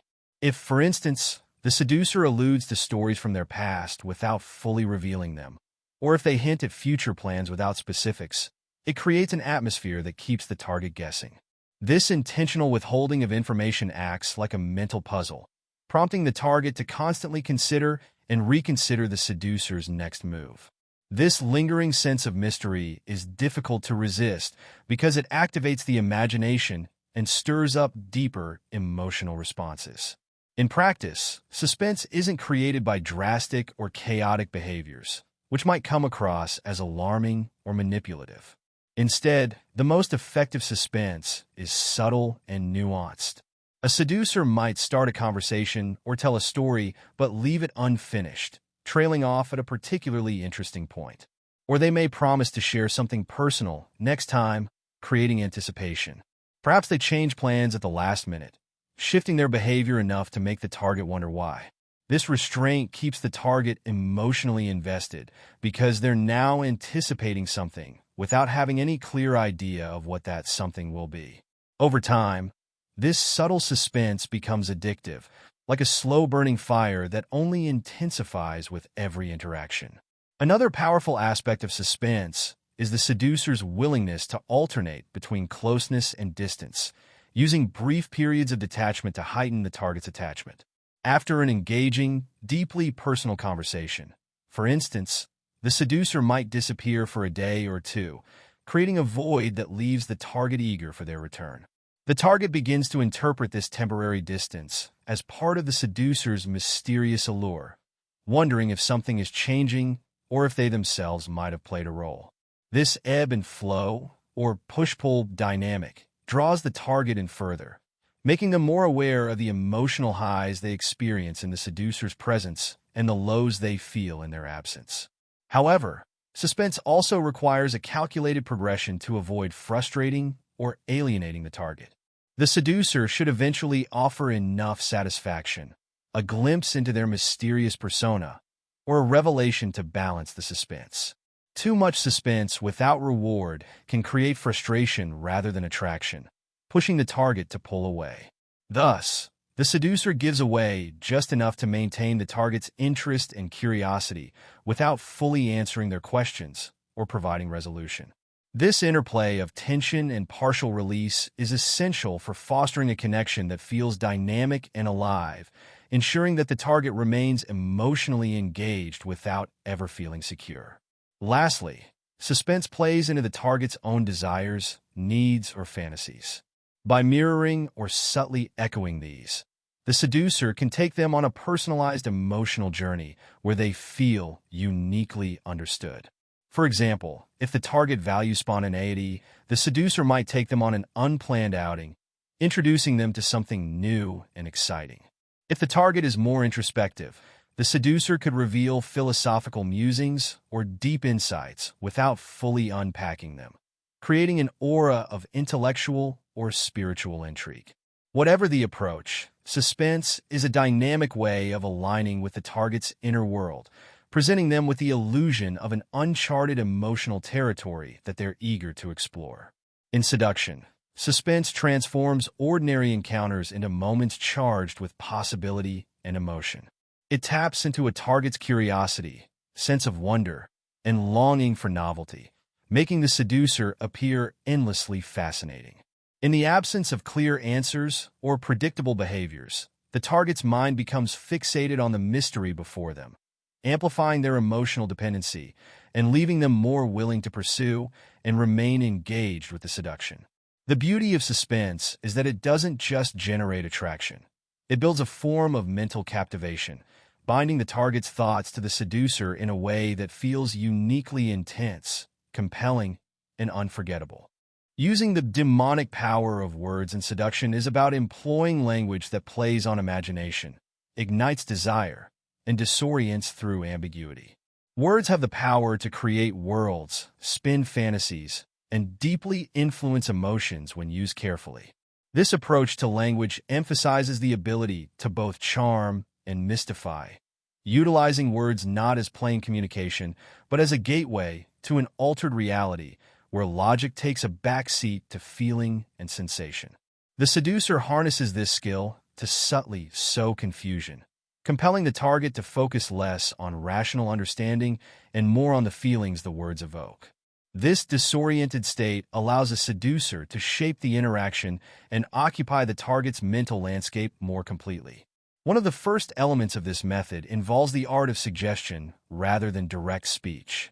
When a seducer makes vague or open-ended statements, it leaves the target's mind free to interpret, which can be incredibly seductive because it personalizes the message to the listener. If, for instance, a seducer hints at their own intense or mysterious emotions without clarification, saying something like, "If only you knew what I was thinking right now," it opens the door to countless interpretations, each of which the target may subconsciously personalize. This not only stimulates curiosity, but draws the target deeper, as their imagination is left to explore the meaning behind such cryptic words, leading them into an emotionally heightened state. In addition to suggestion, seductive language often includes phrases that evoke sensory experience, tapping into the target's primal responses. Describing moments or desires in richly evocative terms helps to bypass the analytical mind and stirs something instinctual. For example, saying, "Imagine how it would feel to watch the sunset by the water, with nothing but silence around us," paints a picture that speaks directly to the senses, drawing the target into a shared experience that blurs the line between fantasy and reality. This language activates emotions and instincts, creating a world where the seducer's words seem to offer more reality than rational thought. The more sensory and emotive the language, the less room there is for logical resistance, as emotions and sensations begin to take the lead. Ambiguity is another powerful tool in using words to create confusion. Phrasing things in a way that's intentionally ambiguous can leave the target wondering about the deeper meaning behind each phrase. For instance, if the seducer makes statements that could have multiple interpretations, such as "I've never met anyone quite like you," it opens a world of possibilities for the target to imagine. Are they special in a positive way? Or is there a subtle hint of something else? This subtle ambiguity creates a sense of mental fog that prevents the target from ever fully grounding themselves in the interaction. In seduction, this confusion isn't about distress, but rather about generating an internal question that keeps the target engaged, wanting to learn or experience more to resolve the mystery. Another subtle method is the strategic use of compliments and confessions, laced with undertones of mystery or allure. For example, a seducer might give a compliment like, "There's something about you that I can't quite put my finger on," something almost otherworldly. Such statements feel deeply personal, yet they avoid saying anything direct or obvious. They are powerful because they make the target feel unique without giving a clear reason why, tapping into a deeper longing for understanding and validation. The vague yet enticing nature of these statements puts the target in a state of pleasant uncertainty, allowing them to mentally fill in the gaps with their own fantasies. Over time, this ambiguity can subtly create a dependency, as the target becomes ever more intrigued by the hints of praise and admiration, wondering what exactly makes them so captivating to the seducer. Timing and tone also play a crucial role in making words demonic in their seductive power. Soft-spoken words, or even words delivered with a hint of hesitation, can make an impact far beyond what's said. Sometimes a well-timed pause or a carefully chosen silence speaks louder than any actual statement, creating an almost hypnotic effect on the listener. Strategic pauses, meaningful glances, or lowered voices pull the target's attention in, drawing them closer and focusing their attention fully on the seducer. This rhythm of speech and silence lulls the target into a state of receptivity where they're more susceptible to suggestion and more likely to respond emotionally rather than analytically. In using words to sow confusion, the seducer doesn't only create disorientation but also generates dependency. A target who is regularly exposed to ambiguous language, emotional suggestion, and sensory descriptions finds themselves drawn back to the seducer repeatedly, seeking clarity or trying to recapture the feelings these words evoked. This tactic works because, as humans, we crave resolution. If someone is left in a state of emotional suspense or ambiguity, they are more likely to dwell on the encounter, replaying it mentally and subconsciously waiting for more. Over time, this mental loop can create a powerful attachment, as the seducer becomes a source of both intrigue and comfort, someone who delivers an experience unlike the straightforward interactions of daily life. Finally, the demonic power of words serves as a reminder that the seducer doesn't just interact with the target on a surface level, but infiltrates their deeper mental and emotional landscapes. Language used with intent can shape thoughts, emotions, and perceptions, creating a world that seems more fascinating than reality. This seductive power is subtle yet formidable, as it bypasses logical defenses and speaks directly to deeper, often unacknowledged desires. In this state, the target is less likely to resist, less able to step back, and more inclined to return, over and over, to the emotional spell that the seducer's words create. Paying attention to detail is a powerful tool in the seductive process, as it transforms otherwise ordinary moments into experiences charged with intimacy, charm, and depth. This approach highlights the fact that every gesture, word, and surrounding element can be used to create a heightened experience for the target, drawing them closer and making them feel singularly valued. In seduction, details signal intentionality and effort, setting the seducer apart as someone who is not just present but deeply attuned to their surroundings and to the other person's desires and needs.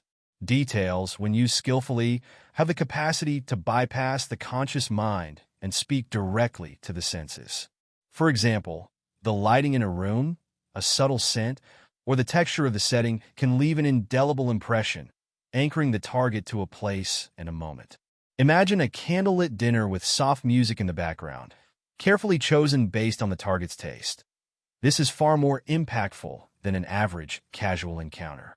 The surrounding details not only make the experience more memorable, but also play on the target's sensory awareness, creating an immersive environment that takes them out of their daily routine and places them in a world crafted by the seducer. Furthermore, attention to detail signals a deep level of interest and awareness, qualities that draw people in on a fundamental level. When someone notices and remembers the small things, perhaps a comment made in passing about a favorite flower or the target's love for a particular color, it makes the target feel unique, appreciated, and seen. This can have a profound effect because it conveys a depth of observation and care that goes beyond superficial attraction. It signals that the seducer is not just captivated by the target's outward persona, but is paying close attention to who they truly are. A seducer might bring their target a specific kind of tea they mentioned only once or wear a scent that the target admired. It's these seemingly insignificant details that show a high level of attentiveness and subtly signal a form of dedication. In addition to being a way to demonstrate interest, Details also allow the seducer to shape their own image and convey particular qualities subtly but powerfully. By attending to how they present themselves, a seducer can craft an aura of elegance, mystery, or confidence. For instance, choosing attire that reflects refinement or adding personal touches that hint at a unique lifestyle can evoke curiosity and admiration. A seducer who cares about details might select clothing that reflects the right balance of sophistication and allure, choosing accessories, colors, and textures that capture the target's eye without saying a word. Through small elements in dress and manner, the seducer can create a powerful, lasting impression, shaping how the target perceives them long after the encounter. When paying attention to detail, the seducer must be aware that it's often the smallest elements that resonate most deeply. Compliments are an excellent example of this. A generic compliment on appearance may be pleasant, but a well-placed, specific comment, such as noticing an unusual color in the target's eyes or admiring a subtle choice in jewelry, shows that the seducer is fully present and genuinely engaged. This type of focus on the smaller, less obvious traits can feel more personal, leaving a stronger impact and making the target feel truly appreciated. Small, authentic compliments are often remembered precisely because they reflect a deeper level of observation and interest, which separates the seducer from others who may pay only surface-level attention. Details also have a way of creating ritual, a sense of specialness that turns each interaction into a memorable event. For example, a seducer might develop a ritual of always meeting at a certain cafe, sharing a particular drink, or creating a tradition of writing short notes on napkins during conversations.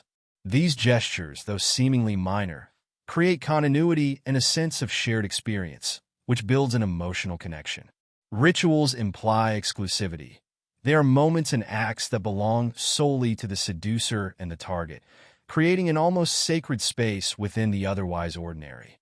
Over time, these rituals grow to have greater meaning, becoming a private language that strengthens the bond and adds depth to the connection. By focusing on the details, a seducer effectively transforms mundane interactions into multi-layered experiences rich with sensory and emotional appeal. The goal here is to offer a level of engagement that far exceeds the routine, taking the target out of the ordinary and inviting them into a realm where everything feels more meaningful and more charged with presence and intention. It is an approach that prioritizes quality over quantity, aiming to make each moment resonate on a deeper level.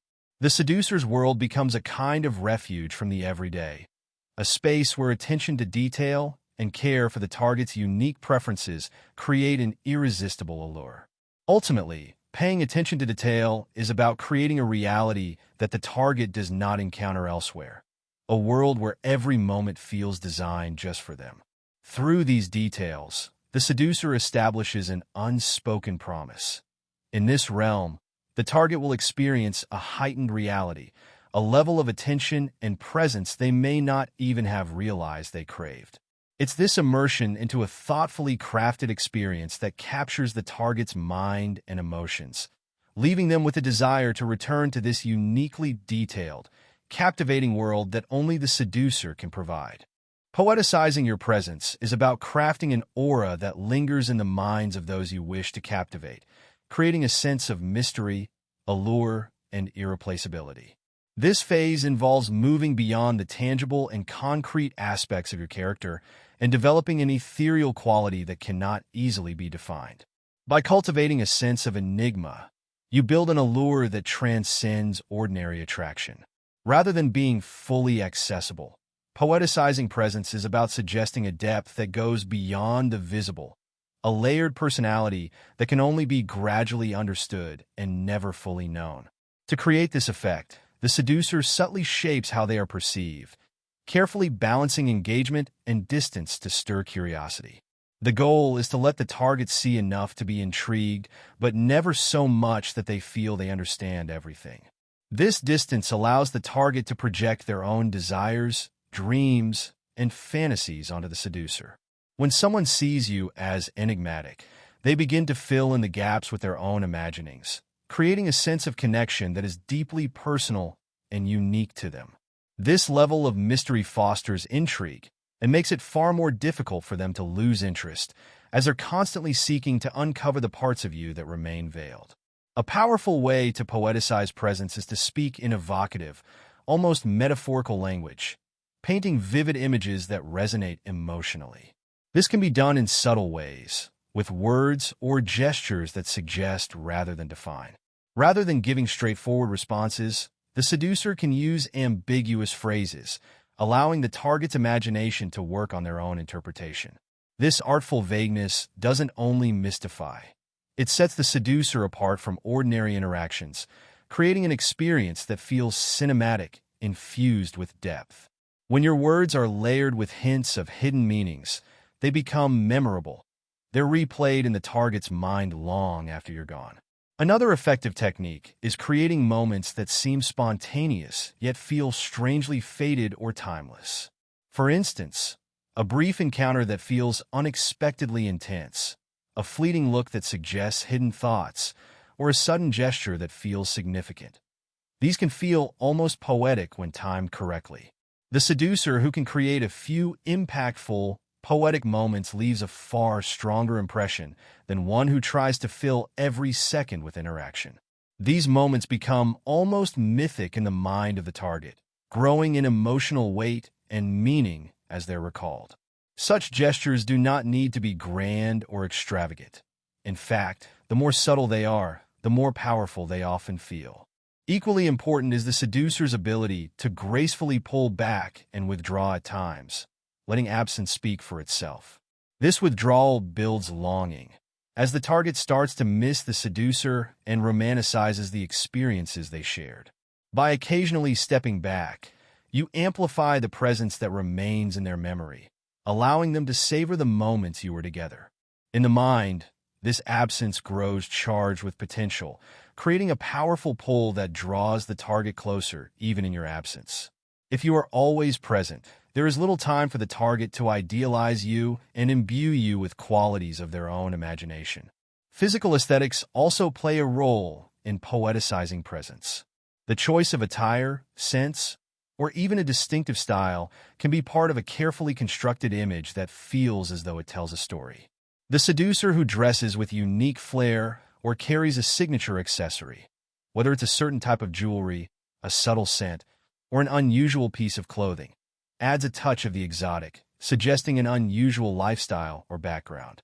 These subtle elements make the seducer's presence feel artistic, almost mythical. The key is consistency. By continually presenting an intentional and unique appearance, the seducer crafts a visual identity that remains lodged in the target's mind as something out of the ordinary. Poeticizing presence is also about conveying a sense of self-possession and purpose. The seducer who moves through life with a sense of inner calm and mystery, who seems slightly detached from the chaos of the world, becomes a figure of fascination. This quiet confidence signals that you are self-contained, that you possess something others cannot easily access. The target is left with the feeling that knowing you is a privilege and that there is always more beneath the surface to discover. Ultimately, the art of poeticizing presence is about creating a feeling of otherworldliness, an essence that seems to transcend time and place. This involves using language, gestures, and aesthetics that connect to universal, almost archetypal qualities, mystery, elegance, and depth. The seducer becomes not just a person, but an experience, a source of fascination and inspiration that the target cannot easily replicate elsewhere. When your presence is poeticized, you become less of a tangible being and more of an ideal, a figure imbued with mystery and allure that captivates the target long after they've left your company. In this way, poeticizing presence creates a sense of reverence and attachment. The target may find themselves drawn in by an invisible force, sensing there is always more to uncover. This is the power of a poetic presence. It lodges itself in the mind and lingers, not because it overwhelms, but because it remains just out of reach, promising something deeper, more fulfilling, and forever enchanting. Disarming through strategic weakness and vulnerability is an art that requires carefully revealing aspects of yourself that suggest sensitivity or fragility, which in turn dissolves the defenses of your target. True vulnerability in this context isn't about exposing your deepest insecurities. Rather, it's about presenting a select form of openness that makes you appear approachable, human, and relatable. When someone perceives you as possessing a hidden softness, they're more likely to let down their own guard and open themselves emotionally. It creates a balance where they feel safe in the interaction, sensing that you aren't entirely invincible, but share in the vulnerability of the human experience. The power of this approach lies in how it contrasts with the more mysterious and enigmatic elements of seduction. When the seducer, who may have previously appeared somewhat aloof or powerful, suddenly allows glimpses of a more tender side, it causes a subtle but profound shift in the target's perception. This controlled exposure of vulnerability can make them feel as though they have access to a hidden part of you, a privilege that few are granted. In their eyes, they are witnessing a rare glimpse into the real you, which often triggers a sense of intimacy and empathy that can deepen attachment. Strategic vulnerability also works by playing on a person's natural desire to protect or nurture. Most people have an instinctive reaction to care for others who seem slightly vulnerable or emotionally in need. When you share a small, controlled personal story of struggle or admit to a flaw that isn't overly damaging, it arouses the target's empathy. They begin to see you not as an untouchable figure, but as someone who is reachable, someone with emotions and experiences that mirror their own. This helps them feel more at ease, as they're no longer feeling outshined or intimidated by your presence. Instead, they feel on a level playing field, or even protective. However, the critical aspect of this tactic is moderation. Over-disclosing or appearing perpetually vulnerable can quickly shift the dynamic from allure to neediness. Seduction thrives on a sense of strength and magnetism. Too much vulnerability can diminish that. The ideal is to present your vulnerability as a momentary lapse, a small crack in an otherwise confident persona. By allowing this vulnerability to surface and then regaining composure, you show resilience and strength, qualities that reinforce your allure. Timing is also essential. This moment of vulnerability is best introduced after you have already established an image of desirability and strength. At that point, the vulnerability comes as an unexpected turn, which makes it all the more impactful. For example, in a moment when the target expresses their own challenges or frustrations, a shared sentiment from your side, a small, relatable challenge of your own, creates a sense of mutual understanding and connection. This carefully chosen vulnerability acts almost like a mirror, reflecting back to them something of their own emotional world, which makes the seduction feel more personal and grounded. Using this technique also requires a level of emotional intelligence, as it's crucial to choose a form of vulnerability that resonates with the target. It may be a story about a time you were uncertain, a moment when you questioned yourself, or a subtle admission of a fear or anxiety. The specific choice should align with what you've discerned about your target's own insecurities or struggles. When they see that you, too, have encountered similar issues, it closes the emotional distance between you, creating an intimate bond. Physical cues can enhance this sense of vulnerability as well. Softening your voice, averting your gaze slightly, or breaking eye contact momentarily can all signal openness and invite the target into a more relaxed emotional space. Similarly, allowing your body language to relax or adopting a slightly less confident posture, even briefly, communicates that you're letting them into a personal space. These nonverbal signals are subtle but powerful, reinforcing the words and stories you share, which ultimately make the vulnerability feel genuine and not simply part of an act. The ultimate goal of strategic vulnerability is to establish a foundation of trust. This is crucial in any seduction because trust makes it easier for the target to become emotionally invested. When someone senses that you are both strong and capable, yet have soft spots or insecurities, they feel encouraged to reveal their own vulnerabilities in return. This reciprocal sharing creates a deeper emotional connection that moves the seduction beyond superficial attraction. In closing, Disarming through strategic weakness and vulnerability serves to humanize the seducer and establish an emotional bridge with the target. It is an essential aspect of seduction that, when executed with finesse and balance, opens up an emotional pathway that makes the target more likely to invest in the relationship. Through this tactic, the seducer becomes not only desirable, but also approachable and relatable, someone the target feels uniquely connected to. This controlled vulnerability deepens the attraction, binding the target with threads of empathy, trust, and an unspoken understanding that lingers even when words are absent. Confusing desire and reality hinges on crafting a seamless illusion that blurs the lines between fantasy and the present moment. This stage is where seduction becomes almost surreal. It's about constructing a shared world where everything feels intensified, dreamlike, and where the seducer seems to embody the answer to unspoken desires.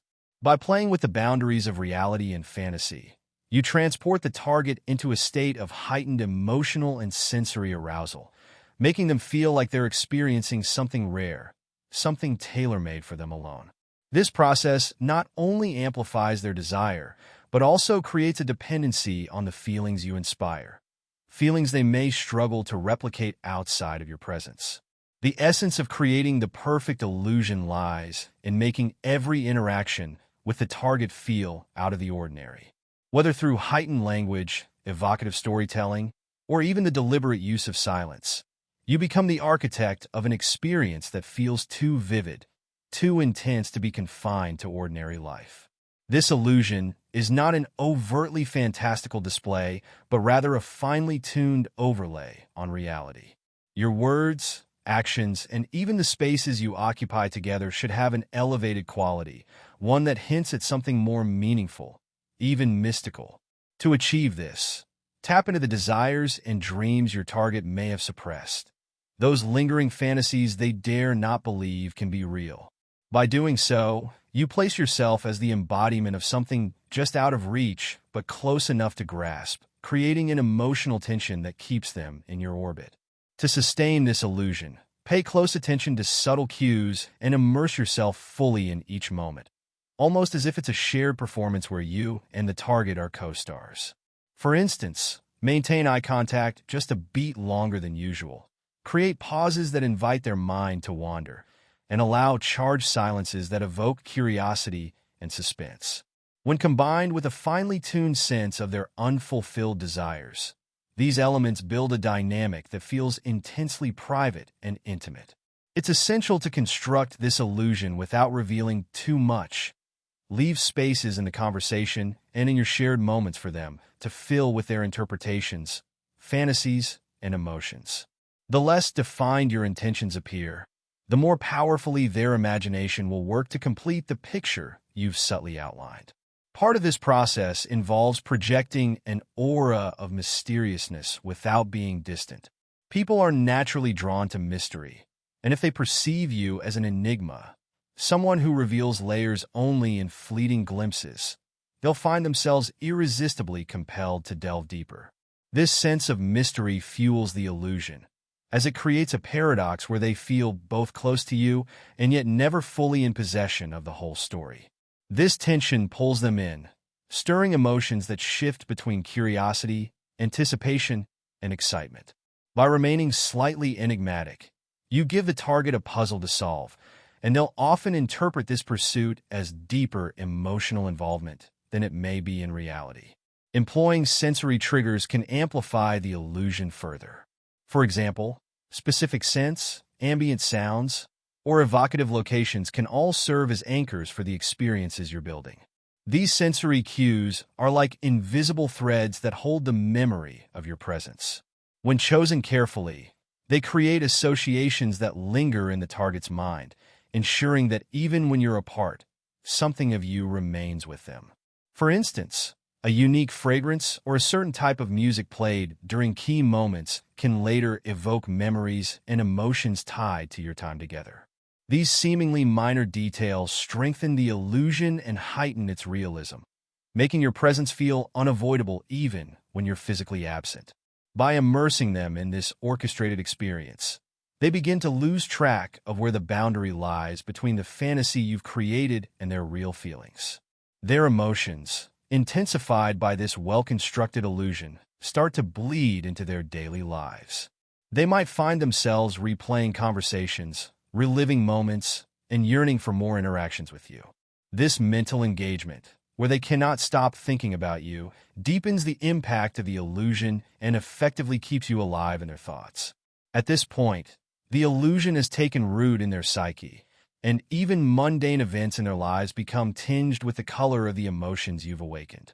This immersion is most potent when it feels like a co-created experience. They may believe they're bringing their own desires to life, when in reality, you are subtly directing them. When this shared reality becomes more alluring and emotionally fulfilling than their actual life, they find themselves returning to you to maintain the feeling. This is where seduction becomes not just about attraction, but about building an emotional dependency. They will crave the intoxicating feelings they associate with you because they now perceive them as an essential part of their happiness. In crafting this ideal illusion, remember to maintain a sense of believability. If the experiences you create feel too artificial, the target may snap out of the illusion and recognize the manipulative undercurrents. The key is to create moments that are undeniably special, but plausible, rooted in genuine exchanges with just a touch of embellishment. This ensures the illusion feels sustainable, keeping the target suspended in a state of emotional engagement. By mastering this blend of fantasy and reality, you effectively lock the target into an attachment that makes it difficult to escape, as they come to view you as the irreplaceable source of their heightened experiences. The seduction has now taken a deeper hold, ensuring that the line between desire and reality remains blurred in their mind, binding them to you through the power of an illusion they cannot and do not wish to break free from. Isolating the victim is a pivotal phase in the seduction process, intensifying the bond by removing distractions, competition, and external influences. The aim here is to create an environment where the victim's attention is solely focused on you, amplifying their emotional attachment and dependence. Isolation does not simply mean physical separation from others. It involves crafting an emotional and psychological space that feels private and exclusive. In this environment, they begin to view you as a uniquely irreplaceable figure in their life, as the sole source of attention, excitement, and the fulfillment of unspoken desires. To isolate effectively, the seducer must first identify the obstacles that exist in the target's life: social obligations, familial ties, friends, or even their career, that might interfere with the process. It's essential to proceed subtly, since direct attempts to cut them off from these sources would likely trigger suspicion or resistance. Instead, gradually create circumstances where you become their primary focus. This can begin with simple suggestions, like spending more time together in places that naturally limit external interactions, or choosing settings that feel intimate, like a cozy, private corner in a cafe or an atmospheric, dimly lit restaurant. These settings naturally place the target's attention on you and heighten the sense of exclusivity in your company. Psychological isolation is equally important and can be achieved by fostering conversations that feel deeply personal. Show genuine interest in their aspirations, fears, and inner thoughts, creating a feeling that they can be more open and vulnerable with you than with anyone else. This builds trust and makes them associate you with a safe, non-judgmental space.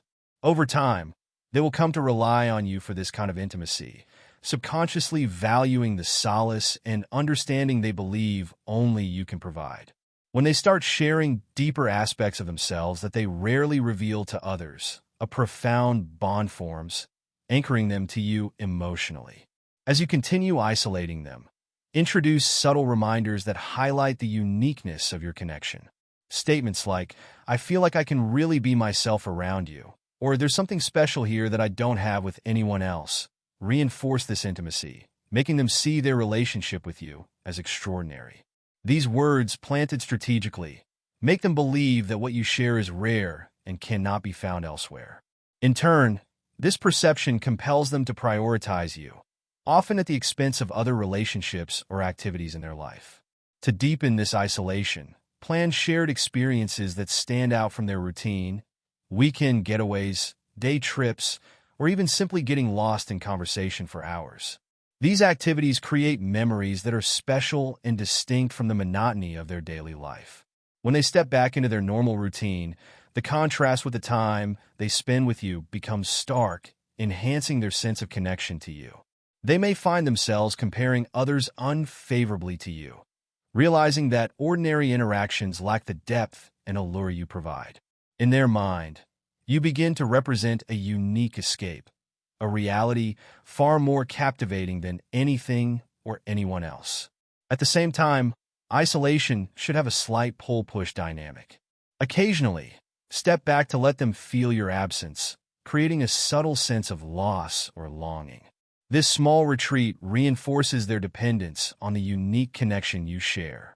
When you re-enter their life, they'll experience relief and pleasure that strengthens their emotional bond with you.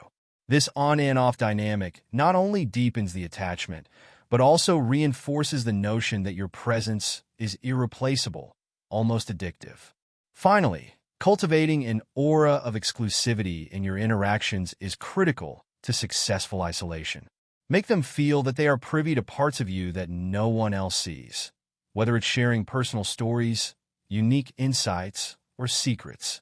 When they feel they have access to a version of you that others don't, they become emotionally invested in maintaining this connection. This sense of exclusivity is powerful. It isolates them psychologically from others because they now feel special, chosen, and essential to your life as well. By the time the isolation phase is complete, the victim's attachment has deepened significantly as you have become their primary source of emotional fulfillment.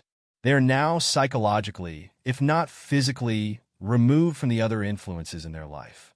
The world beyond you pales in comparison, and they find themselves returning to you for the richness and intensity that only you seem able to provide.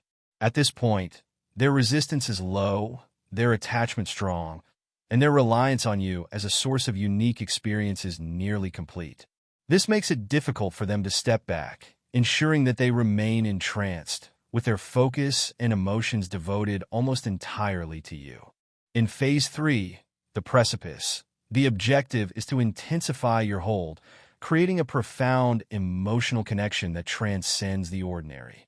This phase represents a critical moment in the seduction process where emotions, tension, and the stakes are heightened. By pulling your target closer and leading them to the edge of their comfort zone, you build an emotional pressure that will ultimately yield a deeply devoted attachment. At the outset of this phase, one way to make a powerful impact is to go beyond typical gestures and perform a remarkable act of nobility or bravery to demonstrate your dedication. When you prove yourself by doing something unexpected and impactful, it creates a jolt in the target's emotions, reinforcing their perception of you as someone unique and irreplaceable. By taking a risk or a bold stand, especially when it's clearly for them or in their interest, you inspire feelings of awe and gratitude that go beyond mere admiration. This act is not just about appearing noble. It's a catalyst for deep emotional resonance that helps cement their attachment to you. To deepen this attachment further, tap into your target's repressed childhood desires and unhealed wounds. Everyone carries unfulfilled needs and emotional scars from their formative years, whether a yearning for unconditional affection, validation, or excitement. By subtly understanding and fulfilling these unmet needs, you become a surrogate source of fulfillment, giving them what they missed out on. For instance, if they lacked a nurturing figure in their past, providing that sense of security can evoke powerful emotional reactions, making you the person they feel they needed all along. This psychological regression taps into a primitive part of their psyche, making the emotions stirred far more potent and uncontrollable. Moving further, engage the darker side of human desire by introducing elements of transgression and taboo. This step is about pushing them beyond their usual boundaries, encouraging them to explore forbidden thoughts and experiences. Whether it's by challenging societal norms, defying their self-imposed restrictions, or subtly suggesting activities that feel risky or thrilling. You awaken a sense of excitement rooted in danger. This creates a shared sense of rebellion that strengthens the bond, giving them a sense of intimacy with you that feels risky, exhilarating, and ultimately liberating. Breaking conventional barriers brings a sense of closeness that is difficult to achieve by ordinary means, as it feels like a hidden world shared only between the two of you. To further amplify the effect, infuse the seduction with a spiritual undertone. Portray yourself as someone motivated not just by passion, but by a deeper, almost cosmic purpose. By framing the relationship as something destined, even sacred, you cloak it in an aura that transcends the ordinary. This spiritual angle provides a powerful distraction, veiling any overt manipulation and reinforcing the idea that this connection is fated or otherworldly. It also allows you to reach their subconscious, appealing to a higher plane of emotion that can be deeply compelling. This makes your presence feel like something they can't ignore, almost like a force greater than themselves. Once their attachment and reverence for you are established, bring them to the edge of tension by combining pleasure with a measure of pain. By introducing mild but deliberate disappointments or by withdrawing temporarily, you create an emotional roller coaster. This tactic instills a potent mix of fear, insecurity, and longing, amplifying their desire to keep you close. This oscillation between pleasure and pain keeps them tethered to you, creating a high-stakes environment where they are constantly on edge and yearn for resolution. Each return from a brief absence or hint of displeasure feels like a gift, a chance to savor the relief that only you can provide, and thus deepens their emotional commitment. As you proceed through Phase 3, the ultimate aim is to keep them on this precipice, caught between their fears and desires, drawn to the magnetic pull of the unknown, unable to let go or resist. This phase solidifies your control over their emotions and mind, creating a state of deep psychological dependence. They are now far past the point of return, bound to you in a way that feels nearly inescapable. Prove yourself requires a profound understanding of both the subtle and overt ways one can demonstrate commitment, loyalty, and character in a way that builds an intense emotional bond. This tactic aims to establish trust and admiration on a level beyond typical gestures, requiring you to act selflessly, with a hint of bravery, to impress upon the person a deep sense of your value in their life. Such moments of proving oneself are often most effective when they align with the other person's unfulfilled needs, longings, or anxieties, as this creates a resonance that feels both meaningful and irreplaceable. At its core, prove yourself involves discerning what will make them feel secure, appreciated, or understood, especially in ways others have failed to provide. This does not mean relying on grand, obvious gestures, but focusing on actions that speak directly to their inner world, addressing aspects of themselves that have felt overlooked, unprotected, or unsupported. When you respond to these hidden vulnerabilities, they begin to see you as someone uniquely attuned to their needs. For example, someone who has felt undervalued by others may be moved when you recognize and highlight their strengths, particularly in private moments where there's no ulterior motive. Or if they harbor a fear of being abandoned, offering them stability and assurance in a subtle but impactful way can generate a level of trust that feels life-changing to them. The tactic also benefits from being tailored to the unique emotional landscape of the person you're trying to reach. Unlike standard gestures of kindness or generosity, proving oneself is most impactful when it matches the specific yearnings or insecurities they carry. This level of precision requires paying close attention to the details of their life, noticing what makes them uneasy, what they speak about wistfully, or what they seem to avoid discussing. Once you have an understanding of these hidden corners of their mind, your actions can take on a much more personalized quality that feels exceptionally intimate to them.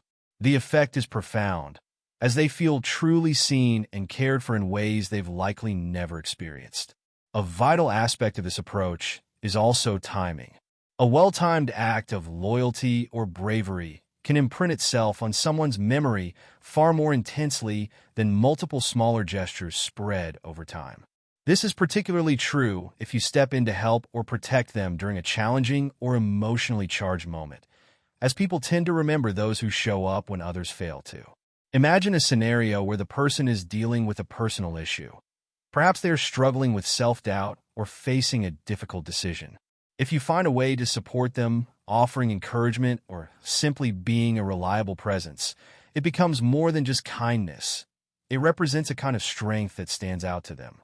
For some, especially those who have felt unsupported in the past, this single moment can create a lasting sense of security tied to you, making them less likely to seek such fulfillment elsewhere. To prove yourself, actions that are quiet and private can be just as powerful as overt displays. In many cases, a simple, personalized gesture that is only shared between the two of you creates a sense of intimacy that public gestures lack. For instance, it could be something as simple as remembering a meaningful date for them or helping them with an issue they casually mentioned in passing. When you show that you listen closely, internalize their words, and act on them thoughtfully, it forms a bond of trust that feels as though you're the only one who truly gets them. This type of closeness can be hard to come by, and thus, it roots their feelings for you deeply in appreciation and admiration. As their admiration grows, the power of your presence deepens. Each time you step in at a meaningful moment, you're crafting a unique narrative in their mind, one where you play the role of protector, confidant, or someone uniquely attuned to them. This extends beyond mere gratitude. It becomes a powerful form of loyalty that intertwines their sense of safety, happiness, and even self-worth with your presence. In many cases, the emotional ties formed by such actions are difficult to sever, as you have connected with them on a level that feels fundamentally different from typical interactions. One of the most compelling parts of proving yourself is the underlying sense of dedication that resonates in such gestures. These acts should feel genuine and motivated by a desire to support, not as calculated moves. When someone senses authenticity, their defenses drop, and they begin to open up, becoming more vulnerable and receptive to you. This dynamic builds a cycle where they increasingly see you as their anchor, someone who will stand by them regardless of circumstances, deepening their reliance on you. Ultimately, by proving yourself in a way that feels unique and meaningful, you are establishing yourself as a rare, indispensable presence. It's a process that requires patience and subtlety, but with each well-timed action, you are imprinting your value onto them, creating a bond that feels irreplaceable. As they see you as the one who fills gaps others cannot, they become more emotionally invested, solidifying an attachment that makes them less likely to distance themselves. This approach, when executed thoughtfully, transforms the connection from attraction to genuine dependence, entrenching your position in their lives. To effect a regression in seduction is to draw someone back into a simpler, more emotionally vulnerable state, often echoing the needs and desires of childhood. This technique taps into the unconscious emotional wounds or unfulfilled desires that have lingered, subtly inviting them to lower their defenses and engage with you on a deeply personal level. By evoking memories of a time when they felt dependent, safe, or unconditionally loved, you create a space in which they can find security, comfort, and fulfillment that they may have missed in early life. The strategy is essentially to create an atmosphere that feels nurturing, allowing them to regress, feel cared for, and in turn, to develop a profound attachment to you as the person meeting these neglected needs. In practice, effecting a regression requires sensitivity, empathy, and attention to detail. Begin by observing what brings them a sense of nostalgia or comfort, as these are often gateways to past needs. Perhaps they enjoy a specific type of music that reminds them of simpler times, or maybe they have a strong emotional reaction to certain places, activities, or smells associated with their childhood. By recreating or evoking these elements, you can prompt them to subconsciously revisit feelings associated with those memories, cultivating an environment where they feel free to be vulnerable. For instance, if they associate a particular season or type of meal with a cherished moment from the past, bringing that into your interactions subtly signals that you understand and value their inner world, making it easy for them to let down their guard. The most effective use of this technique is to position yourself as a figure they can lean on, much like a parent or mentor. For someone with a history of feeling neglected, abandoned, or misunderstood, this gesture becomes a powerful source of comfort, as it directly addresses a deep emotional void. This does not mean overtly mother or father them, but rather offer a steady presence that reassures them, allowing them to let go of adult concerns, even momentarily. Such moments bring about a sense of calm and relief, as they feel safe enough to be themselves without the armor and pretense of everyday life. In your presence, they may feel an emotional release, a safe haven from the complexities of adulthood, creating a bond that feels less about attraction and more about essential, irreplaceable support. One of the most compelling aspects of regression is that it bypasses rational thought, engaging them at an emotional level that transcends logic or reason. When they experience you as a source of security and protection, it becomes hard for them to resist or even analyze their attachment. Regression doesn't just soften their defenses. It takes them to a primal place of trust, where they feel less guarded and more receptive. This level of influence is potent because it's connected to foundational needs that have been unmet or only partially met by others, making the attachment to you seem invaluable and unique. It is also essential to recognize when they show signs of seeking or responding to such nurturing. Perhaps they openly express their frustrations, disappointments, or insecurities, offering you the opportunity to step in and play a supportive role. By listening attentively, offering non-judgmental advice, and creating a space where they feel understood, you offer the reassurance they may have lacked in the past. This simple act of support can create a powerful bond, as it suggests that you offer something that others cannot or have failed to give. For many, finding someone who truly listens without judgment is rare and precious, leading them to gravitate toward you even more. Another powerful aspect of regression is the element of playfulness, which can be used to create a childlike atmosphere where they feel free to relax and let go. Lighthearted teasing, playful activities, or indulging in simple pleasures together can tap into memories of carefree times, further lowering their defenses. By creating a non-serious environment, they are encouraged to act in ways that might feel silly or playful, but also deeply freeing. In such a setting, they can feel liberated from the pressures of maturity, responsibilities, and self-consciousness. This fosters a rare and intimate bond, as they begin to associate you with a joyful escape from their everyday concerns.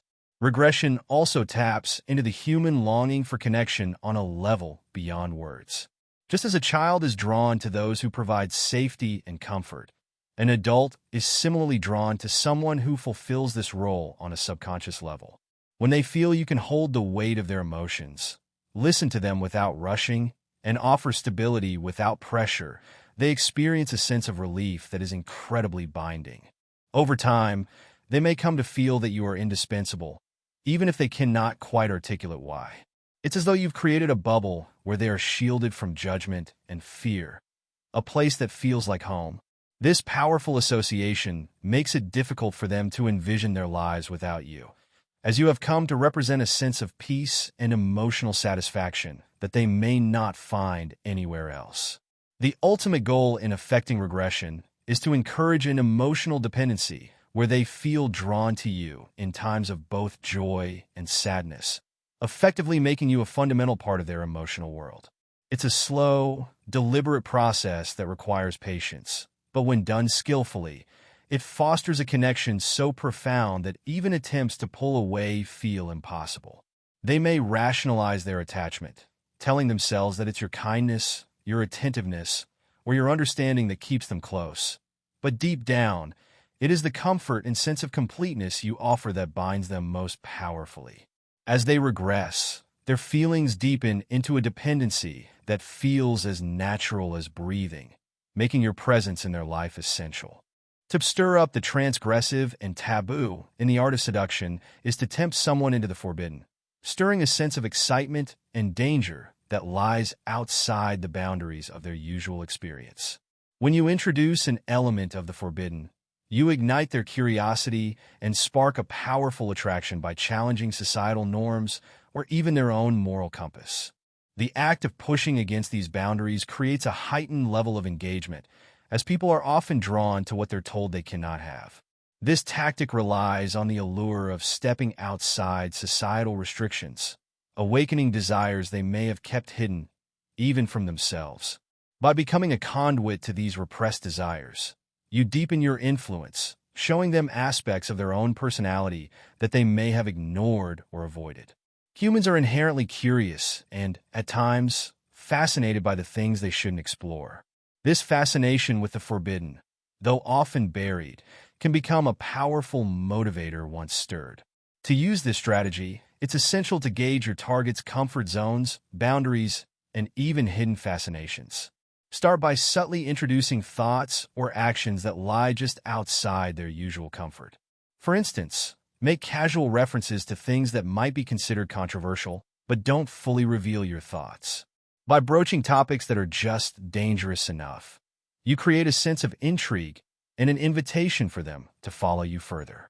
The challenge of crossing these lines creates an internal tug-of-war for them, and their curiosity will often propel them forward.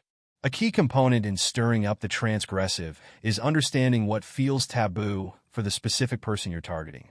What's forbidden or shocking to one person may be mundane to another, so it's important to understand where they personally draw the line between acceptable and forbidden. This can be gleaned from their reactions to certain jokes, their openness to certain topics, and their body language when controversial subjects come up. Through these cues, you begin to understand where their own personal taboos lie, allowing you to approach the subject with sensitivity and subtlety. An indirect approach is often best. Instead of encouraging them to break taboos outright, make it feel as though these ideas are an organic part of your personality. This allows them to safely explore these urges through you, gradually becoming more comfortable with the darker or more controversial aspects of their own desires. Bringing out the taboo in someone is not solely about crossing boundaries. It's about introducing them to a new, more daring version of themselves. In this phase, you can lead them into the seductive fantasy of self-discovery, exploring who they could be without limitations. This sense of becoming someone new or shedding layers of their previous self can be exhilarating. They will feel like they're exploring the uncharted parts of their psyche, a process that you subtly guide. As you encourage them to embrace their transgressive side, they begin to associate you with this feeling of freedom, making you feel essential to their growth and emotional release. By inviting them to engage with their forbidden thoughts or desires, you allow them a release that feels thrillingly liberating, which can be incredibly addictive. Another aspect of this approach is its potential for secrecy. For many people, the idea of sharing a secret or engaging in something hidden from the world feels thrilling, creating a powerful bond that is rooted in trust. Suggesting the potential for a hidden or dangerous connection subtly invites them into a kind of shared intimacy, one that only the two of you understand. This sense of secrecy is magnetic, building a private world around the two of you, separate from the conventions of everyday life. In this private space, they feel safe to express desires and thoughts they would never share elsewhere, and you become an irreplaceable part of their life as a result. Additionally, bringing the transgressive into play can open up a new dimension of sensuality. Often, the forbidden or controversial carries a heightened sense of sensuality because it challenges societal norms. Breaking these norms in private, even if only slightly, infuses their connection with a sense of rebellion and intensity. The thrill of doing something they shouldn't can amplify their attraction to you, as they're suddenly living in a heightened, adrenaline-fueled state. This delicate dance of pushing and pulling them closer to what they may consider off-limits creates a feedback loop where they crave both the forbidden experience and the person who has introduced it to them. Ultimately, stirring the transgressive is about challenging them to face the side of themselves they've long avoided or denied. You help them confront aspects of their identity that societal norms may have convinced them to hide, creating a seductive bond based on trust, intimacy, and a feeling of being truly understood. When they realize they can share these parts of themselves with you without fear of judgment, You occupy a unique and irreplaceable space in their life. And this powerful bond, built on the freedom to be fully oneself, creates a level of connection that is both profoundly deep and nearly impossible to break. In leading someone down this path, however, it is essential to balance the lure of the forbidden with respect for their personal limits. The goal is not to push someone so far they feel uncomfortable or unsafe, but to offer them a safe way to explore what they desire on some level. The art of stirring up the taboo lies in making them feel both at ease and excited by this journey, giving them an experience of freedom and release. When they finally embrace these aspects of themselves, they will feel deeply grateful to the person who showed them this part of their nature. As they associate these feelings with you, you become the guide who has unlocked a previously hidden world for them, a role that grants you a profound and lasting influence in their lives. Using spiritual lures and seduction involves drawing your target into an experience that transcends mere attraction, touching on something deeper, mysterious, and transcendent. This tactic taps into humanity's need for meaning, purpose, and connection to the ineffable. By presenting yourself as someone who represents a higher plane of understanding or as a guide to spiritual awakening, you create a powerful allure that goes beyond physical or intellectual attraction. When you use spiritual lures, you make the seduction feel as though it is part of a cosmic destiny or divine purpose, heightening the emotional impact and linking the allure of the unknown with their experience of you. By engaging your target on this profound level, you foster a connection that feels essential and irreplaceable. The power of spiritual lures lies in their ability to transform seduction into a journey towards something larger than life. This could mean appealing to their existing beliefs, or it could involve subtly introducing them to a new philosophy or way of thinking that resonates with them on an intuitive level. When people feel that their connection with someone is fated or divinely orchestrated, they surrender more fully, often relinquishing their usual defenses. In this state, they are more susceptible to influence, believing that any attraction they feel for you is part of a higher calling. They'll interpret the energy between you as something special, something they were destined to encounter, and may even resist rational attempts to dismiss it. A powerful aspect of this approach is its ability to connect with the target's sense of wonder and mystery. By subtly weaving spiritual language into your conversations or hinting at certain beliefs, you invite them into a space that feels sacred, heightening their awareness and emotions. For example, discussing life's mysteries, the meaning of existence, or how certain people are brought together for spiritual growth builds an almost magical atmosphere around your relationship. You might hint that they have something unique, something you've sensed or felt as though intuitively drawn to them. This type of language stirs intrigue, drawing them into the idea that your connection goes beyond mere coincidence. Creating a sacred ritual or special experience between you adds to this allure. This could be as simple as a shared walk in nature, admiring the beauty around you, or introducing a calming activity like meditative breathing or a quiet evening spent discussing dreams or ambitions. These shared moments, framed as spiritual practices, set the relationship apart from others in their life, allowing you to embed yourself in their inner world as someone who brings them closer to their higher self. If they come to associate you with a sense of peace, purpose, or connection to the universe, you become an indispensable part of their journey, symbolizing personal growth and fulfillment. Spiritual lures also tap into an individual's yearning for self-discovery and personal transformation. Many people carry within them a desire to change, to shed their old selves, and to move closer to their ideal image. By framing your relationship as a pathway to this type of growth, you become the catalyst for their self-actualization. They'll see you not only as a romantic interest, but as someone who empowers them to reach their highest potential. The seductive power here lies in becoming someone they look up to, admire, or trust as a guiding force in their life. You then represent the bridge between who they are and who they wish to become. One of the most potent aspects of using spiritual lures is the sense of shared purpose and destiny.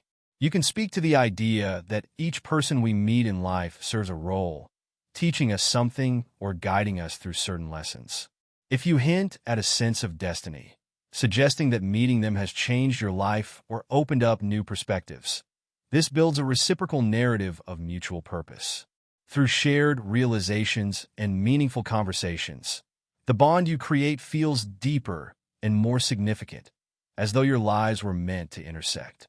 For many people, this sense of destiny is intoxicating, pulling them toward you as they feel you are part of their journey. To deepen this approach, create a dynamic in which you are a safe confidant, someone they can trust with their innermost secrets and fears. This requires patience, as you need to allow them to reveal themselves slowly, cultivating an atmosphere of openness without judgment.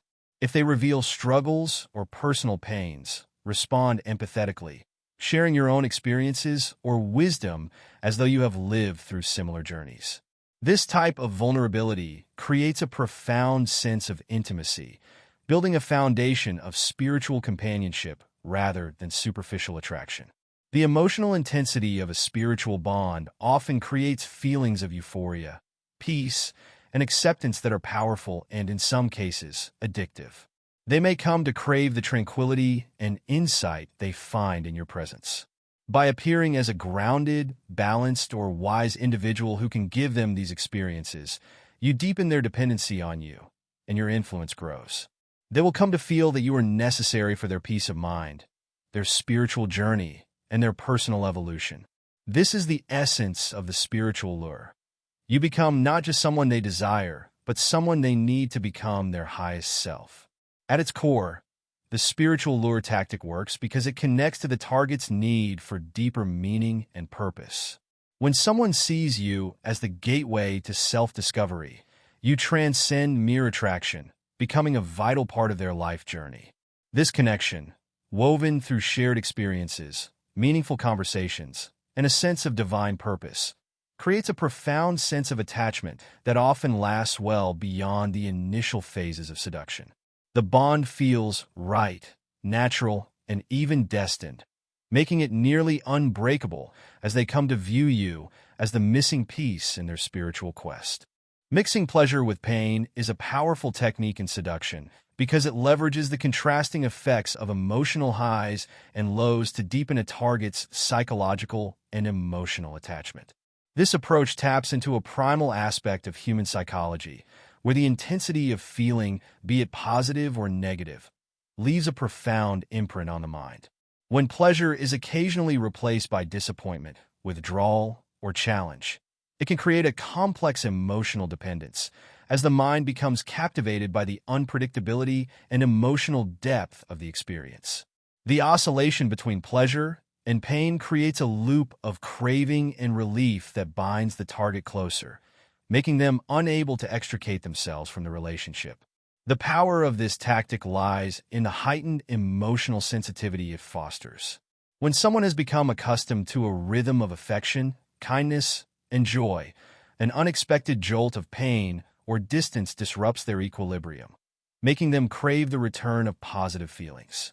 It's like a form of deprivation that intensifies desire, as the pleasure now feels much sweeter when it finally returns.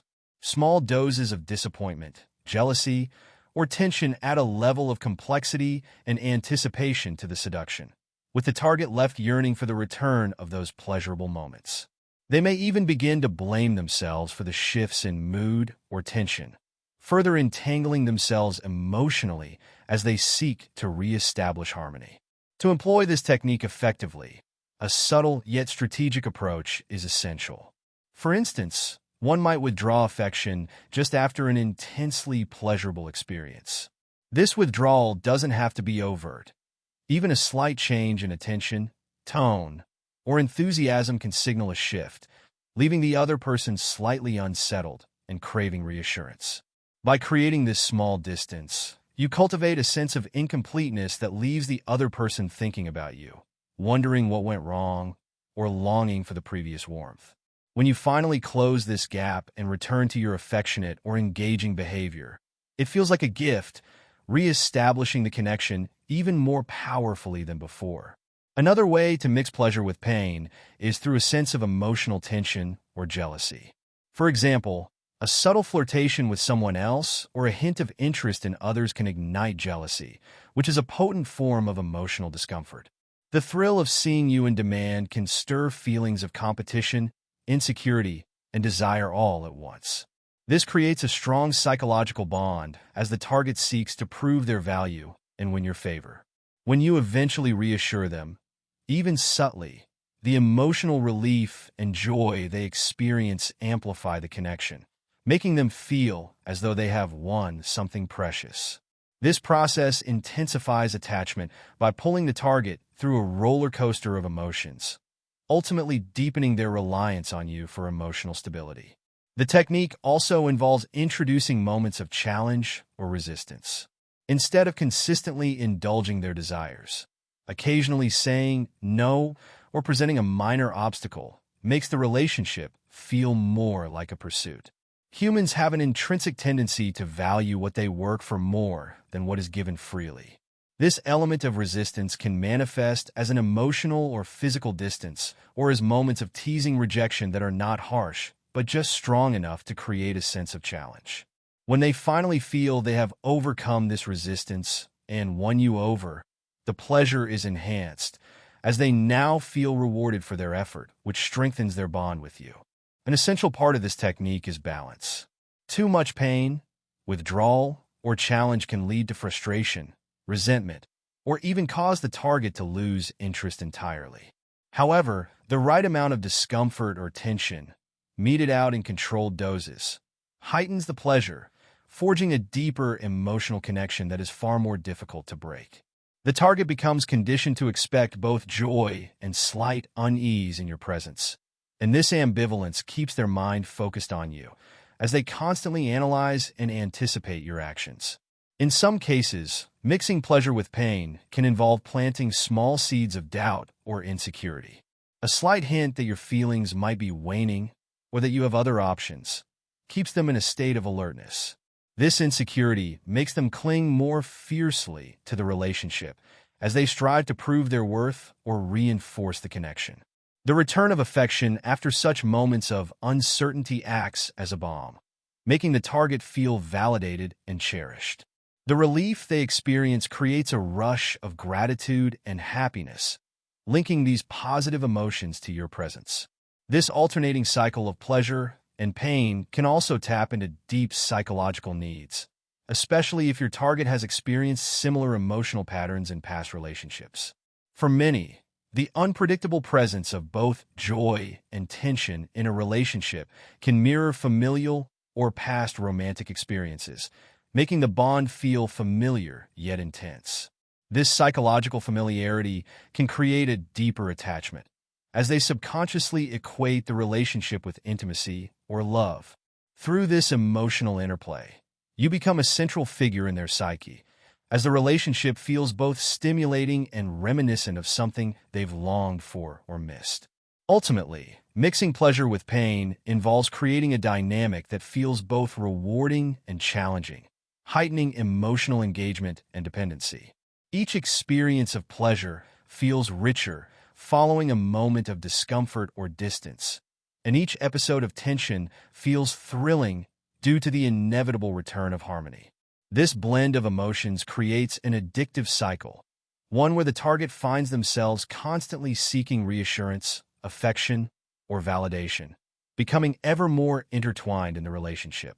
Through this dance of highs and lows, you deepen their attachment and hold over them, as they come to rely on you not only for pleasure, but also for relief from the pain or uncertainty you skillfully introduce. Phase 4, moving in for the kill, represents the culmination of all the psychological and emotional groundwork laid in previous stages, bringing seduction to its physical and climactic conclusion. By now, the target has been mentally, emotionally, and spiritually primed, yet the final steps demand a deft touch and a heightened level of strategy to ensure the seduction closes effectively. In this stage, control lies in restraint, timing, and a seamless blending of distance with closeness, keeping the target's desire peaked but carefully manipulated. The first step is to subtly shift the dynamic by introducing a calculated coldness. This is where the push-pull of seduction becomes critical. After a period of heightened connection and anticipation, this sudden withdrawal can feel bewildering to the target, sparking fear and intensifying desire.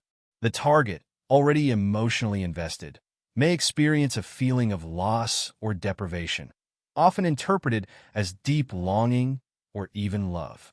This is the moment where you give them space, letting them feel as if they are losing you, which heightens the allure. In this dance, they may reverse roles entirely, transforming into the pursuer, chasing what they now fear slipping away. The strategic coolness forces them to take initiative, amplifying their yearning as they seek to bridge the distance between you. Once the target's longing reaches a fever pitch, it's time to turn up the physical tension. Here, subtle cues and physical lures play a pivotal role. A look, a touch, or even an extended gaze can work like an aphrodisiac, triggering latent desires and creating anticipation for physical closeness. The power of physical lures lies in their indirect, almost subliminal approach.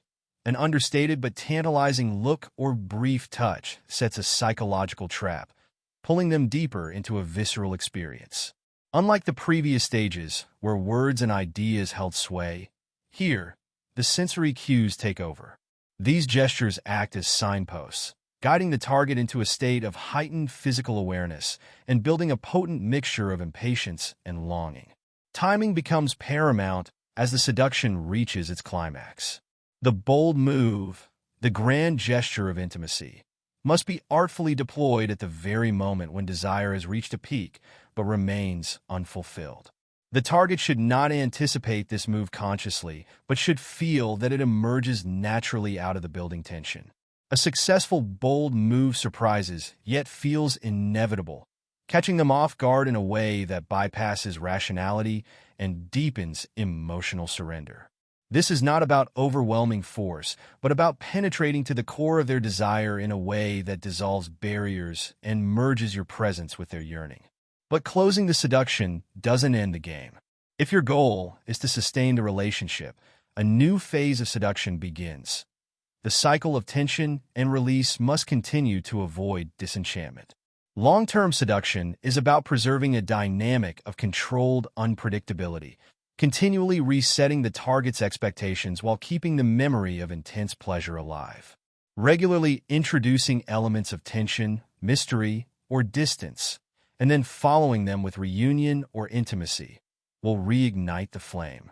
This technique of reseduction sustains the emotional intensity, preventing the familiar from breeding contempt or boredom. It ensures that the initial feelings of excitement and suspense are periodically revived, keeping the connection alive and strong. On the other hand, if the goal is a clean break, detachment is critical. The exit must be managed skillfully, avoiding lingering attachment or complication. Rather than letting the seduction dissipate into mediocrity, a sudden but graceful exit reinforces the intensity of what came before, creating a bittersweet aftertaste. This sacrificial ending allows you to disengage smoothly, leaving a vivid, almost mythical memory in your target's mind, free to pursue the next conquest without encumbrance. They're left with a memory that's frozen in time, often idealized, and resistant to the disillusionment that sometimes follows prolonged exposure. In this final phase, the art of seduction reaches its zenith, where control, timing, and an acute sense of balance converge to create a lasting impact. By alternating between restraint and boldness, detachment and closeness, and fantasy with reality, you orchestrate a potent mix of desire and suspense. The target is left either in a sustained state of admiration and desire, or, if it is a quick release, with a sense of longing for what could have been. In either case, the mastery of Phase 4 lies in knowing when to move in, and perhaps more importantly, when to move on, having left a lasting, indelible mark. Creating space for the target to pursue you represents a delicate, yet powerful shift in the dynamic of seduction. Up until now, you've focused on building mental and emotional attraction, guiding their interest, and crafting a unique, memorable connection. But now, by deliberately stepping back, you allow them to experience a sensation of want, of needing to actively bridge the gap themselves. The psychological transformation that follows can intensify desire more than constant attention ever could, sparking a yearning that anchors them to you in a deeper, more committed way. This phase is about mastering the art of strategic absence without ever seeming cold or detached. Think of it as planting a seed of attraction that grows in the darkness of their imagination, fed by subtle signals and brief glimpses of interest that you continue to offer. You're allowing a touch of suspense to enter the relationship by slightly pulling back, perhaps by delaying responses, stepping back from frequent interaction, or simply allowing your attention to be absorbed by other areas of your life.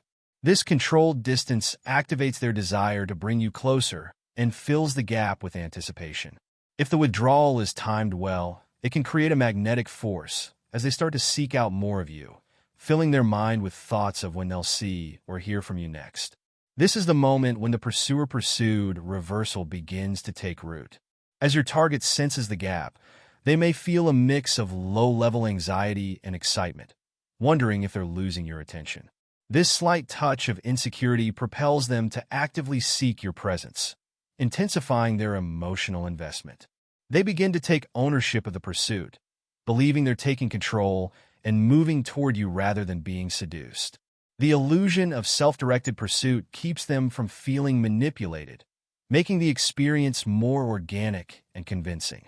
Rather than a calculated withdrawal, it should feel like a natural ebb and flow, like you're simply occupied by other interests, creating an attractive aura of independence around you that further draws them in.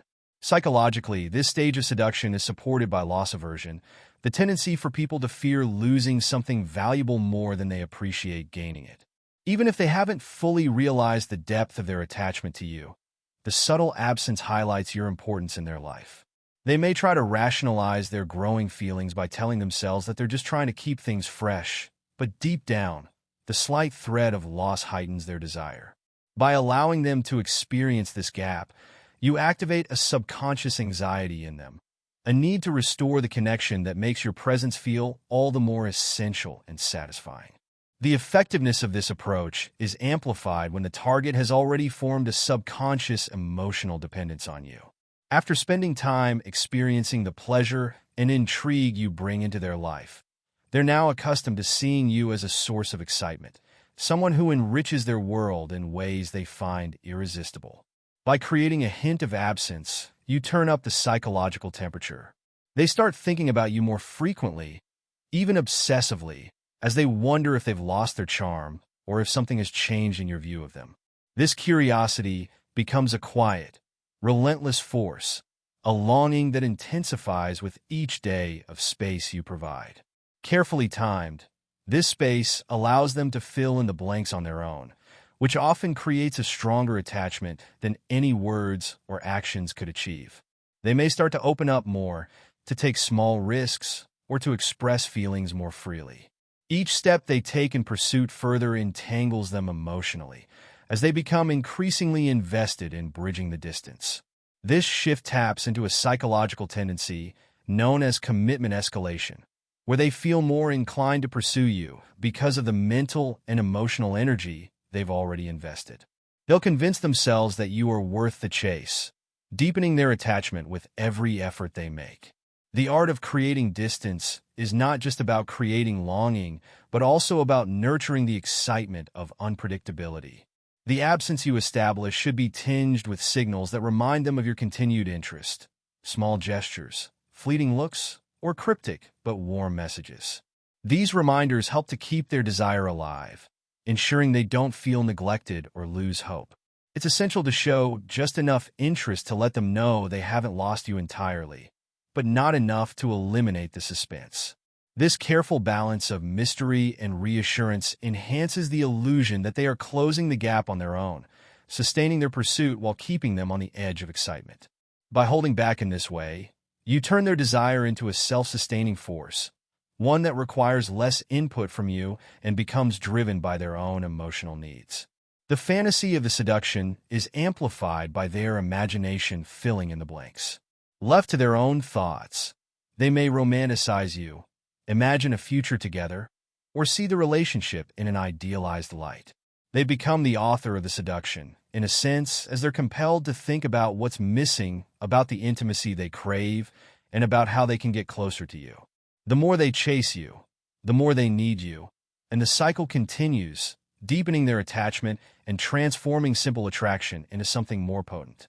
This phase also subtly alters the power dynamics of the relationship. By creating distance, you've shifted from the position of initiator to that of the object of desire.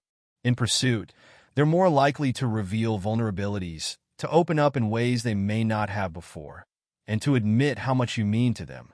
They become bound by the emotional journey they've experienced, a journey that now feels like their own creation rather than your orchestration. This shift in power, though gentle, creates a magnetic bond where they feel as though they're drawing closer to you by their own volition. Their infatuation is now a self-fueling fire, kept alive by the thrill of pursuing someone who seems just out of reach, but remains tantalizingly within grasp. Ultimately, giving them the space to pursue transforms your connection into a more profound, self-sustaining bond. They feel that they're the ones bringing you closer, and the sense of control they experience only solidifies the relationship further. Now, instead of needing constant input from you, their desire is driven by the emotional roller coaster you've introduced. The thrill of pursuit, the satisfaction of your response, and the recurring cycle of longing and fulfillment. They're bound to you, not merely by attraction, but by a profound, seemingly voluntary attachment. The pursuer has become the pursued, and this inversion solidifies the seduction. Physical lures form an essential stage in seduction, a moment when everything begins to shift from the psychological and emotional into the physical. By this phase, you've cultivated an intense connection with your target on multiple levels, creating attachment, emotional dependence, and perhaps even obsession. Now, through the subtle art of physical cues and tactile hints, you invite them to experience you on a more intimate level. This stage leverages the language of the body, eye contact, touch, and proximity, creating an unspoken but potent allure that awakens their senses, turning desire into something more tangible, more visceral. Using physical lures does not mean immediate or explicit displays. Rather, it's the subtle, understated cues that initiate a powerful, almost subconscious pull. For instance, a lingering glance, the brush of a hand, or the casual invasion of personal space can create a tension that suggests intimacy without directly engaging it. The allure here lies in the implication, not the obvious. A seductive gaze that lingers a beat too long, a slight touch that could be accidental but feels charged, or a pause in conversation that draws them into your orbit. The element of the unknown here intensifies their attraction, feeding fantasies that become hard to resist. The objective is to create a sense of magnetism, where your physical presence begins to dominate their senses. Often, the first step involves eye contact that communicates more than words could say. The way you look at them should be layered with intention, a gaze that flits between warmth and mystery. Eye contact alone has a profound effect on our bodies. It raises adrenaline, triggers endorphins, and creates a sense of closeness, even intimacy. When combined with a subtle touch or the careful encroachment into their personal space, you engage them on a primal level, bypassing the conscious mind and igniting physical attraction that's difficult to ignore. Body language becomes an essential component in this phase. The way you position yourself, how your movements echo theirs, or how you close the physical distance between you sends powerful signals. Mirroring is one subtle technique that can make your presence feel familiar and comforting, creating an unspoken bond that fosters intimacy.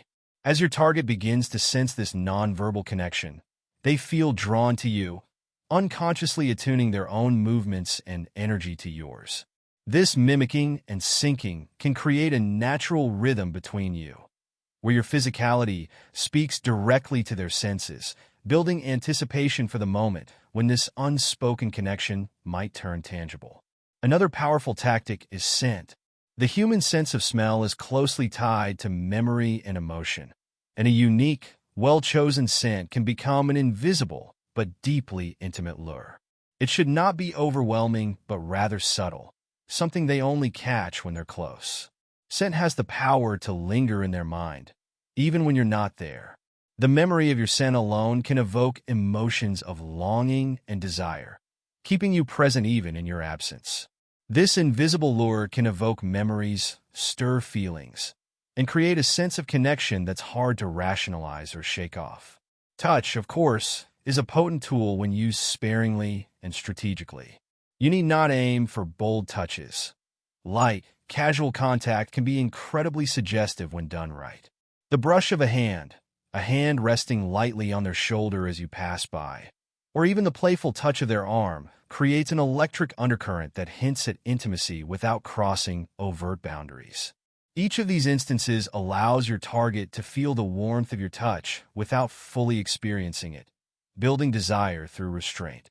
Their imagination begins to fill in the blanks, creating fantasies where this restrained contact transforms into something more, intensifying their craving.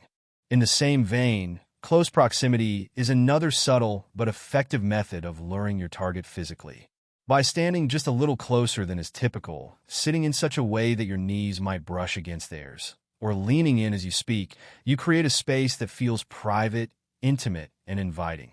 The proximity creates a gravitational pull, where they're subtly aware of your closeness and perhaps a little off balance. This imbalance leaves them wanting more, their awareness of you intensifying with each shared moment. A sense of electricity fills the space between you, and the subtle tension becomes almost tangible, charging every encounter with anticipation. The language of physicality in seduction is rooted in restraint as much as it is in allure. The mind often fills in what is withheld, and as you keep your touch light, your glances fleeting, and your proximity charged but controlled, you create an environment ripe for longing. You become a tantalizing presence that hints at intimacy without delivering it outright, allowing your target's imagination to paint the picture of what could be. This self-generated fantasy, in turn, amplifies their attraction, as they find themselves longing for a physical connection that feels inevitable yet just out of reach. It's crucial to read the subtle cues of their body language to ensure your signals are being received positively. You are not just asserting your presence. You are testing the waters, adapting your approach as needed based on their responses. If they lean in, hold your gaze, or respond to your touch with warmth, it's a sign that your lures are working. However, if you detect discomfort, it's vital to pull back and recalibrate, returning to a more neutral space to prevent breaking the spell of seduction. The beauty of physical lures lies in their adaptability, in the ability to adjust and respond, creating a dance where both partners are engaged and attuned to one another. As the physical tension grows, you allow for moments of silence, stillness, and the thrill of unspoken understanding. This quiet space, charged with mutual awareness, can be incredibly powerful. By allowing pauses where your eyes meet or your hand lingers slightly too long, you foster a shared space of intimacy. It's in these pauses that fantasies grow, where the emotional and the physical become entwined, and where your target's desire begins to burn. In these moments, you are neither advancing nor retreating. You are simply present, allowing the weight of your allure to sink in and solidify. In this phase, the seduction moves away from calculated strategies and enters a realm of instinct and responsiveness. Physical lures do not follow a rigid plan. Rather, they adapt to the unique dance between you and your target. By creating a delicate balance of presence and restraint, physical and mental allure, you draw them deeper into the spell. They feel the magnetic pull, the sense of inevitability, and are soon enveloped in a seduction that feels natural and irresistible. At this stage, they are primed for a deeper connection, ready to cross the final threshold from longing into fulfillment, with their desire for you fully awakened and ready to be realized.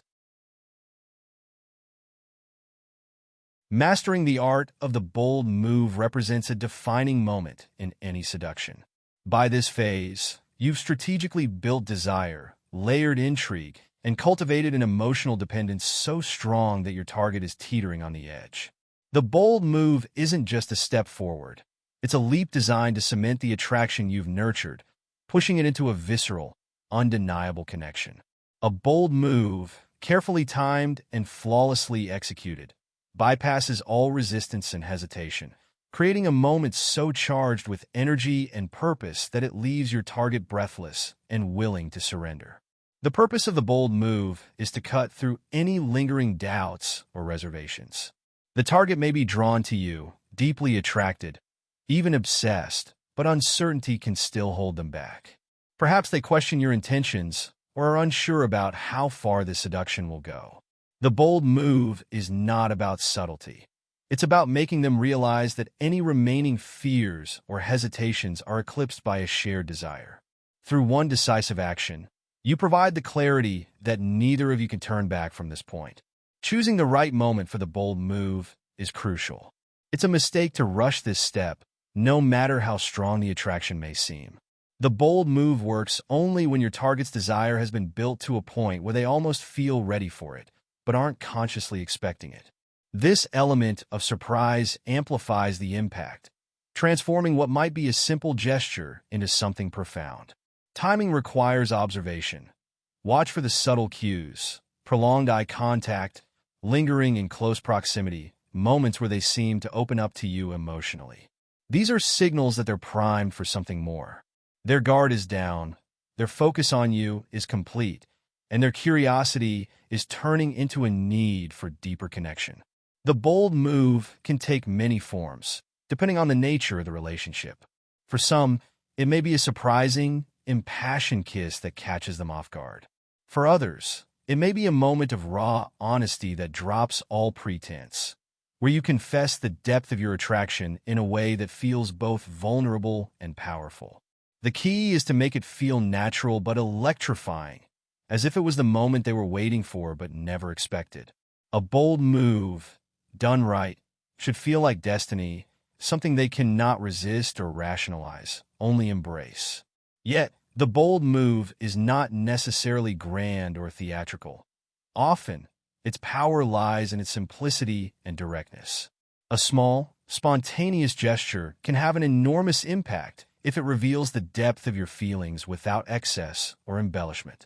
For instance, a quiet but intense expression of longing, like a lingering touch or a whispered confession, can evoke powerful emotions that they can't ignore. The lack of artifice in a bold move makes it resonate more deeply, bringing a sense of authenticity to the seduction that elevates it beyond a mere game. In this way, the bold move serves as a bridge, where the seduction shifts from playful to profound. Risk is intrinsic to the bold move, but it's precisely this element that makes it so effective. By taking a risk, you signal confidence and certainty, two qualities that are magnetic in a seduction.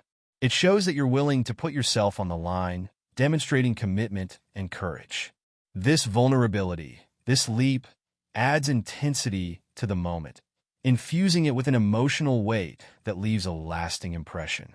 The bold move, in essence, is a powerful way of saying, "I am all in." This unwavering commitment often triggers a reciprocal response, a willingness from your target to meet your intensity with their own. In making the bold move, you assume the role of the leader, guiding the relationship to its next level. Your target, drawn in by your decisiveness, will often fall naturally into the role of the follower, feeling both exhilarated and relieved that someone else has taken control. This dynamic, once established, allows you to orchestrate the relationship's progression, making it easier to maintain the intensity and anticipation necessary to deepen the connection. The bold move is, therefore, not only about advancing the seduction, but about establishing a power dynamic that reinforces your allure and leadership. It's essential, however, to be attuned to their response.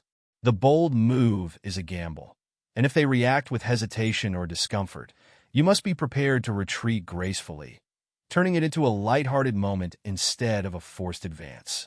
If they're not ready, you can use humor or a soft change in tone to dispel any tension and rebuild the connection without damaging it. A successful seduction requires adaptability, and even the bold move can be reshaped to fit the moment if their reaction isn't as enthusiastic as expected. The ability to pivot gracefully in response to their cues shows a keen emotional intelligence, which is attractive in itself. If the bold move lands as intended, the impact is transformative. It's a catalytic moment, burning away ambiguity and replacing it with an undeniable sense of closeness.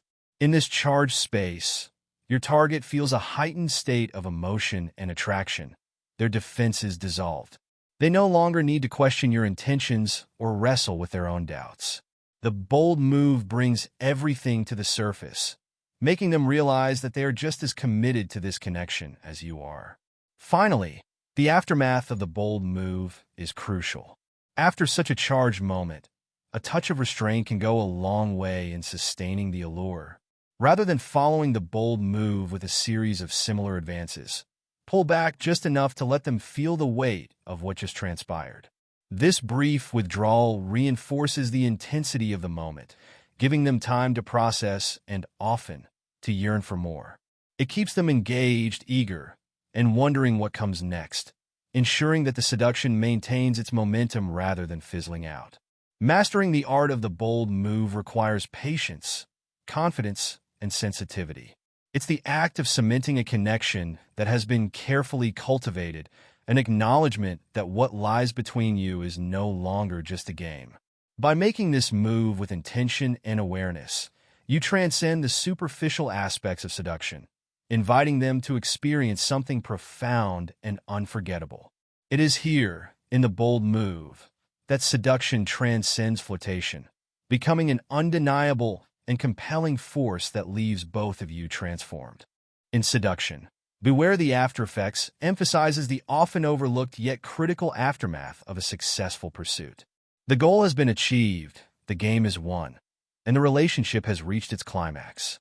However, the emotional and psychological residue left behind can threaten the delicate web of attraction that has been so carefully woven. Without conscious attention to the after effects, disillusionment, boredom, or even resentment can set in, unraveling all that was accomplished.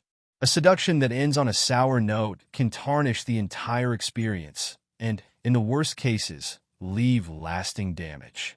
This phase, then, is about handling the conclusion of seduction as artfully as the initiation. Seduction is inherently about tension, mystery, and the thrill of the unknown. Once the chase ends, this tension inevitably begins to dissolve. The excitement that initially brought your target into your orbit may now turn to a more grounded reality, where the idealized image you've built must confront the everyday. While this shift is natural, it's also dangerous. Seductive power is rooted in illusion, in the heightened reality you created together. Without conscious effort, your target may begin to see through the allure, discovering the ordinary behind the extraordinary. At this point, they might question whether their feelings were real or merely a product of the seduction itself. To prevent this, it's essential to create a lasting impression that transcends the temporary high of seduction. This can be done by subtly reinforcing your target's sense of value and importance to you, creating an emotional foundation that withstands the shifting dynamics of attraction. While maintaining mystery and allure may have initially been key, a deeper connection, rooted in shared respect or admiration, can sustain the relationship as it evolves. Instead of simply riding the wave of initial passion, fostering mutual respect keeps the memory of seduction alive, allowing it to re-emerge in moments of spontaneity and passion even after the initial fire has dimmed. A profound aspect of managing the aftereffects lies in maintaining some semblance of independence and autonomy. Clinginess or sudden neediness is a surefire way to erode attraction, as it signals a loss of the self-assurance that made you captivating in the first place. Instead, practicing restraint, allowing space for your partner to seek you out, to miss you, is vital. This space keeps the energy of seduction active, fostering anticipation and longing rather than complacency. Emotional independence can be as powerful as any seductive gesture, letting your partner experience the pleasure of seeking you rather than feeling pressured or overly pursued. If the seduction was an intricate dance of tension and reward, now it's about balancing familiarity with the unknown. occasionally reverting to the behaviors that first enchanted them. Small surprises, unexpected dates, subtle gestures that show thoughtfulness. Maintains a taste of the initial spark, allowing the allure to resurface in unexpected ways. This deliberate blend of reliability and unpredictability reinforces the emotional depth of the relationship while honoring the excitement of seduction. However, it's equally important to avoid overindulging in the dynamics of seduction beyond its natural end. Just as clinging too tightly can drive someone away, refusing to let the seduction evolve into something deeper risks creating an endless game that ultimately loses its charm. If the seductive dance is prolonged beyond the climax, it can feel manipulative or shallow, especially if the partner senses a lack of genuine affection or emotional honesty. In the after-effects phase, authenticity becomes paramount. Your partner should feel that the initial attraction has developed into something meaningful, rather than a shallow pursuit maintained for mere amusement. Moreover, addressing potential disillusionment head-on is wise. When the mystery fades, your target may see more of your flaws or vulnerabilities. Embracing this natural evolution by sharing a more grounded side of yourself, in doses, can shift the seduction into a deeper connection, fostering trust and intimacy that prevent the seduction from feeling hollow or merely transactional. Expressing sincere admiration or acknowledgement of their unique qualities can further solidify this sense of value, counteracting any doubts they may harbor about the genuineness of the seduction. If the goal was a brief encounter rather than a long-term relationship, the art of ending cleanly is paramount.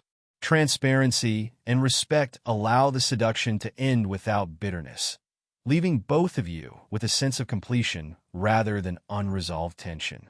A swift, decisive farewell minimizes the risk of hurt feelings or lingering attachment. This graceful exit respects the intense emotions cultivated during the seduction, allowing both parties to part ways with dignity, preserving the memory of the experience in its most idealized form.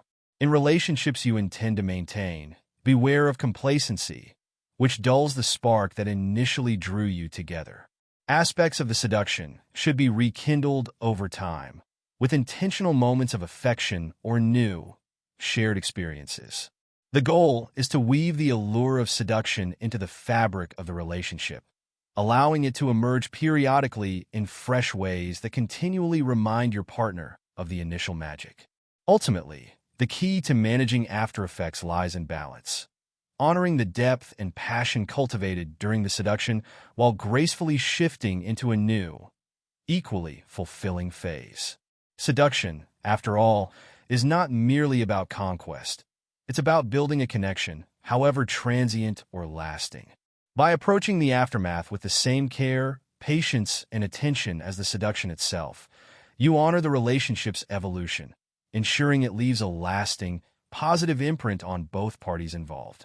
Whether the journey together ends or continues, this approach fosters a sense of respect, appreciation, and emotional satisfaction that is the true art of seduction's conclusion.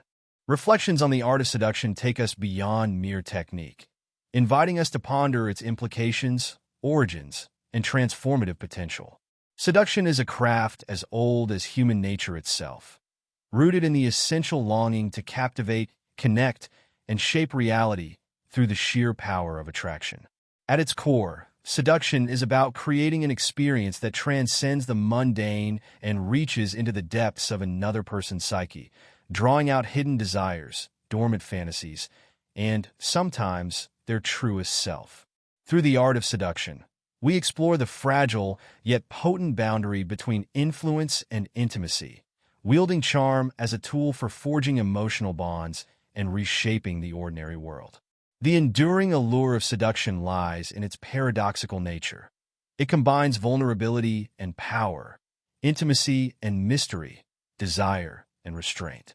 It's not a brute force conquest, but a strategic unfolding of self and situation, allowing us to lead another into an enchanted state, while we remain somewhat veiled ourselves.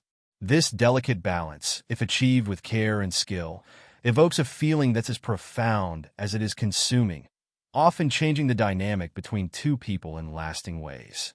Each phase of seduction, whether it's the initial spark of intrigue or the climactic surrender, is like a step in a dance, each movement measured and intentional, building upon the last to create an unforgettable sequence of events. The process awakens something primal within us, giving rise to memories, longings, and emotions that lie beyond everyday life. Yet, as we reflect on seduction's intricate mechanics, it's essential to acknowledge the moral dimensions that accompany its practice. To seduce someone is, in many ways, to wield power over them. Seduction taps into the delicate fabric of the psyche, influencing another's emotional state and guiding their actions. Therein lies a responsibility. The line between seduction and manipulation can be exceedingly thin. True seduction should never degrade or exploit, nor should it be used to harm or reduce another person's sense of self-worth. Rather, in its highest form, seduction is a dance between equals, a mutual adventure where both parties emerge transformed, having glimpsed facets of themselves they may have never previously acknowledged. This dynamic underlines the importance of empathy in seduction. To truly capture someone's heart or mind, you must understand them deeply. Their fears, their dreams, the silent desires they hesitate to voice. Such understanding requires genuine curiosity and a willingness to listen and observe without immediate judgment. A successful seduction respects the other person's complexities, gently drawing them out, rather than trying to flatten their experience to fit within one's own desires. When seduction is infused with empathy, it becomes an exchange that honors the other's individuality, even as it brings them closer into our orbit. Furthermore, seduction invites us to engage in self-reflection. It demands an awareness of our own motivations, our insecurities, and our boundaries. Why do we seek to seduce? What do we hope to achieve? Do we use seduction as a mask or as a tool for personal growth? The path of the seducer, if traveled with self-awareness, can reveal much about our inner landscapes. In choosing to seduce, we must confront our deepest fears of rejection, inadequacy, or vulnerability, pushing us to refine and elevate our intentions. A well-conducted seduction leaves both people changed, but in attempting to draw another in, we inevitably hold up a mirror to our own desires and limitations. One of seduction's most profound effects is its ability to bring beauty and mystery into the everyday. Much of life is spent in the realm of the predictable, the routine, and the understood. Seduction shatters that predictability, offering instead an experience that transcends the ordinary and enters the realm of art. The subtleties of a glance, a word, or a small gesture, when part of a seductive encounter, are imbued with meaning and intent that elevate them above simple interactions. This attention to detail, this willingness to invest in moments of beauty, transforms the mundane into something significant and memorable. Through seduction, life becomes an art form, and we can explore the nuances of human connection with all the reverence and creativity that art demands. However, seduction is as much about restraint as it is about action. To seduce successfully is to understand the importance of timing, of patience, of leaving certain things unsaid and certain gestures undone. The seducer must learn to resist the temptation of immediate gratification, embracing instead the suspense and anticipation that fuel desire. In this sense, seduction is a discipline, an exercise in emotional and psychological mastery. It requires self-control, the ability to withhold when every instinct tells us to pursue, to draw closer. Such restraint can heighten the allure of the seduction, amplifying the desire to the point where the final union feels inevitable, even fated. And this aspect of delay is often where true transformation occurs, not just for the target, but for the seducer as well, as they learn the power of patience and the art of yielding to a larger process. Reflecting on seduction's role in human relationships also illuminates its connection to creativity and self-expression. When we seduce, we are essentially presenting an idealized version of ourselves, an amplified, crafted persona that aligns with the desires and fantasies of our target. This isn't about deceit, but about uncovering the facets of ourselves that resonate most deeply with another person. In doing so, we learn what it means to shape and redefine our identities, to become the version of ourselves that captivates and attracts. Seduction, therefore, is an exploration of possibility, of experimenting with aspects of personality that may lie dormant or underdeveloped. By engaging in this process, we learn not only about the other, but about ourselves, pushing the boundaries of our self-concept. The culmination of a seduction is often portrayed as a moment of conquest or surrender. However, if approached mindfully, seduction transcends this simple dichotomy. It becomes less about winning or losing and more about shared experience, a meeting of two souls in a space outside the mundane. In this sense, seduction can be seen as a spiritual practice, a ritual that transcends the physical and emotional to touch on something higher. A successful seduction elevates both parties, providing a glimpse into the divine through the intensity of human connection. This transcendent quality is what sets true seduction apart from mere attraction or infatuation. It becomes a transformative journey that leads both seducer and seduced to a higher understanding of themselves and each other. Finally, seduction is a reminder of life's inherent impermanence. The most powerful seductions often lie in the realm of the fleeting, a momentary connection, a glance, an encounter that fades as quickly as it ignites.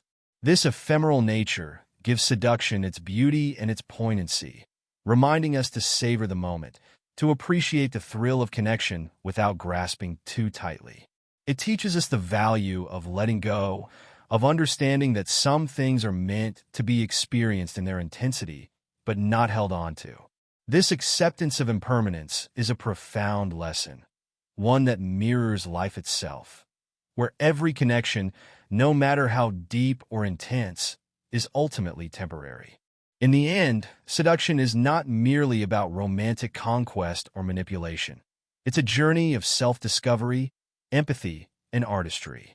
It is an invitation to engage fully with the complexities of human nature, to understand the intricate dance of desire, and to find meaning in the act of connection. When approached with respect, empathy, and mindfulness, seduction becomes a transformative art, an experience that enriches both the seducer and the seduced, leaving them both touched, changed, and perhaps even enlightened. It is, at its essence, a celebration of life's mysterious beauty, a reminder of the power we hold to shape our experiences, to inspire and captivate, and to live life as an art form in itself.